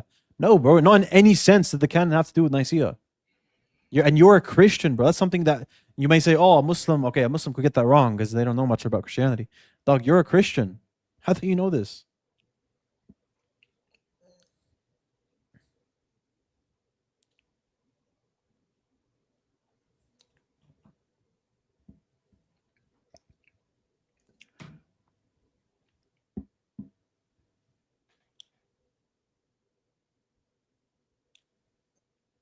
What does it say? So it's essentially said the bishops enacted 20 laws, canons in parentheses regarding church administration. So At Nicaea?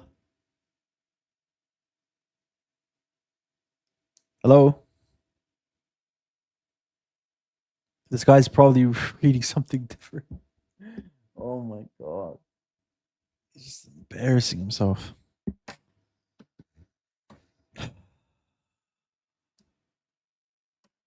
Hello? Brother, you are harsh on him? Of course I'm going to be harsh. He's making up stuff. You can clearly tell it. Bro, watch this conversation and compare it to the other guy that came in, that 17-year-old apostate. Not in day. I'm only harsh with those that are clearly disingenuous. They think they know more than they do. Yeah, Dylan. Can you hear me?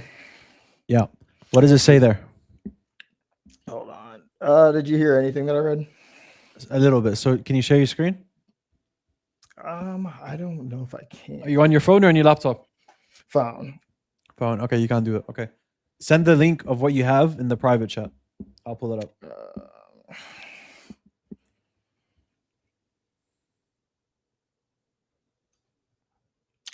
Let me see. My bad. I'm trying to.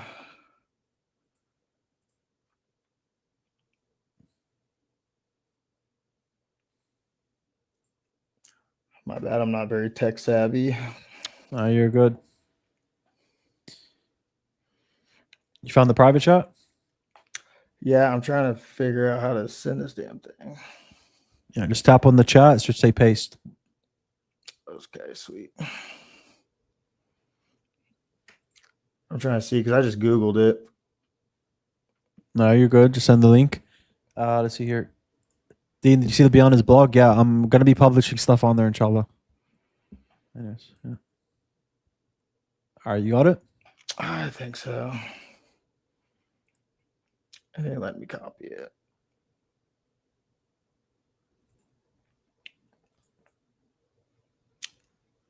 Yeah, dude, I have oh, there we go.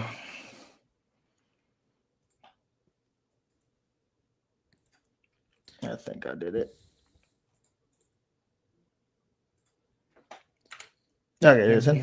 All right, let's look at it. Oh, no, I think that's the wrong damn one. You searched up manuscripts of the Bible? Yeah.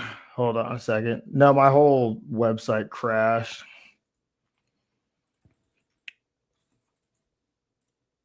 This is what you sent. Yeah, this is what you sent. I got you. Hold on.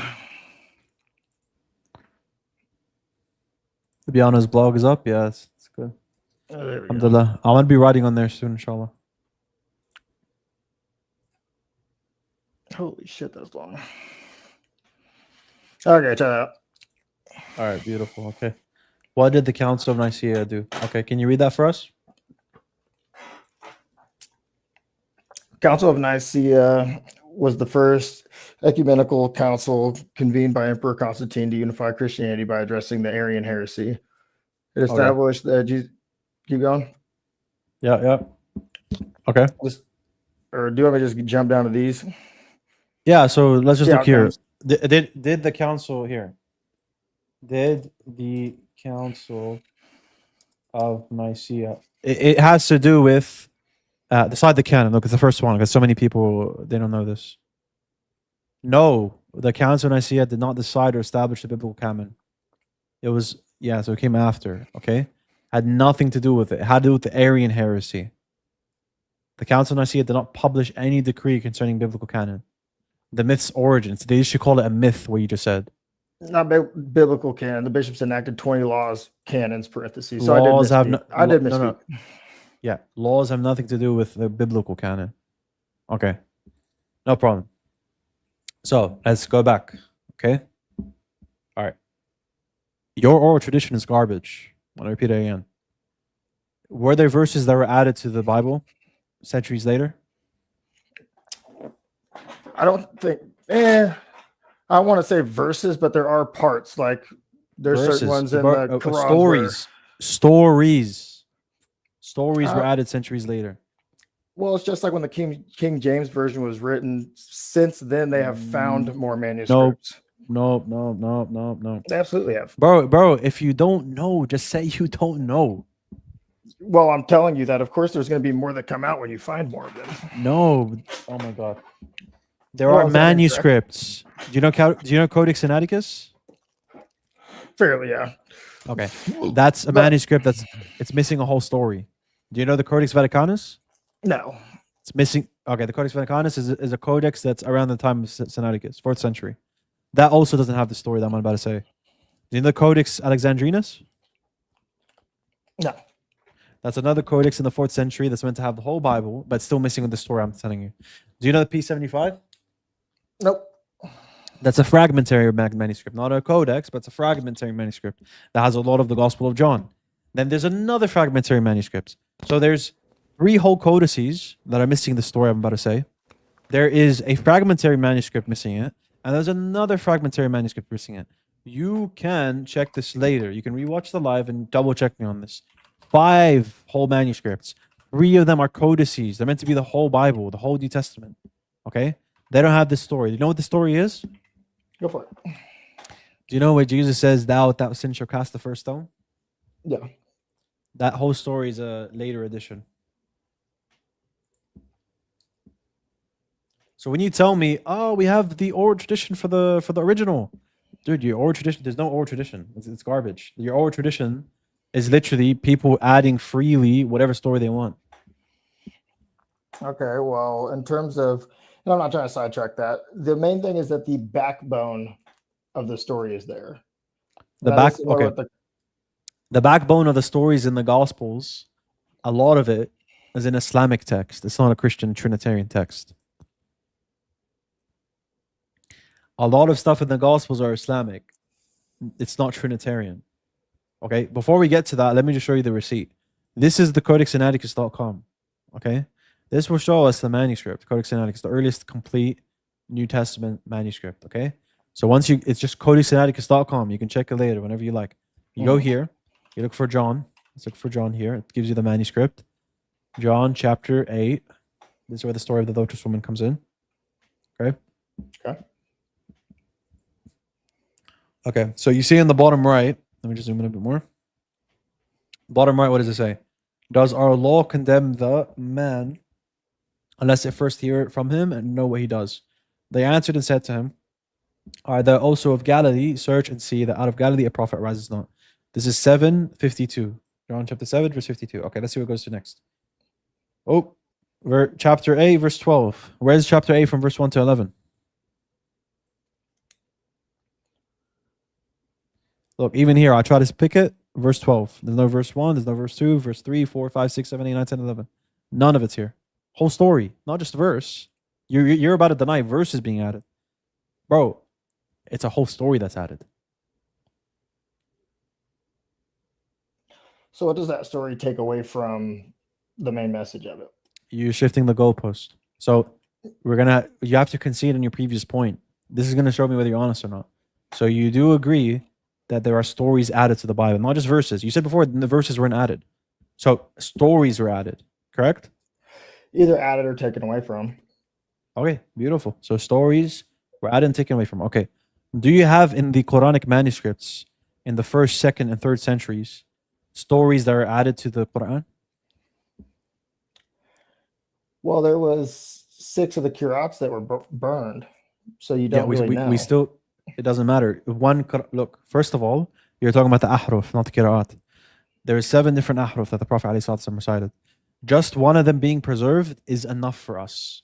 Nothing's added from what the Prophet recited. Everything the Prophet recited within that one ahruf that was standardized is preserved. That's all the Prophet's words, bro.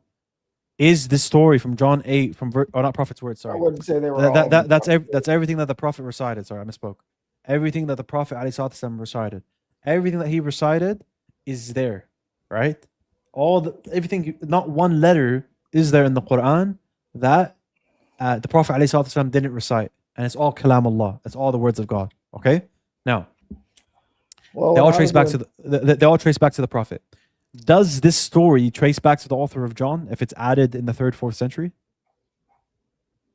If it was added in the 3rd, 4th century, then no. Okay, beautiful. And I will admit that there are some, like there's a talk that Hebrews was possibly written by not Paul. John. Yeah. No, it's saying that it might have been written by John, because when you look at the literary styles, it is different than what Paul. Okay, but putting that to the side, I'm not even talking about that. Like who wrote what. I'm talking about someone's adding stuff that we don't even know where it's coming from. Right? So when you say oral tradition, bro, I laugh at that. I literally scoff at that, because we know what happened, bro. We know what happened through the manuscripts. You want to see something else that was added? You know, did Jesus appear to the disciples in Mark? In Mark? Yeah, at the end when he resurrected. I don't believe so. No, he did. From verse 9 to verse 20, he appeared to the disciples, right? Chapter 16, from verse 9 to verse 20. Do you have a Bible in front of you? No, I don't. All right. If you go to Mark chapter 16, you're going to find it goes from verse 1 to verse 20. Let's look at how long this is in the Codex Sinaiticus. You want to have a guess? No. 8 verses long.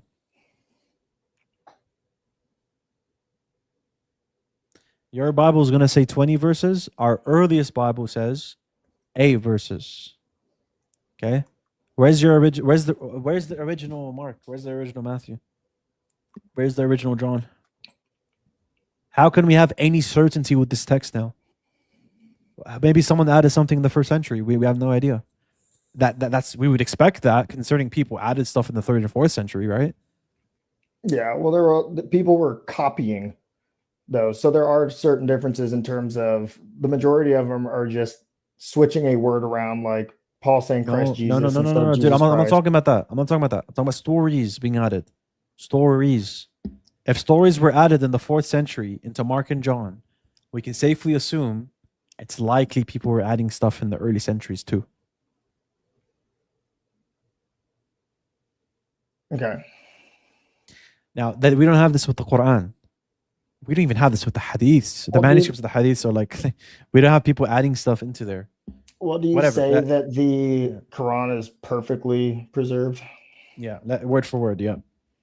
Word for word, there's never been differences. What do you mean? What do you mean by differences? You mean did the Prophet recite in different ways? Yeah. Well, in terms of having it in different areas, because when there was the qira'ats, Caliph Uthman, the ahruf, not qira'at. There was no qira'ats back then. There was ahrufs. Yeah. Okay. I want to say it was in the 7th century that this happened. Say it again. I want to say that was in the 7th century. No, dude. What? Oh my God. Uthman, may Allah be pleased with him, was living at the time of the Prophet. He lived around 30 years after the Prophet's passing. How is the 2nd century? Muhammad was what, 600 years after Jesus? Yeah. So it would have been the 7th century. 6th or 7th. Yeah. 7th century, and Uthman lived in the 7th century. But in terms of things missing from the Quran, because from what I've looked at, and maybe I am wrong, is that they did do oral tradition at first, and Muhammad would vet these people out, and so they could prove their memory, and he would trust them with that. Yeah. So there's a difference. There's a difference between that and yours. Dying, so then they started writing it down. Oh my God, bro. There's a difference between don't ever. Your oral tradition is garbage. Our oral tradition is good. I'll tell you why. Was there anyone at the lifetime of Jesus that he left that memorized the whole gospel message? Well, they all went around spreading it. No. Did they memorize word for word everything Jesus said? Not word for word, but we don't claim that. Okay. Did they memorize everything flawlessly from what Jesus said? There's no differences. No, but the backbone is still there. We don't claim that it's word for word. No, the backbone's not still there. It's not still there. Okay. If that's the case, look, I'll make it very simple.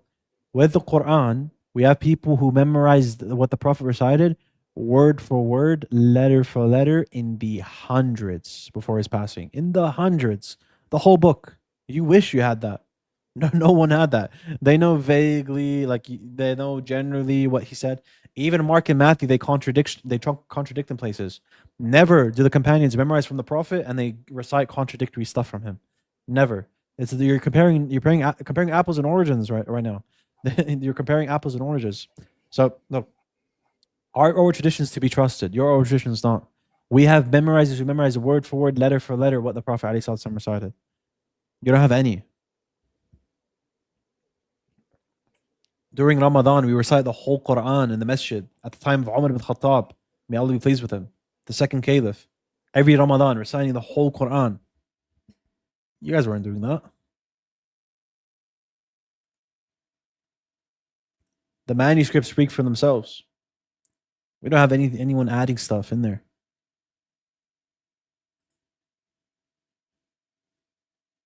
You there? Dylan.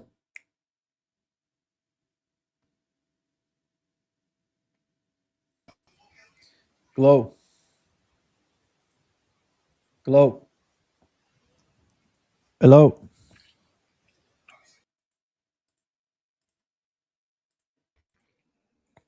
Yo.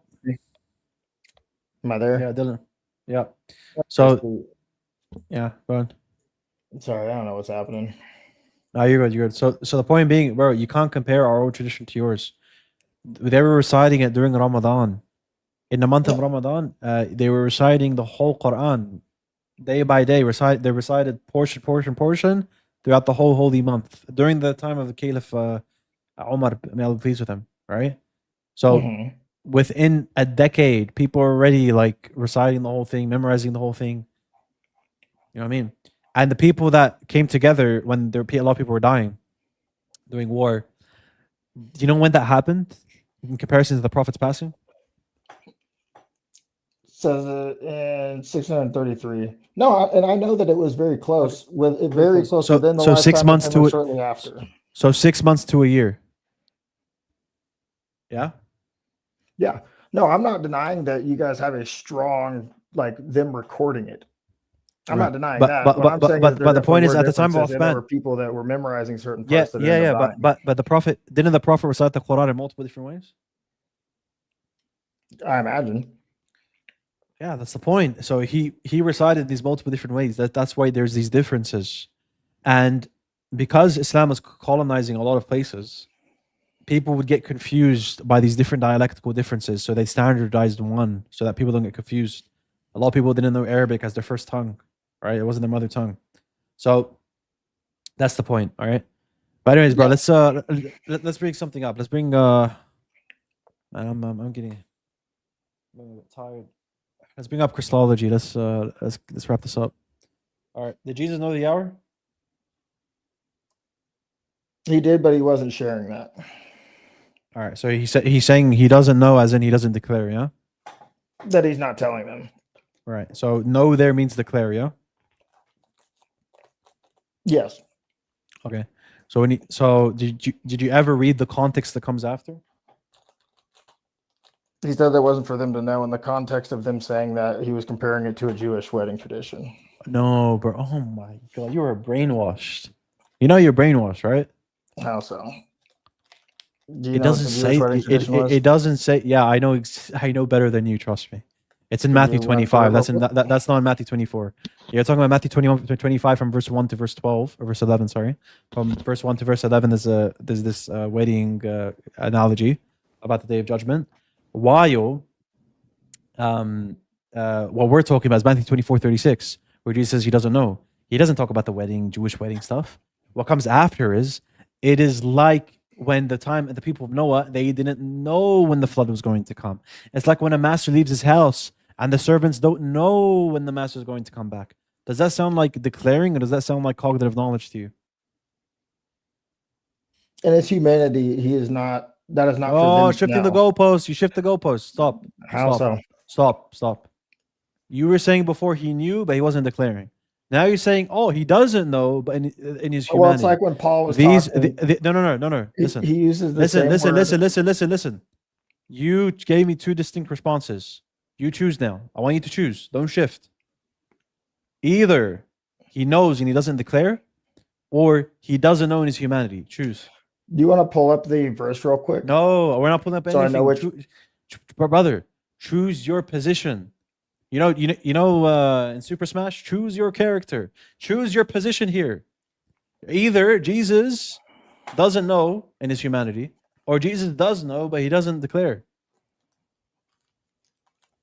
Well, Jesus being God, he does know, but it is not for them to know. Just like Paul uses the same word when he says, when I came to you at first, because you were not mature Christians, all I came to you was knowing, or all that I knew was the message of Christ dying on the cross. Okay, beautiful. I got you. And I just showed you now, your brain was already sparking with it. You knew where I was going with it. That's why you shifted to Jesus doesn't know his human nature. Stick on declaring. You've chosen it. Stick by it, right?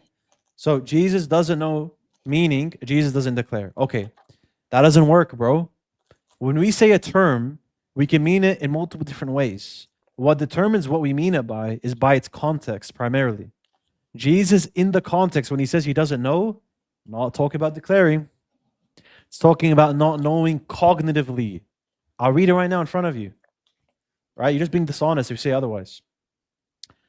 But about that day or hour, no one knows, not even the angels in heaven, nor the Son, but only the Father. Okay, know here could mean declare. I agree with you. Paul says, I was made to know nothing but Christ, crucified. Right? Okay, he said that. Okay. Yeah. Okay, so know can mean declare, or it can mean cognitive knowledge. Yeah? Okay, let's see what the context says. As it was in the days of Noah, so will be at the coming of the Son of Man. For in the days of before the flood, people were eating and drinking, marrying and giving in marriage, up to the day Noah entered the ark. And they knew nothing about what would happen until the flood came and took them all away. Did they cognitively not know, or they didn't declare? There they didn't. Noah was the only one that really knew. I'm talking because God was wiping them out. But no can be equivocate. No, you're not asking the question. So who sins who? And who we're asking what is. I'm granting you. No can mean declare or can mean cognitive. Is this cognitive or is it declaring? The second new? Yes, here I'm highlighting right now in front of your face. So I'd say they cognitively didn't know that. Cognitive, beautiful. Let's keep reading. Bro, you guys need to read your Bible and tell me if you see the wedding analogy. Tell me if you see. It's in verse 36. Yes. So where is the where? Because the son that where's the Jewish wedding? No. I don't want you to add it. That's how I describe it. He doesn't need to. No. Don't add it. No. I'm asking where is it? So the father of the Jewish wedding. No, I don't care about. No, bro. I'm not asking about. I'm not asking you to explain the concept. I'm asking you to show me where in the text. So it has to say it word for word, otherwise. No, meaning. Give me the meaning. I want to see in meaning that there's a Jewish wedding mentioned. Where? So when the father sends the son. Oh, where in the text? Dude. About no one knows where the day in the text? Or the hour. I'll tell you where you got it from. You took it from your apologist and you regurgitated. It's in the next chapter, bro. Here, the parable of the 10 virgins, and how there's a bridegroom, and the bridegroom needs to wait, and blah blah blah blah blah blah blah blah blah blah. Yeah, that's where you got it from. It's on the text here, bro. You embarrassed yourself, dude. That is here. It's talking. Thing. Here, it's talking about in the immediate context. It's talking about Noah's flood. They didn't know when. Then it says, "Keep watch, because you do not know when he's going to come." Cognitive. Just again, second time. Second time. Wife needs to wait. Know. I'm not done. Second one. It's cognitive. But understand this: if the owner of the house had known what time of night the thief was coming, he would have kept watch. Is that cognitive or is that declaring? It's a parable. All right, get that out of here.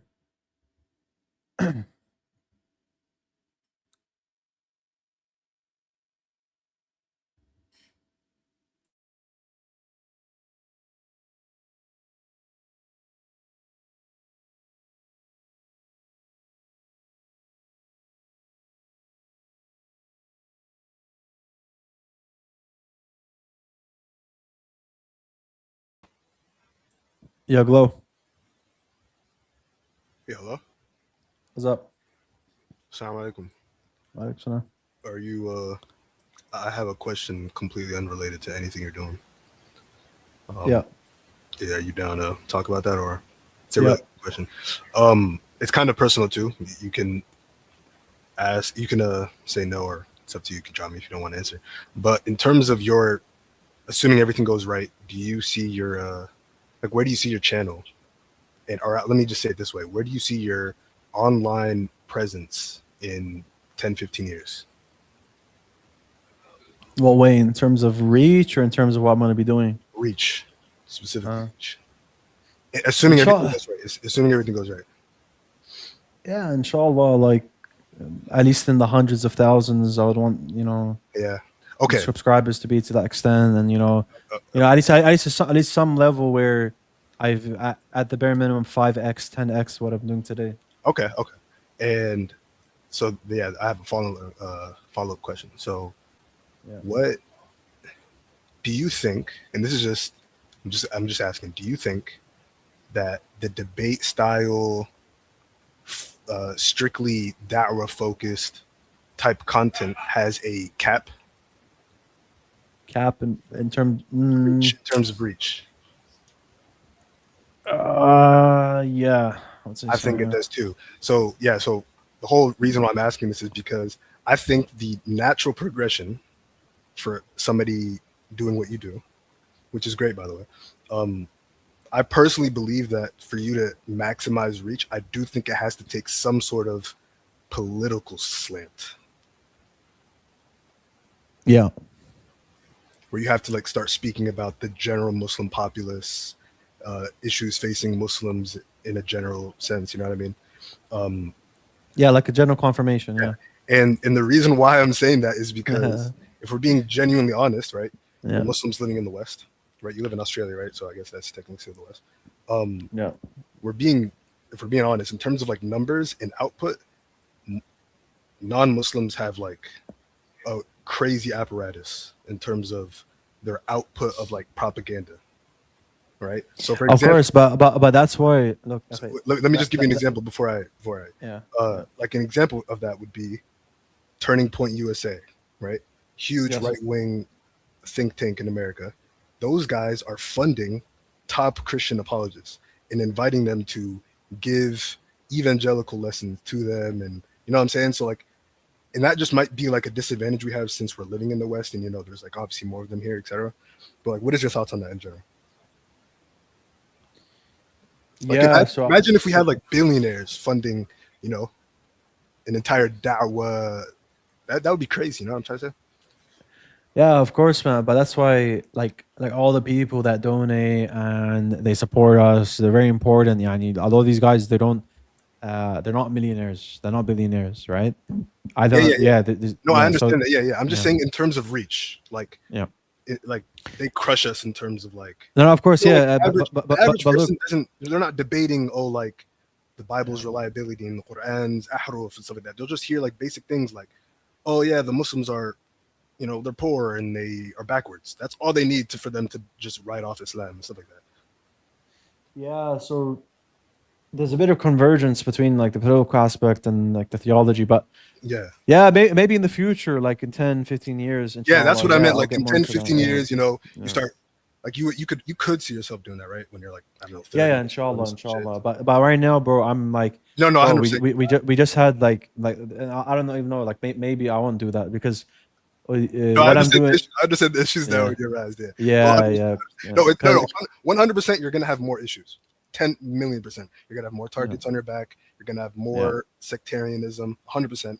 But I think it's a good trade-off. I don't know if you personally would do it. It's up to you. But Yeah, inshallah, we'll see how it goes. But bro, like stuff like, for example, even the people that are giving dawah right now, they're not giving it in the right way. They're very, like, for example, I had some guy that was up before, a 17-year-old. He left Islam 2 weeks ago, and he came up, and I was speaking to him throughout this live, and I didn't know he was ex-Muslim until after an hour and a half, because he was Christian at the time. I was like, okay, I was just treating him like a Christian, not like ex-Muslim. Then he told me he was an ex-Muslim, and I was like, okay. And he was telling me that like a da'i was giving him a response, and all he did was he pulled up the tafsir, slapped it on his face, dropped him. I saw that. Yeah, bro, it's crazy. The guy that said that he went on Haqiqatu's yeah, it's crazy. That guy was a Muslim, like born and raised, or he like converted but then deconverted. Yeah, the latter. Yeah. Hey, it is what it is. You would be surprised. I mean, you've done this a lot. You probably get questions a lot. There's a lot of people who get shubhas over like the dumbest things, like genuinely the dumbest things. Yeah. The thing is, bro, with that guy, that's why I feel very bad for him. Is with people like that, bro, even in my one-on-one lessons, sometimes because it's not even that much. I pay like it's like $29 for 30 minutes. This guy booked it with me, and after he booked it with me, I spoke to him, and he was a revert. Oh, he was a revert, and then he left Islam. And he was like, "Look, bro, like I went to my local mosque, and they didn't have the resources for me. That's why I'm asking you. I want to see what's going on." Yeah. Right? I gave him all the resources and all the arguments, and he was like, "Wow, I wished I had these arguments before." So it's not just on the level of the da'is online lacking; it's even the mosques and their resources. Yes, I agree. There's a general they don't arm the Muslims with ways of, I feel like da'wah in general is kind of seen as like a separate thing from like a lay person thing, and then there's like a but they've converged so much now because of social media, and what's happened now is like, I'll give you another example. So this is the third person, right? Yeah. I gave you one person today, came, he reverted, apostated. 2 weeks ago he apostated. He was a Muslim for about a year. The second guy, he booked a one-on-one with me. He booked it for 30 minutes. I stayed with him for a good, it was like 2 hours. Wait, you're saying the same guy apostated after a year? No. These are two different guys. So the first guy was here. Second guy, I went on a one-on-one call with him in Calendly. He booked it with me like a month ago, and I spoke to him. And then the third guy, right? So again, the third guy, he spoke to me, and he had apostated from Islam a month ago. Mm-hmm. And when he spoke to me, he brought two arguments: the age of Aisha and this Zut argument, right? And I was like, wait. You're saying somebody apostated because of the Zut argument? Yes. That's and he thought it was legit. He actually thought that the interpretation was legit. Wait, but he became an atheist, right? There's no way he became a Christian. No, I became Christian. Yeah. Okay, but do you understand that person originally didn't have good reasons to be Muslim in the first place?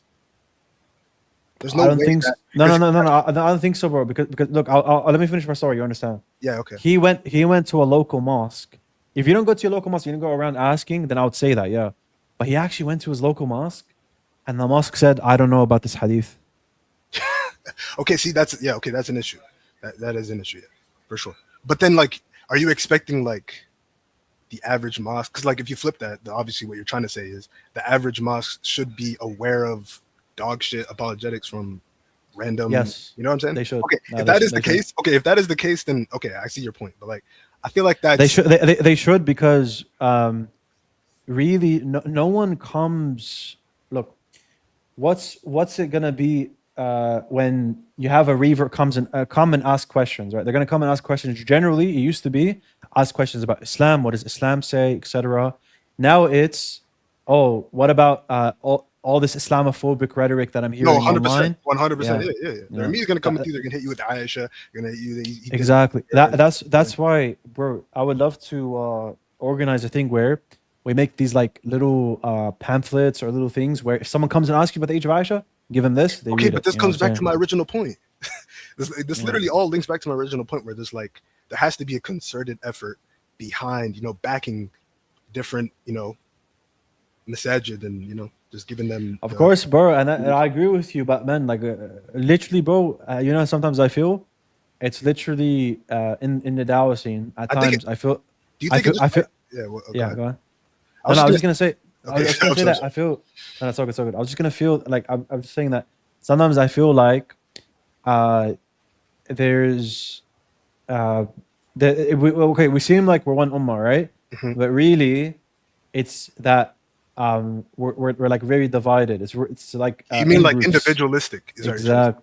Yeah, we have like very in groups. Like, but bro, okay, but to be fair, that's by design. That's literally by design. If we're being honest, like, I mean, if we're being honest, the real reason is we are, Muslims in the West, so we're kind of like, we're not going to have that concerted effort behind us like already established. That'd be like, if no, agreed. But bro, look, I haven't had one mosque hit me up and tell me, come visit. I like what you're doing. Come do this stuff for us. We'll publish it and whatever. And I'm telling you, bro, I mean, how is it?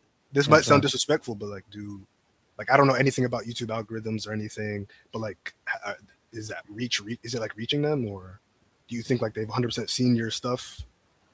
Well, it doesn't even have to be me. I'm just giving you me as an example. Like, I'm sure if I asked Libiana, who would say the same. He would say, no mosques hitting him up, and we have to go out of our way and be like, okay, we need this, and go out of our way and tell the mosque, yeah, you need this, you need that. But bro, they should know they need that. They should be able to assess what's going on. So it's like look, I'll give you another example. So we have that Zut thing, right? We have the age of Aisha, right?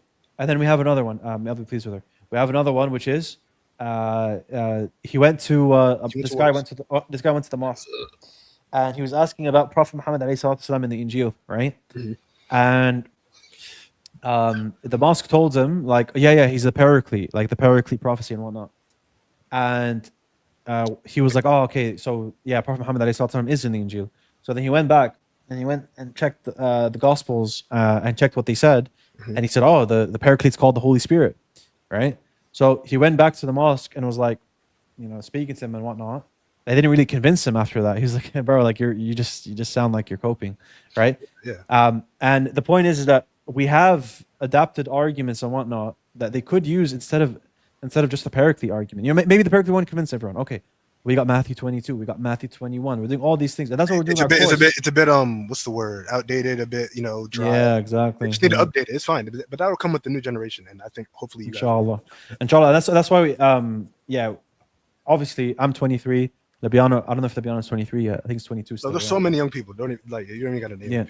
Okay. Exactly. There's many people in that age bracket, 17 to 25, that we know of in the TikTok and YouTube and everything. Yeah. Yes, but okay, no, that's another big problem though, because I feel like a lot of people stagnate.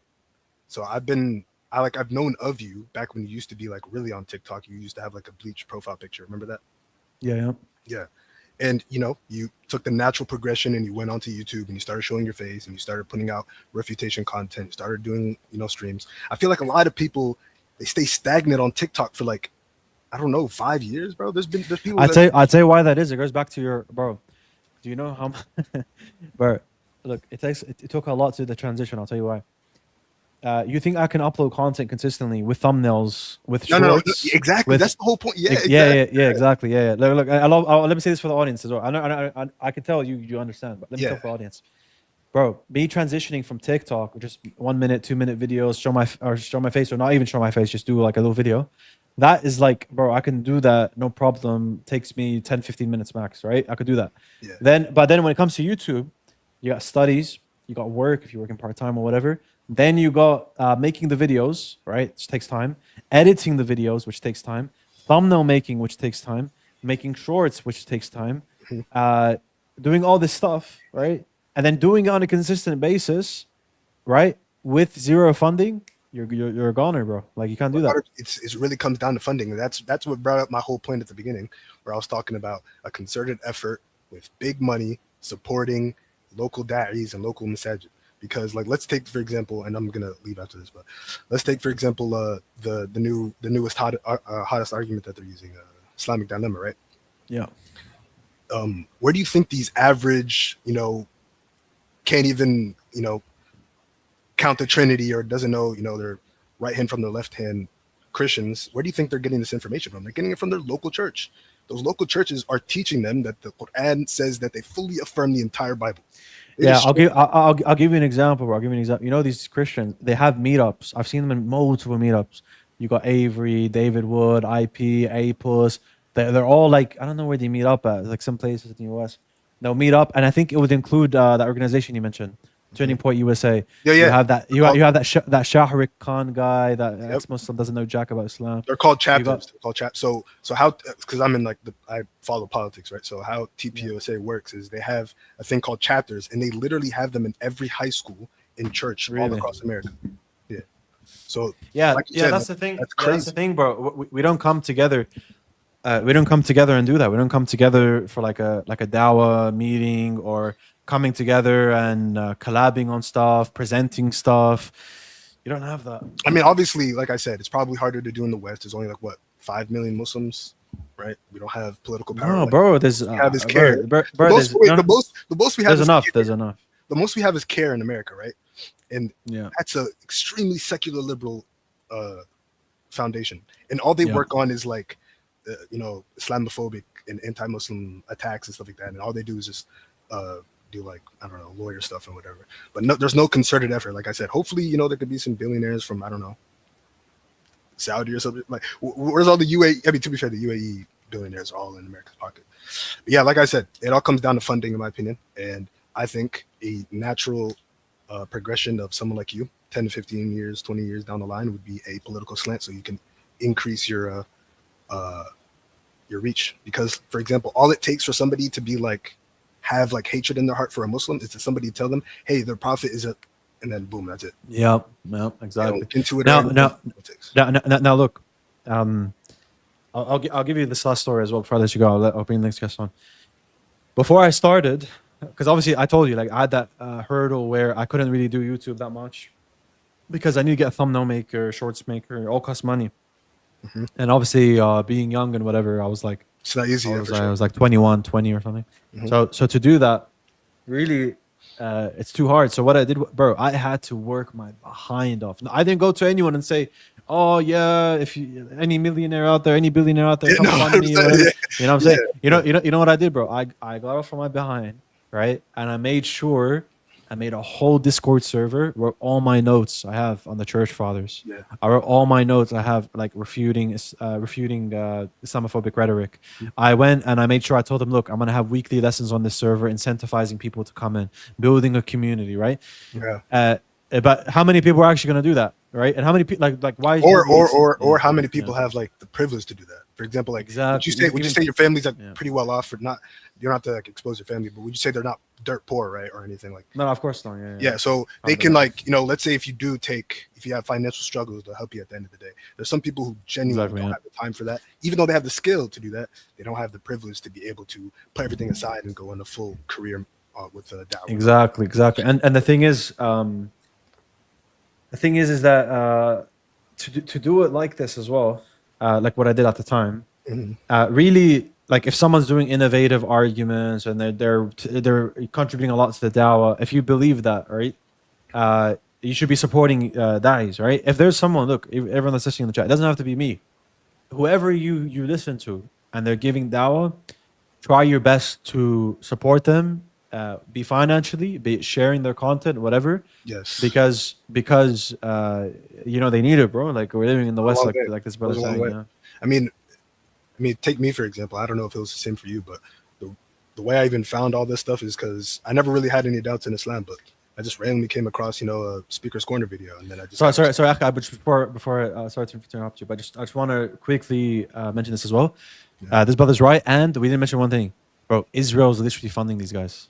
But those are the billionaires. Like I said, they are. For example, those TPUSA guys, they literally invited God Logic, IP, David Wood, right? Yeah. And they literally had them teaching classes up to like 100 people about the Islamic dilemma, right? And those guys are all funded by billionaires that are Zionists. Like, obviously, it's all connected, right?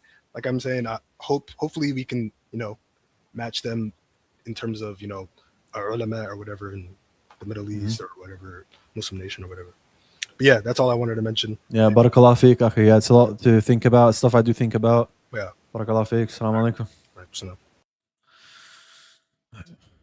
Hello. Hello, assalamu alaikum. Can you hear me? Wa Or is my audio bad? Yep, can hear you. You can hear me, yeah? Yep. All right, so I had a couple of questions. Yep. But I've been talking to Christians, and I've brought up the point of of Jesus, of there being obviously at least two gods and Jesus being a distinct person. And one Catholic guy told me, yeah, well, Jesus is just when God thinks, when the Father thinks, that is Jesus, this thinking. And I Yeah. didn't grasp that concept. All right. Is what the Father thinks the same thing as what the Son thinks? No, that's why I didn't understand it, what he meant by that. Yeah, they don't even believe that, by the way. I don't know what he's BSing. Because But he's making it anyways, seem like it's you an can just say, attribute, look, you right? can just say this. They don't believe he's an attribute, they believe he's a person. So Yeah, but if you say that, or anyways, yeah, go ahead. Yeah. So the point is that do they believe the Father when he thinks Jesus, right? That's the Father's knowledge, correct? Yes, yes. Oh, okay. So follow me. The Father thinks of Jesus, and the Father also thinks of the Holy Spirit, right? Yes. So so when he thinks of Jesus, is he also thinking of the Spirit? Is it the same thing that he's thinking, or no? They're different. They're different, yeah. Okay. So the Father has knowledge and his knowledge has parts.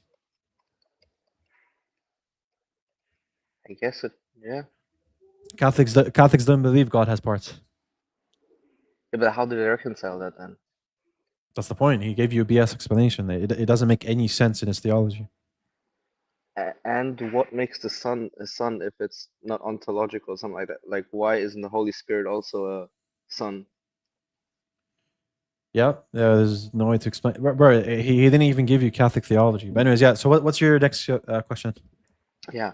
My next question is, I brought up the the two natures of Christ, right? Mhm. And I said that, the triangle square, the contradictory Christ, the book, it explains that. Yeah. And he said, yeah, well, it's like, in Germany, it rains, Yeah. and I can say it rains and it doesn't rain at the same time, right?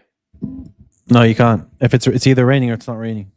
No, but I mean, you can say it's raining in like Berlin, and it's not raining, and it's raining in Munich. So you can say it's raining and Yeah, it's not because raining. but you're equivocating on Germany. When you say Germany, then you're not actually talking about the same thing. When you're just saying a part of Germany, right? Yeah. Yeah. So they believe that Jesus is part of God, or he's fully No, he God. was saying like, yeah, this, because I was saying, yeah, that how can the same subject know something at the same time and not know something at the same time? Yeah. He was like, yeah, it's like Germany, it's raining and it's not raining at the same time. No, it's not the same. Oh my God, these guys are stupid. Okay, so the one person Jesus, yeah. Yes. Okay, when we say he doesn't know his human nature, yeah, and he does know his divine nature, yeah. Yeah. Are we talking about the same Jesus? We're dealing with one subject, Jesus. One Yeah. subject. Okay, beautiful. When we're talking, so yeah, beautiful. So the one subject, Jesus, does he Yeah. know it or he doesn't know it? Yeah. P and not P. Yeah. Both. No. Does he know it or he doesn't know it? The ones that's what I asked, and he's like, yeah, it's like Germany, it's raining and it's not raining. And by the way, that's heretical. He can't even say that as a I Catholic. know that's heretical, but he said he doesn't give a toss. That's heretical. All right, then he doesn't give a toss about his religion. Then why So why how would why, you why are you engaging? Why are you engaging with him if he doesn't? He's not even a. He's not a good actor. He's a disingenuous person. I didn't continue the conversation after that. But how would you? خلاص. Yeah, how deal with this? You're saying Jesus has Yeah. two persons. Yeah. Yeah. Okay. Is there any other questions? All right. Oh yeah, the Zut hadith. Can't you say that it's weak? Yeah, but some scholars said it was. Some scholars said it was authentic. Sahaba wasn't even there. Yeah. Yeah. Some scholars will say it's authentic. So are you going to say that they believe the Zut thing happened? Yeah, but why not take the opinion No. that it didn't happen and we have easy? You're not understanding. All right. Are you listening to what I'm saying? I'm listening to you saying that some scholars say it's Okay. authentic. So if some scholars say it's authentic, are you going to say that it means what they say it means, and that these scholars believed it?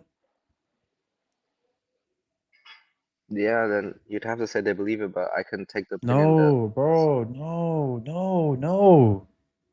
No. You're saying we can grant that these scholars believe what they say?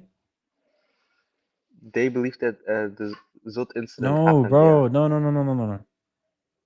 The reason why we need to clarify the matan. You know what matan means? Yes, the wording, yeah. Okay. We need to clarify the matan. Why? Because some scholars authenticated the matan. Right? Yeah.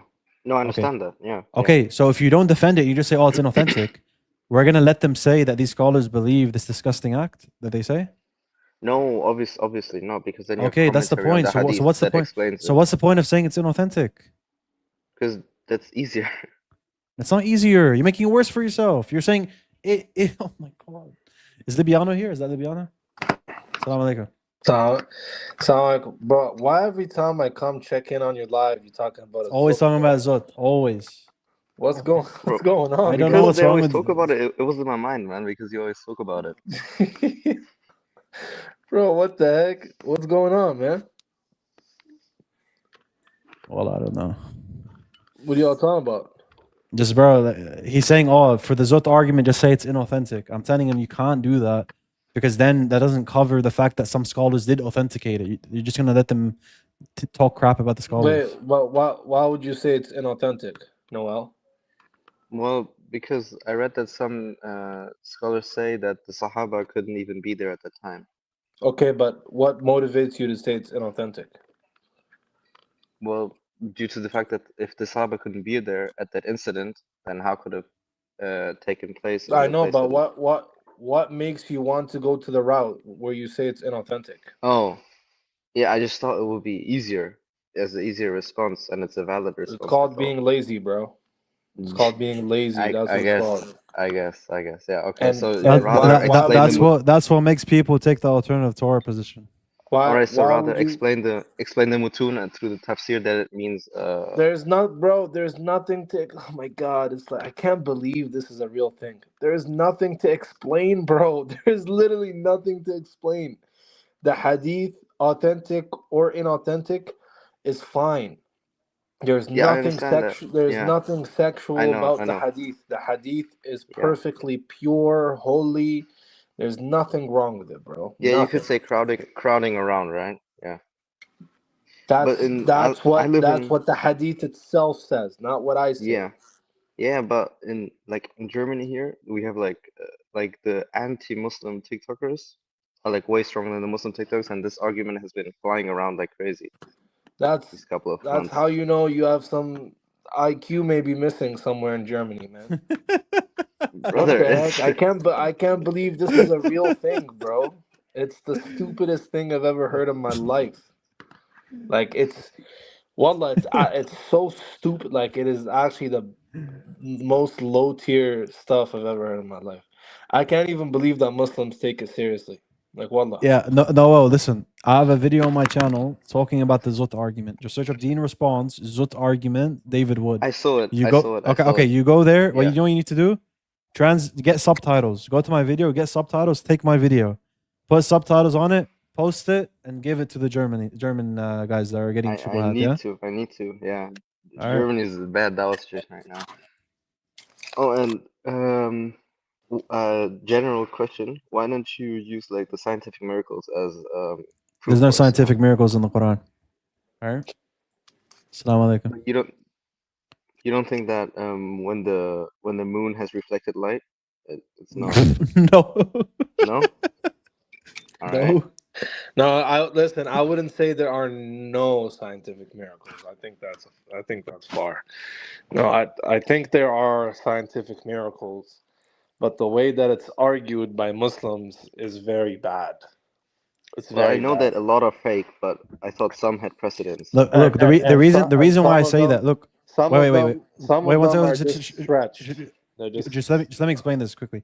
I believe there's a certain couple, like I believe what Libiano saying, but the reason why I say this is I just cut it from the root, bro. Like the way, to be honest, the way that me and you, like, we think about, okay, we're probably on the same page, right? On like what you're saying right now. But the reason why I wouldn't say that is because, are you really going to express that to all these Muslims are using it? No, bro. Like if you say there's scientific miracles in a sense and whatever, they're just going to run with that and start saying all the big bangs in the Quran. So I just say from the root, I say, just don't go into that at all. No, I don't. Yeah, but I'm saying in dawah, it has been the most successful thing, right? Yeah, scientific miracles are one of the many means that are very effective in dawah. The issue is, I think some da'is are not well equipped enough, and they argue in a way that's not honest, or sometimes they just stretch it too much. Aisha Uh, Jesus. and Yeah, I agree. sometimes I they agree. read into the text too much, and you don't want to give dawah like that, and somebody believes you, and then maybe they come Yeah. across someone and they tell them, well, no, that's not right, and then they have doubt now, so you don't want to do that, right? And Yeah. a lot of the scientific miracles could be argued more effectively, because, like, for example, the default skin guy that I've been refuting on TikTok, he made a video recently about the scientific miracle, and I think he mentioned one of the scientific miracles, and he's like, well, this Greek Thales. this Greek guy from the 3rd century BC actually spoke about it first, so it's not a miracle. So Muslims argue that, well, this couldn't have known to mankind, right? But no, like, we don't have to argue like that. Say, look, if you go right now, right? If you go to a desert in the middle of nowhere, you talk to a bunch of nomad travelers, right? Or talk to like an isolated tribe in Africa, right? Would Yeah. anybody there be able to describe to you something like biological, or like a biological process or Yeah. something? Sure. Even though, like, this is common knowledge today, even though it's everywhere, it's online, it's in books, right? This wouldn't Yep. be something, that information that's accessible. Now, what about somebody 1400 years ago in the middle of the desert, where information is scarce, information is not translated, okay? It's not widespread. This stuff is known by the elite of the elites, right? You Yeah. wouldn't expect that the Prophet, peace upon him, to know anything about this stuff, right? And yet he does, and sometimes in intricate detail. And so Exactly. it should be argued that way. Yeah, That my way. friend converted late to Islam, and I brought up arguments like What do you say? like I said that, for example, in Moses' time, that Moses like drowned, and they in Ramses, the pharaoh, in the lungs they found like sea salt. You know that argument? Is that true? Yeah, that's true. Well, I looked it up. Show me. I'm on the phone right now. Where do you get it from? I got it from, there's this French scientist who found that out, and I think he converted to Islam afterwards too. It was on Wikipedia as well, I think. All right. Did you check if anyone debunked it? Yeah, one effort was to say it wasn't Ramses II at the time of Moses. All right. I'm not familiar with that. But it's not a scientific miracle. That's like a historical. But anyways, I think a good miracle is in Surah Expanding Universe. No, it's in At-Tariq. It's in At-Tariq, the star, the knocking star. Yeah, I like that one. I think that one is really nice. I think it's I also plausible. used the Expanding Universe. I thought that was good, right? Well, yeah, but no. Listen. Look. Is it possible in the future? First of all, do you think that you can use that argument, the argument of the idea that let's say the universe is expanding, yeah, and then would you use that in your dawah, like for someone to convert? I use it, yeah. And like Okay. I'm just trying to establish something here. I'm trying to show you something. Okay, you would use it. Okay. So you believe it's a clear verse, yeah? Yeah. Well, if it got proven wrong, then my Islam. Okay. That's the issue, right? Yeah. No, I say that. No. Wait. Stop. No. Stop. All right. You think it's only clear insofar if it's not clear enough. If it's not clear enough to the point where you can find a different, like you can reinterpret it later if it's disproven, then don't use it for your dawah. Don't use it, because it's basically, if I can use it for dawah, I'm gonna interpret it this way, and if I can't use it for dawah and then I'm proven wrong on it, I'm gonna say, oh, that's not actually what the Quran is saying. That's not a good. That's a very inconsistent and not a good systematic way to give dawah. It's very bad, because what we do is, like, for example, we can read. I'll give you an example of the stuff we use. We use the Son of Man prophecy of being Prophet Muhammad alayhi salam. Okay, we read it. Okay, we've read it from the Bible, and we say, there's this other figure that's there. Scholarship is saying this. Interesting. Does it suit the Prophet? Let me see what these scholars say. Then I see the Prophet ﷺ will sit on the Arsh. And we see that the Prophet ﷺ is a fulfillment of Isaiah 42. And we see that the Prophet ﷺ is called the Sayyid Bani Adam. And we see all these things. Then we link them together. That's honest. That's like actual systematic, honest way to look at it. Because we look at the evidence first from the Bible, evidence from the scholarship, evidence from Islam, evidence from the Quran, evidence from the Sunnah. That's how you meant to look at it. Not, I see this in science. Let me see if I can read this into the Quran. No, I understand that. I try to make a cumulative case, right? So with historical evidence and with prophecies, and then like that. I would just say, just don't use, like, it depends what you mean by scientific miracle. If you mean it the way the Biano said, like, before, no one had this knowledge before and whatnot, that's not a good argument. A better argument is that the Quran filters stuff out in a way where it doesn't make any errors. So for example, you can use it in this way, but I still wouldn't recommend people to. That's why you're never going to see me use it in my dawah, because I don't want people to use scientific quote unquote miracles anymore.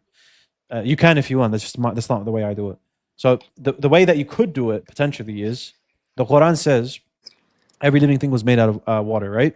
Okay. Yes. Now the Quran could have said everything's made out of water. The Quran could have said some beings need water, some living beings don't need water. But it says every living being needs water, right? Okay. Yeah. Now, don't say no one had this theory before, because probably people did have this theory before. But say that the Quran makes this claim. Tafsir al-Tabari says this claim. Tafsir al-Baghawi says, and I've checked them, they do say this. They say, yeah, every living thing literally needs water and all this stuff, right? Then after seeing that this is found in the tafsir, this is on the Zahir, it makes sense. Yeah. Then you look around and you say, oh, science is confirming that. Then you say, okay, the Quran science confirms something that's apparent in the Quran that otherwise the Quran could have been wrong on, potentially, because there's other theories circulating at the time. Yeah.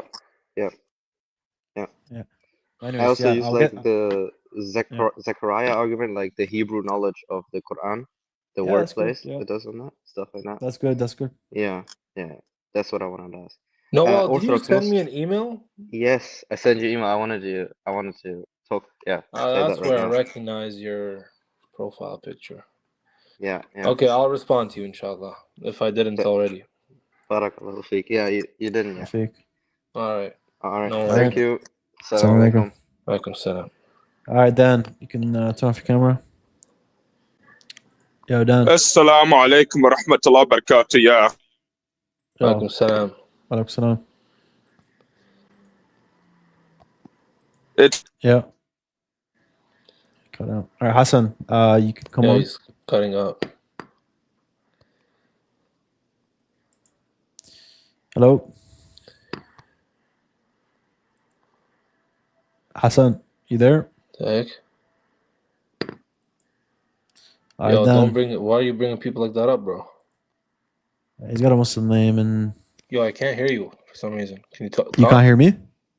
Yeah, I can't hear you, bro. Let me leave and join back. All right, Chad, just tell me I'm leaving and joining back. Hello? Let me leave.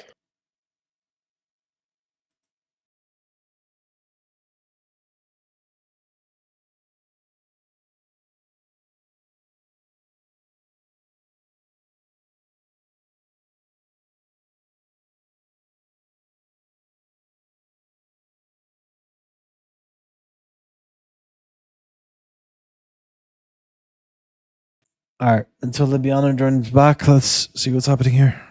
Yo, can you hear me? Yeah, now I can, yep. Dina Shia chat, don't be fooled. So you've been live for 5 hours, dog? Yeah, just left for prayer. That's it. Always nice seeing you and other bros together. Barakallah feek, bro. Hey, bro, I'm not going to have my camera die anymore. The dummy battery came in. Oh, that'll be, man. No more dying camera, man. The meme is gone. We finished with the syllabus, or are you uploading tomorrow? I was waiting for you to get off. We'll go through it together. Yeah, I'll hop off now. Just let me get Dan on, because I got him on before. Yo, Dan. It's always a pleasure to see you, Juan. Likewise. Yeah, perfect. You two are here. Now I can ask about the Ramadan course.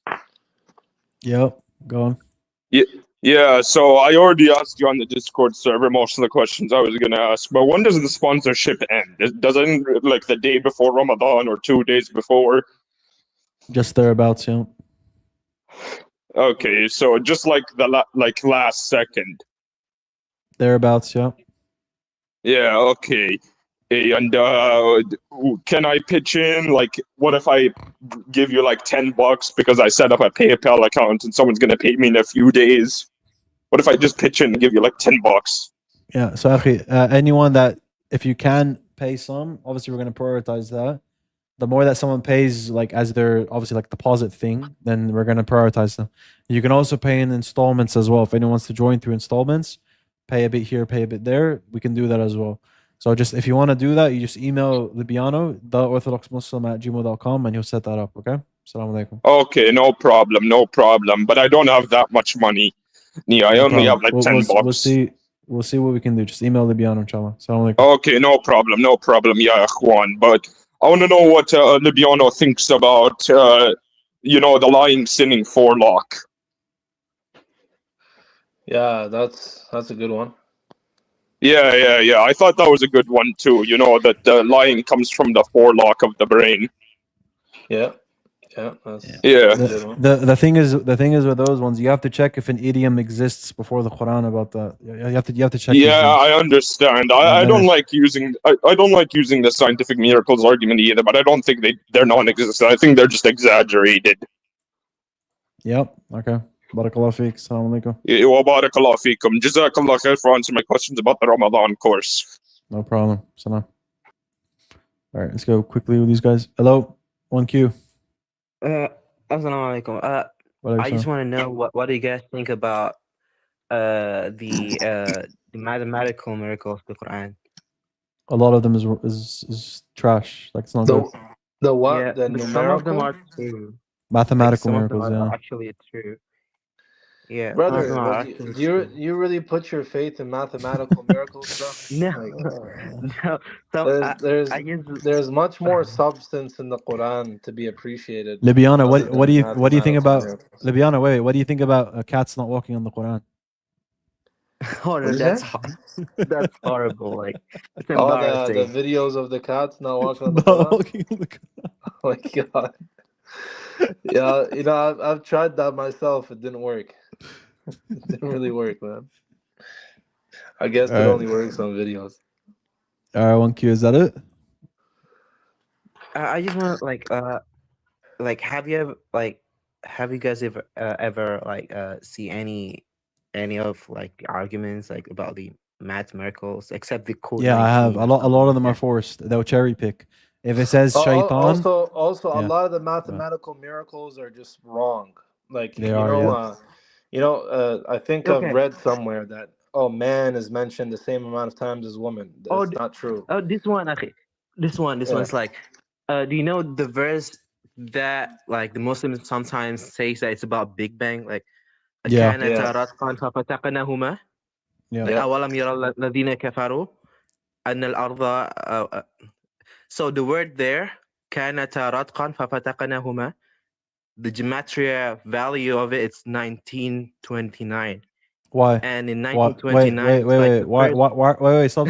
Why are you using that value for? Why? No, I'm just saying that it's like interesting. Why? Because it works. Because it works. Is that why you're using that specifically? No, like. I mean. Okay. Look. If we can use the gematria number for like the Quran here and try to use an evidence. What if we use it? What if we use it for the Hindu? Wait. What if we use it for the Hindu scriptures? Is that gonna be okay? No. You won't find any of that. You won't find it? How do you know you'll find it? Have you tried? I guarantee you, I could find some gematria in the Hindu scriptures, bro. Guaranteed. No, like this is just like. Okay, let me finish. Just like less than 1 minute. So it's like the verse is saying that disbelievers like didn't see that the earth and the heavens were once one. Joined, yeah.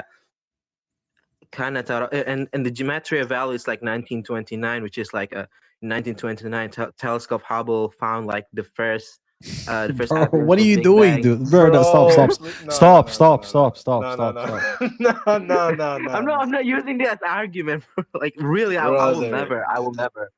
But like, This it's guy fine. Like, said 1929. Why are you using that? Isn't it more proper to use the Islamic calendar? oh yeah, that's true. Why are you using that calendar, bro? Why are you using a Christian Gregorian calendar, bro? Get out! Come on, man. What are we doing, bro? I'm sorry. Hey, bro, what are we I doing, think I'm dude? wasting your time. Yeah. Hey, man. Okay, then I think that was all. Jazakallah khair. Jazakumullah khair. Salam. All right. Hey, bro, this guy used the Gregorian calendar But for the Libiano, Quran. Subhanallah, man. That's Libiano, crazy. you'd be very surprised, man. Flipping, the other day, bro, I thought we're I can't like hear done you. with this I stuff. can't hear you, bro. One sec. Why does that keep happening, bro? Yo, Papa Assalamu Gino. alaikum, brother. Assalamu alaikum, brother. Wa alaikum salam. What's up? Yeah, a few months ago, Brother Libiano showed me a prophecy. He showed a prophecy about Mongols, about Al Basra. Can you give me the reference of that? Libiano, can you hear me? Yeah. Yeah, go on. Brother Libiano, you have presented the prophecy of Mongols. Can you give me the reference of that, please? Reference to what? About the prophecy of Mongols. Al Basra. It's in my video. What's the title? Proving Islam in 7 minutes, I think. Yeah. Okay. Thank you. No problem. Is that all? Yep. Okay. Assalamu alaikum. All right. Made it here, inshallah. But yeah, inshallah. Actually, before I end here, let me just make sure I don't forget. I need to add this this apostate for my server. I need to add him to my server. All right. I can't hear you anymore, bro. Every time somebody Still comes can't and hear? leaves, I can't hear you. Hold on. All right, man.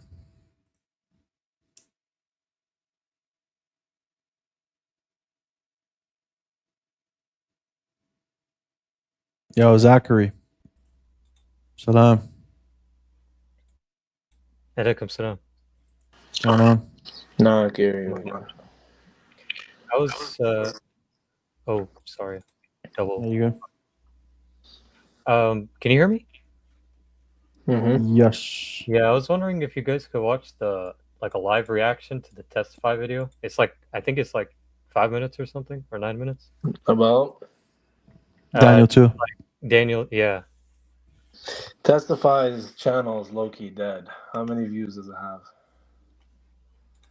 Let me see. These guys are trying to do such damage control, huh? I didn't even know he posted on Daniel too. Got 13K views in 17 hours. So what's his response? Well, Olam and Daniel. I already watched it. So he said, Olam and Daniel always means actually forever in reference to the kingdom of God. That was one of his rebuttals. That's fine. Even if I were to grant that, the kingdom of God is forever. Yeah. And yeah, no, and Olam and Daniel doesn't always mean forever. Right. Second thing he said was, actually, he didn't dispute that the Muslims defeated the Romans, actually. He's smarter than IP, that's for sure. He actually admits in the video, he's like, on first glance, it seems like the Muslims have an argument and stuff. But yeah, I wouldn't recommend responding to it now, because what he did, bro, is he did something, he was smart with this, he was slick. He made a response video against the Muslims' claim of Daniel 2, but he didn't make the claim for the Christian claim on Daniel 2 in the same video. So if someone's going to watch it, they're going to be like, okay, he refuted these parts of the Islamic position, but they wouldn't be able to contrast that with his really weird claim of Daniel 2 being spiritual and whatever, you know? So he's going to make a second video, and what we can do instead is... So what's the refutation, though? I don't get it.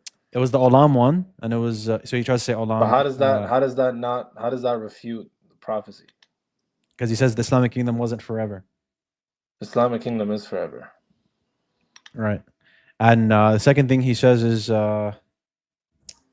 forget, he mentions the second. He says palach. Yeah, he tries to say the palach thing. He says in Daniel 7 and all throughout Daniel, palach was only like worship to God alone, and Yeah, then the and Son of Man receives palach. and all throughout Daniel, sajad is for God alone, yet Daniel receives it in Daniel 2:44.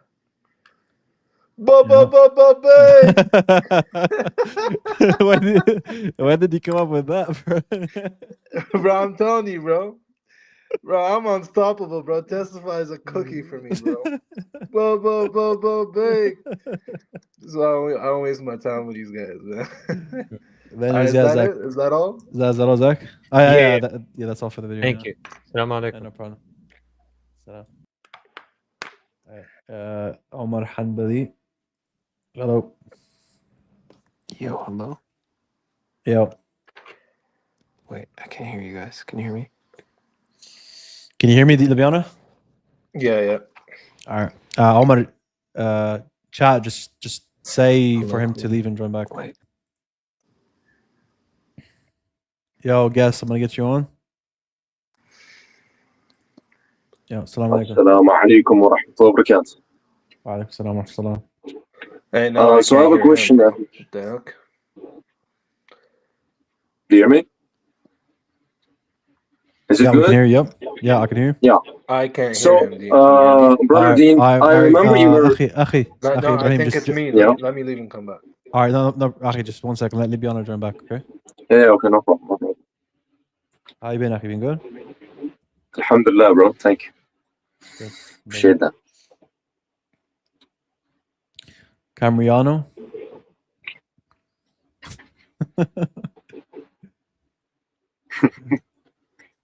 Yeah. Okay, I So, can hear brother you. Dean, I remember you were talking about like Christian dilemma about Mark 2.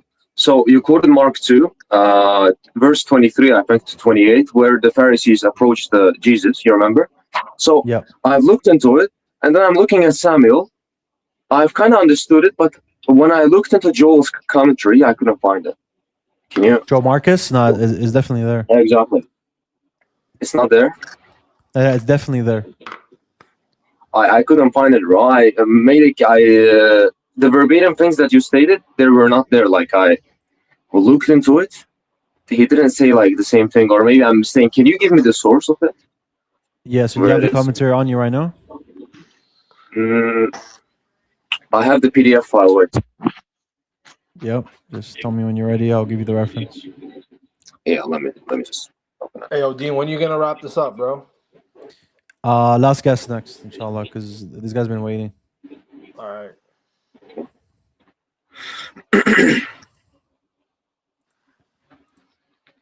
All right, so it's in. He has one commentary, right? Bro, he has like one commentary. Yeah. He doesn't have like so multiple commentaries. Yeah. Yeah, so it's page 240 to 241. Yeah. Here. David's followers are not with him. Yeah, David's followers are not with him in 1 Samuel 21, and there's no suggestion that he shares the laws with them, either in the text or in Jewish interpretations of it. David does, to be sure, mention the young men, presumably his companions, but this is a trick to get the priest to give him all 5 loaves. So he's admitting that he lied. He didn't have his companions with him, and he didn't share it with them. This New Testament retelling thus rehabilitates David by effacing his lie. This sort of improvement of fallible Old Testament heroes is common in Jewish and Christian exegesis. Okay. Yeah, they are cooked, man. Thank you, bro. Jazakallah khair. Okay. Assalamu alaikum. Wa alaikum. All right, we're gonna have to make it quick, guys. Omar, yep. Omar.